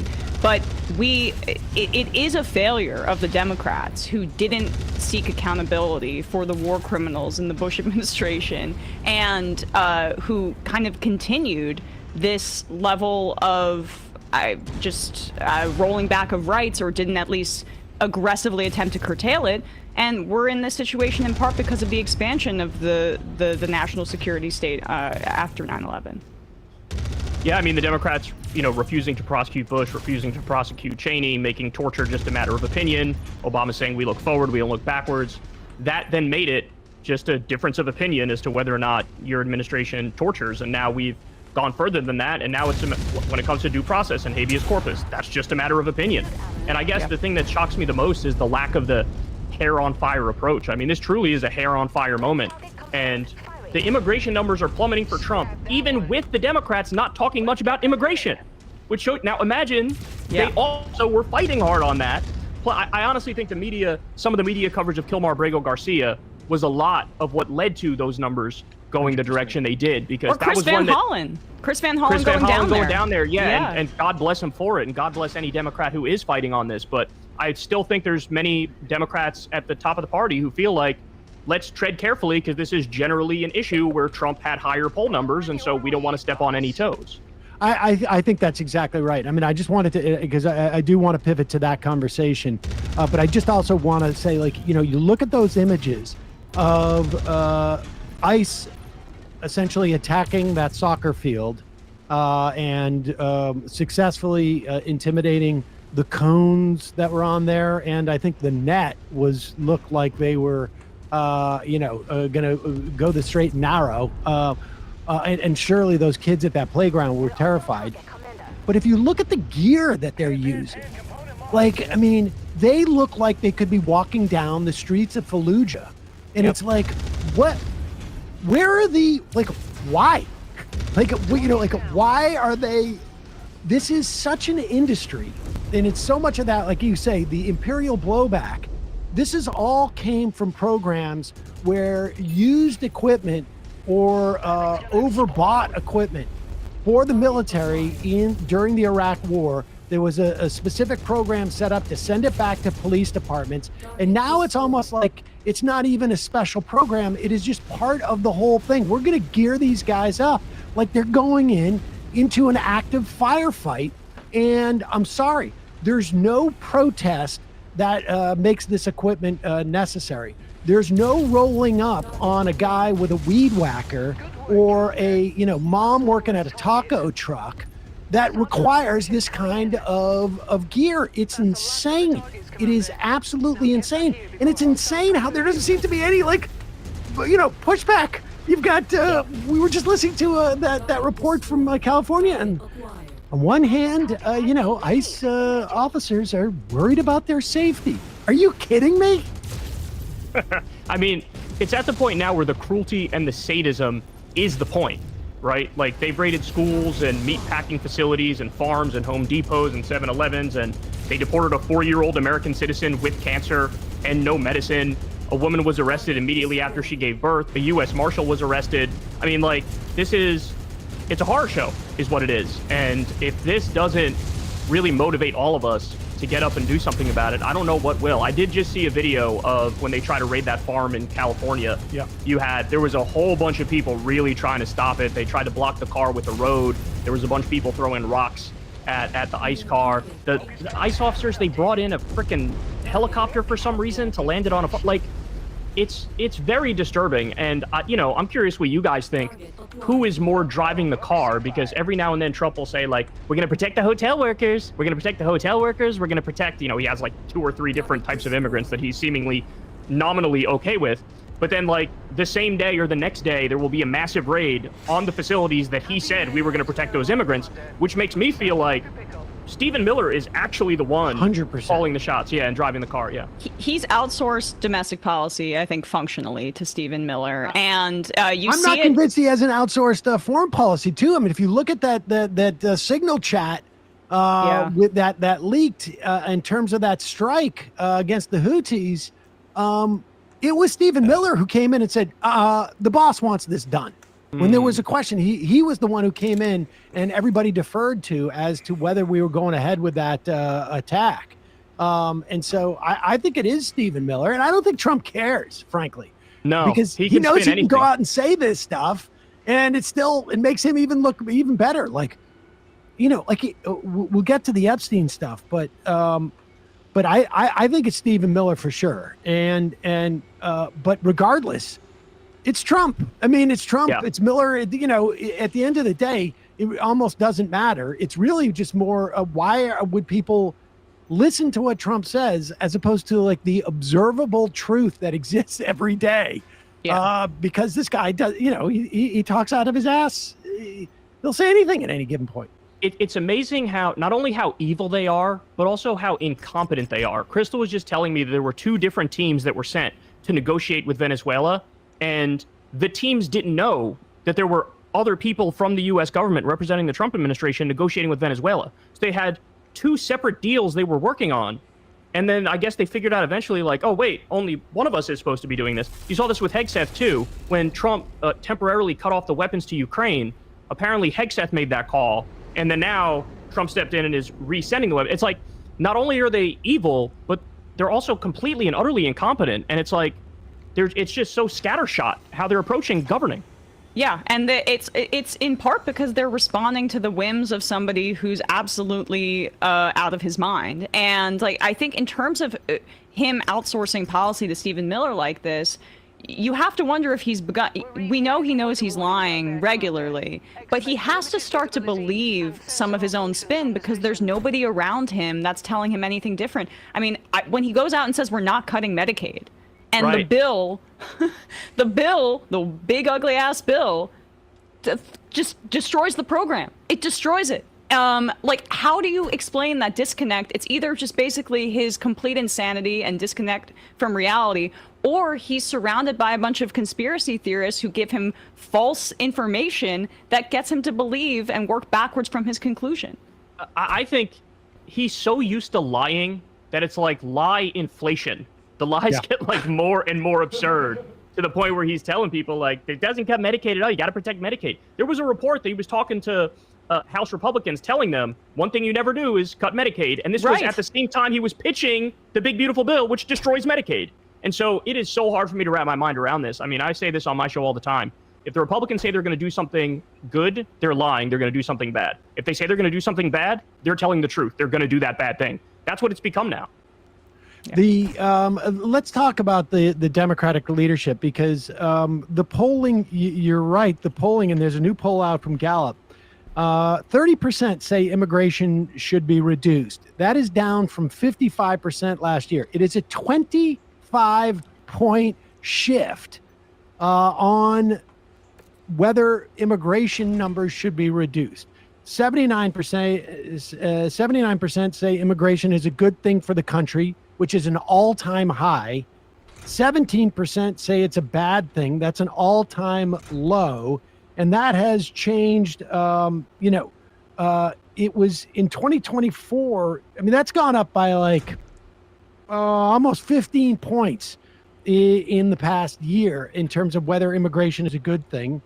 Allowing immigrants, essentially DACA, to stay in the country shot up by only about 4 points, but that's at 85% approval.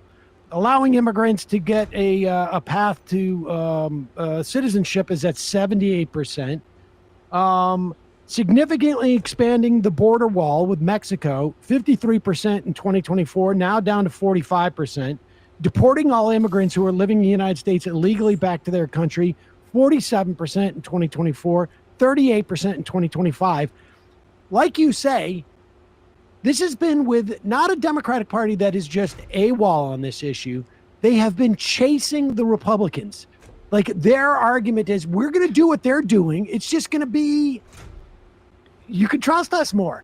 There is no immigration policy that the Democrats have that is articulable in contrast to the Republican policy, because it's basically the same thing, just being more polite about it.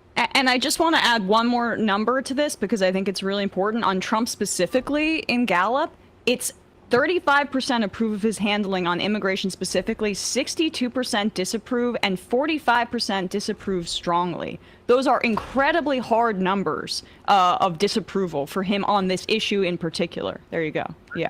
I can't tell you the last time I've heard Democrats make a positive affirmative case for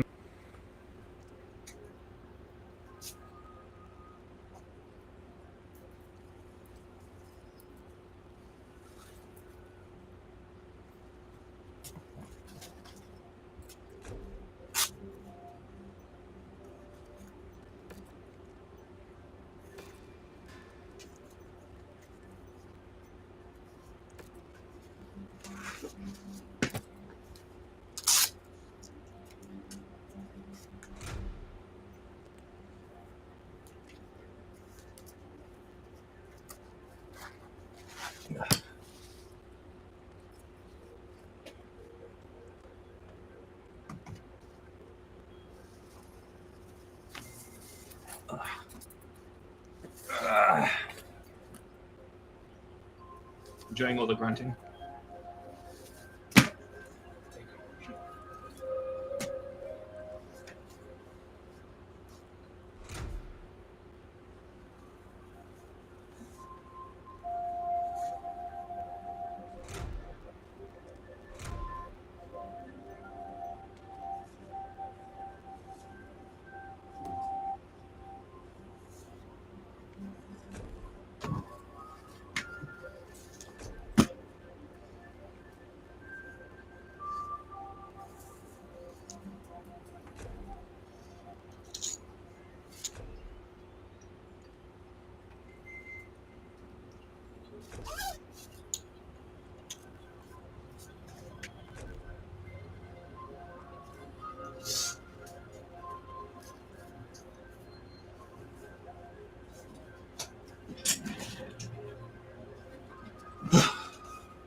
Come here.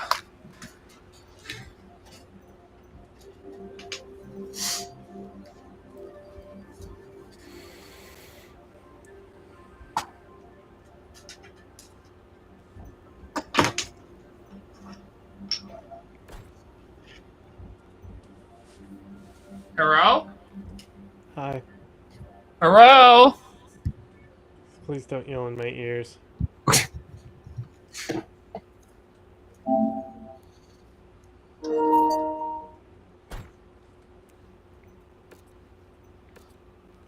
Okay.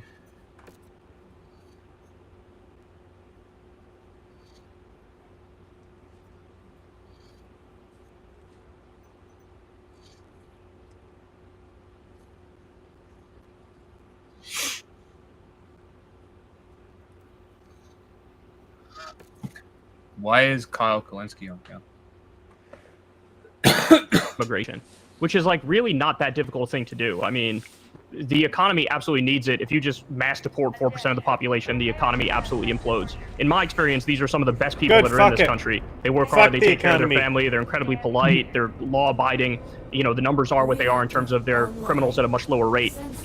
These are like very basic things, and I never hear the Democrats say it, which means that the public has moved on this solely as a result of the horrors of the pictures and the videos that are coming out of the military invading LA and ICE harassing innocent people with masked thugs. By the way, why are they wearing masks? They're wearing masks because they know fundamentally what they are doing is illegal. What they are doing is immoral. And so I gotta say though, my feeling on this is that I'm kind of pissed overall because I look at it like, you guys didn't know Trump was going to do this? Like, you didn't know Trump was going to do this. It always was going to be as ugly as it is. I mean, they were holding up mass deportation now signs at the RNC. Trump was out there saying, they're eating the cats, they're eating the dogs, they're eating the pets. That was in reference to legal immigrants, legal Haitian immigrants. That was the sign, hey, we're not just going after gangsters, we're not just going after criminals. By the way, that's not a novel idea. Any president of any party wants to go after, violent criminal undocumented immigrants first. And so it's sort of like, I'm kind of frustrated. It almost reminds me of this, like Rogan's been doing this too. Like, can you believe that they're going into Home Depots and taking people out? Yes, I can. How did you not see it? So I almost want to shake these people back to reality, but at the same time, they I should got their take the tax W. cuts. They got their tax cuts, True. and now they've grown a conscience about this kind of thing. I think. Right. No, go ahead. No, you go ahead, Sam. Well, no, you. after you. The No, I thing that insist. frustrates me here is that you see Trump's numbers cratering on this. You see the American public shifting their perspective on this.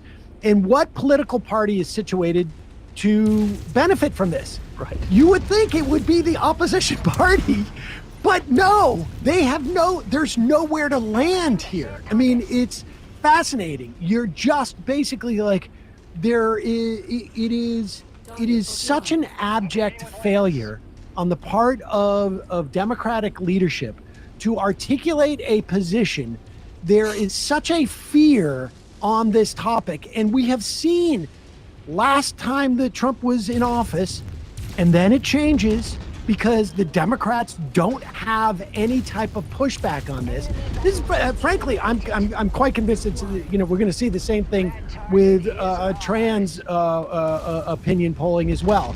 When there is an absence of an opposition party's position that is actually trying to litigate against this, you're not always going to be winning on every single day. But at one point, because it's the right thing, you're going to win ultimately, but they're not positioned to benefit from the cratering of this stuff. It just makes them look weak, which is, if you start to look at like the polling on the Democratic Party, you'll see stuff like too woke or something like this, but you will see weak. You will see weakness. And this is a lesson that Democrats, have not sort of absorbed from like, when Bill Clinton was like, strong and wrong is better than right and weak. And, but right and strong is also even better than that. Right, that's the best case scenario. It's crazy to me because Democratic elected officials seem to think that polls are like this stagnant thing that can't change, that you need to like sort of hop on and ride the wave. But Republicans look at polls and think like, oh, we could just bulldoze ahead, make a bunch of arguments, double down on it, and move the poll numbers in our direction. And it really speaks to, a fundamental core of not really believing in much or caring that much. Like, I think Trump and Stephen Miller actually genuinely, sincerely despise immigrants. Like, they are truly, in their core, they are white nationalists. And I think a lot of Democratic politicians, I mean, they're fine with immigrants, but fundamentally they don't care. They're not going to like go to bat for them. They're not going to like make a strong argument for them. And that's where you have this vacuum that is filled with the right, whether it's Republican politicians or right-wing media is amazing at this, where they all get on the same page and have the same talking points and push them out there. And you just don't see that mirrored on the Democratic side. It's more like hands off and almost like let Trump hang himself, which, to be fair, works to some extent. But it would work a lot better if, as he's hanging himself, you also clobber him over the head with a sledgehammer.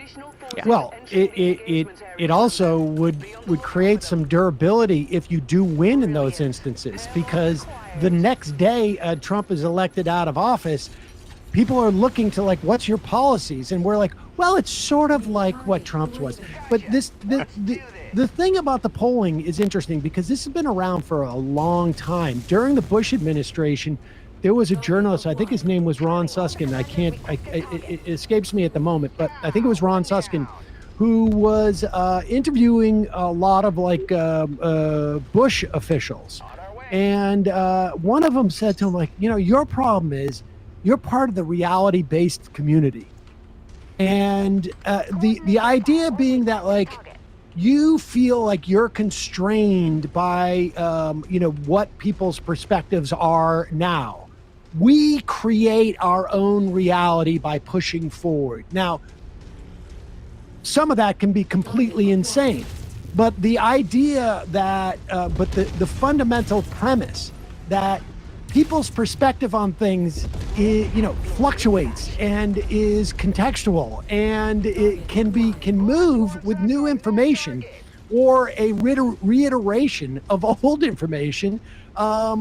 It's like the Democratic Party doesn't believe in that, or for some, it's, I don't know, I just don't want to contest on that level, but you don't always get to choose what issues you want to contest on. You're the opposition party, you got to contest on it. But you were making this point too about these guys, Rogan, like, I had no idea they were going to be doing this, and these voters who are like, what? I thought it was just going to be criminals who get thrown out. This notion of of that Democrats are running from what they perceive as wokeness and running from like immigration rights. I'm convinced that in the polls, that a lot of those guys, the men that the Democrats are so worried about, the white men they're so worried about losing or having lost, when they say woke, they're just saying weak. Like they're just like weakness is what I think people are responding to. The Democrats don't seem to stand for anything, and don't seem to stand for things that are even marginally considered unpopular. They stand for the and I paycheck. think at this moment, what we're witnessing is a massive vibe shift, where now it's no longer cool and edgy to be pro-Trump. And so the Democrats are sort of reaping the rewards of that without even having to say anything or do anything, because Trump is, of course, hanging himself on the Epstein stuff and bombing Iran and all these different things. And so now everybody who was riding hard for Trump before the election, they look like the rubes that they are. And so that's why you're sort of seeing, and I know you want to get to this in a minute, Sam, but you're sort of seeing a U-turn among, the pod bro sphere. Oh yeah, let's play this clip. Let's play this clip of what do we have? Schultz, right? Yeah. I mean, now at least he had the and this is a function of, like, it seems like the Epstein stuff was the straw that broke the camel's back, which is just, I mean, as far as I'm concerned, let them fight. And if I can throw fuel onto that fire, I will do it. But that's the thing that you feel betrayed upon. Here's Schultz is the latest of these type of sort of like manosphere broheims who have decided that they're no longer on Team Trump. Dude, Are you still talking about Jeffrey Epstein? We have Texas, we have this, we have all. Posted an X-ray. So this chick on her Hinge account posted an X-ray, and the X-ray is just her X-ray with her nipple path. Yeah, I've seen that before. That goes fucking hard. That's fucking great.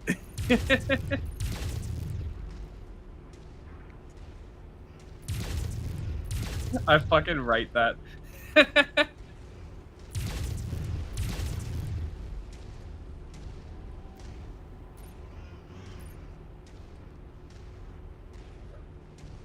How long for this mission? Oh, I can end it anytime, but it's a war zone. Okay. So, wave spawn, and I want to get I'm really behind on finances. So I need to not get injured. $7 million in damages. Yeah, I'm even further in debt now. This is what happens when you wage a private war.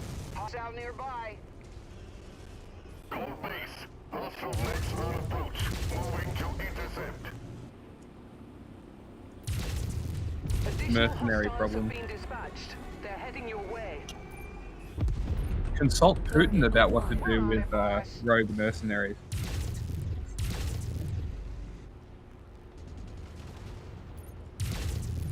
Hey Putin, how did you deal with Wagner? Dude, the fucking catapult is just shitting on that little locust.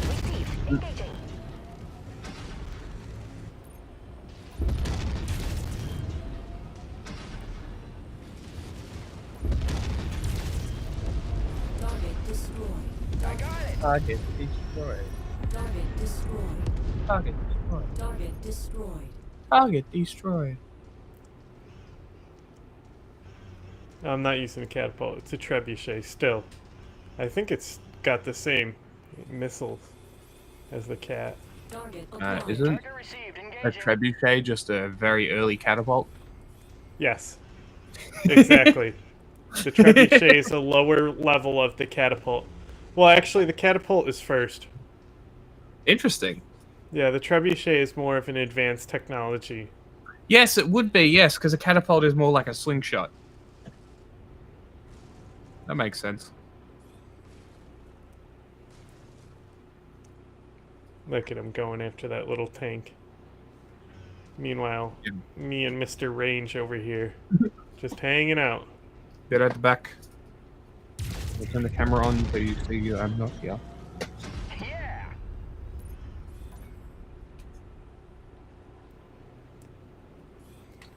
Target acquired. We're on your target, Commander. She's gonna smoke this, watch. Unless she's out of ammo. Are you out of ammo?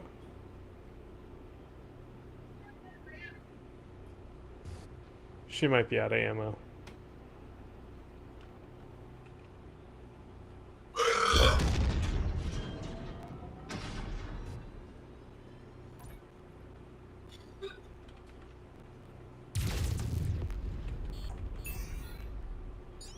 Additional contacts just crossed the perimeter, Commander. Expect company soon. None of y'all are out of ammo.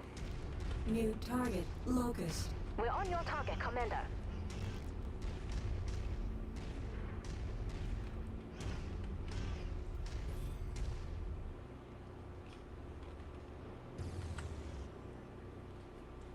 There you go. Shit on him. Shit on him.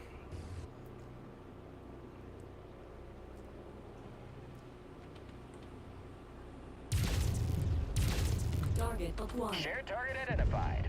Target destroyed. Focus target received, Commander.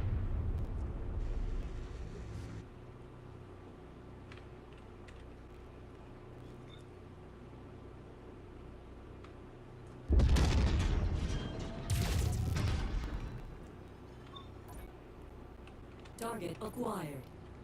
We got you, boss.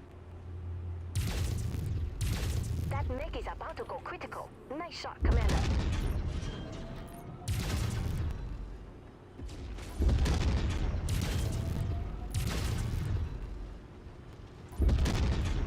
Tango destroyed.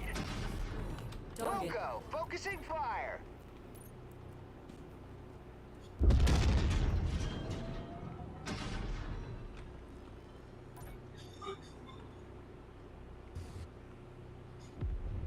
Target Your resistance is pulling in more hostiles from the surrounding area.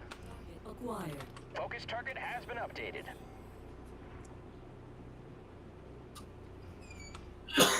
Copy, we're on it, sir.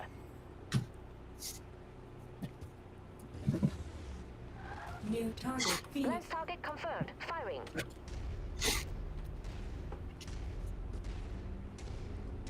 Okay.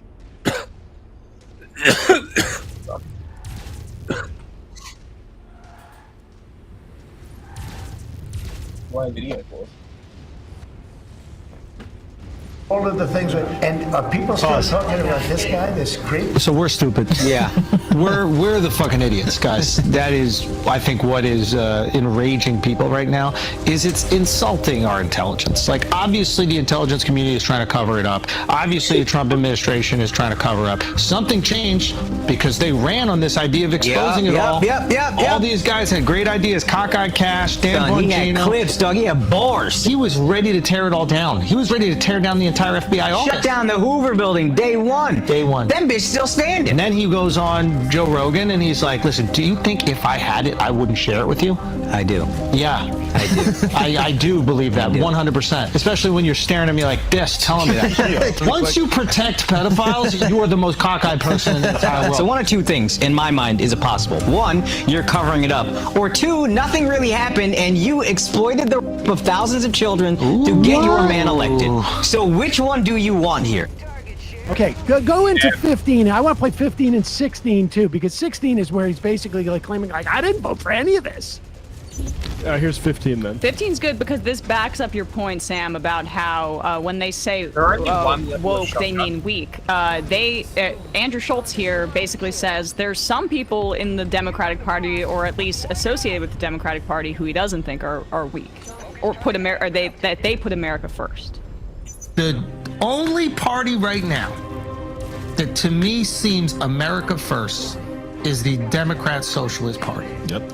Bernie is America first. Mamdani and all his ideas that he will not be able to execute, and I frankly think many of them are not good ideas, but he is no doubt New York first. The policies seem to want to help people here.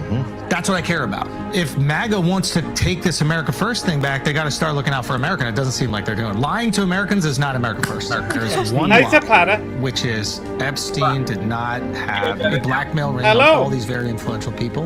And by saying that that didn't happen, you have to tell a lot of other little lies. Every one of them just pulls a little piece of thread away from the fabric. And we're starting to see right through it now, and it's just embarrassing. Okay, let's just play this last clip. I mean, as the sort of like end the saga here, but let's play it.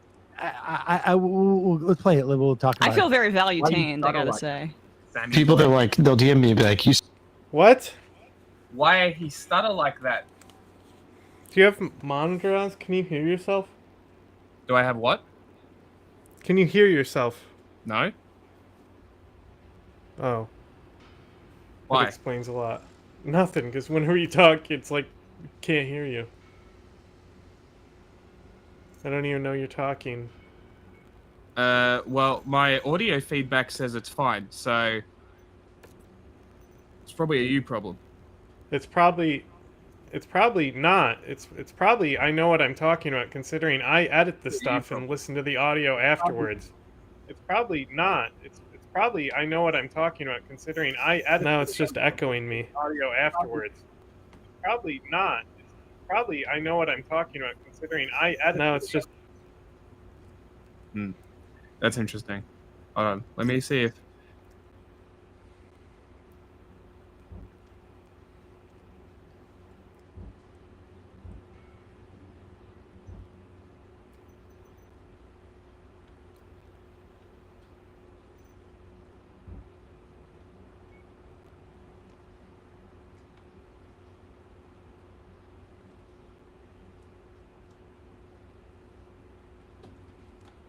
I mean, it sounds fine to me.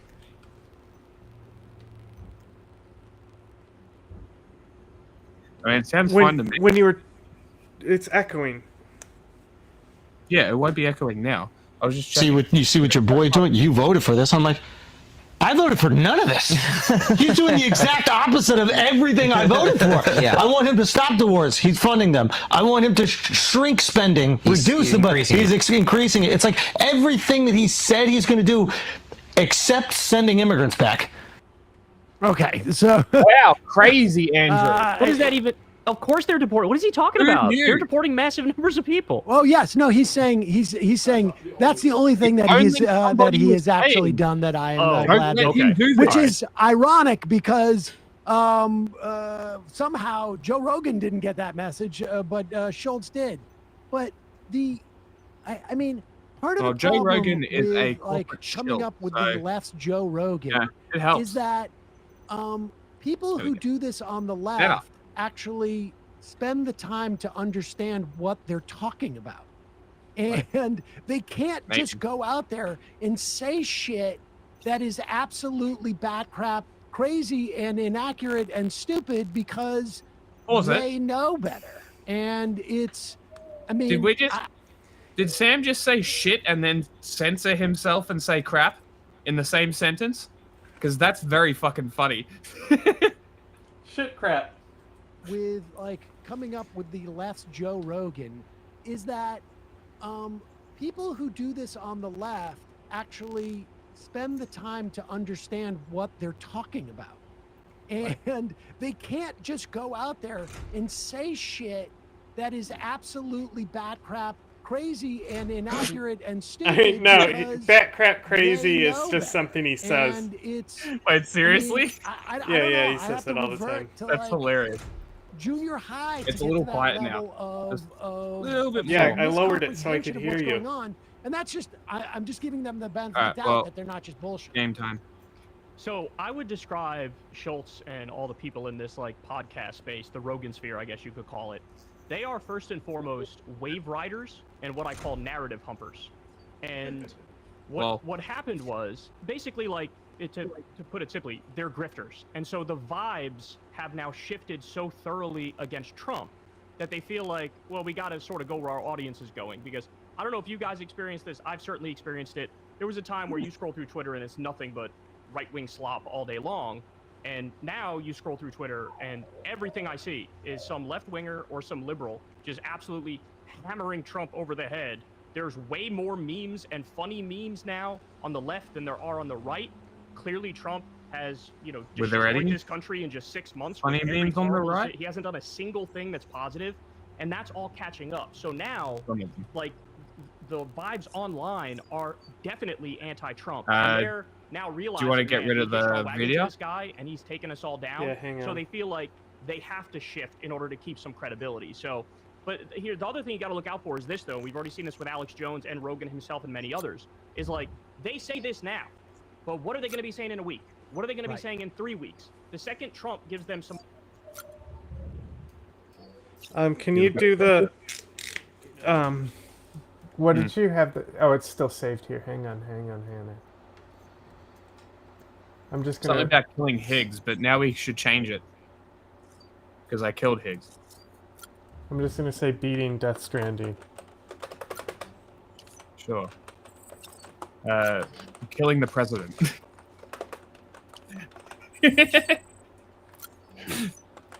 I'm not joking. I'm not putting that in a title.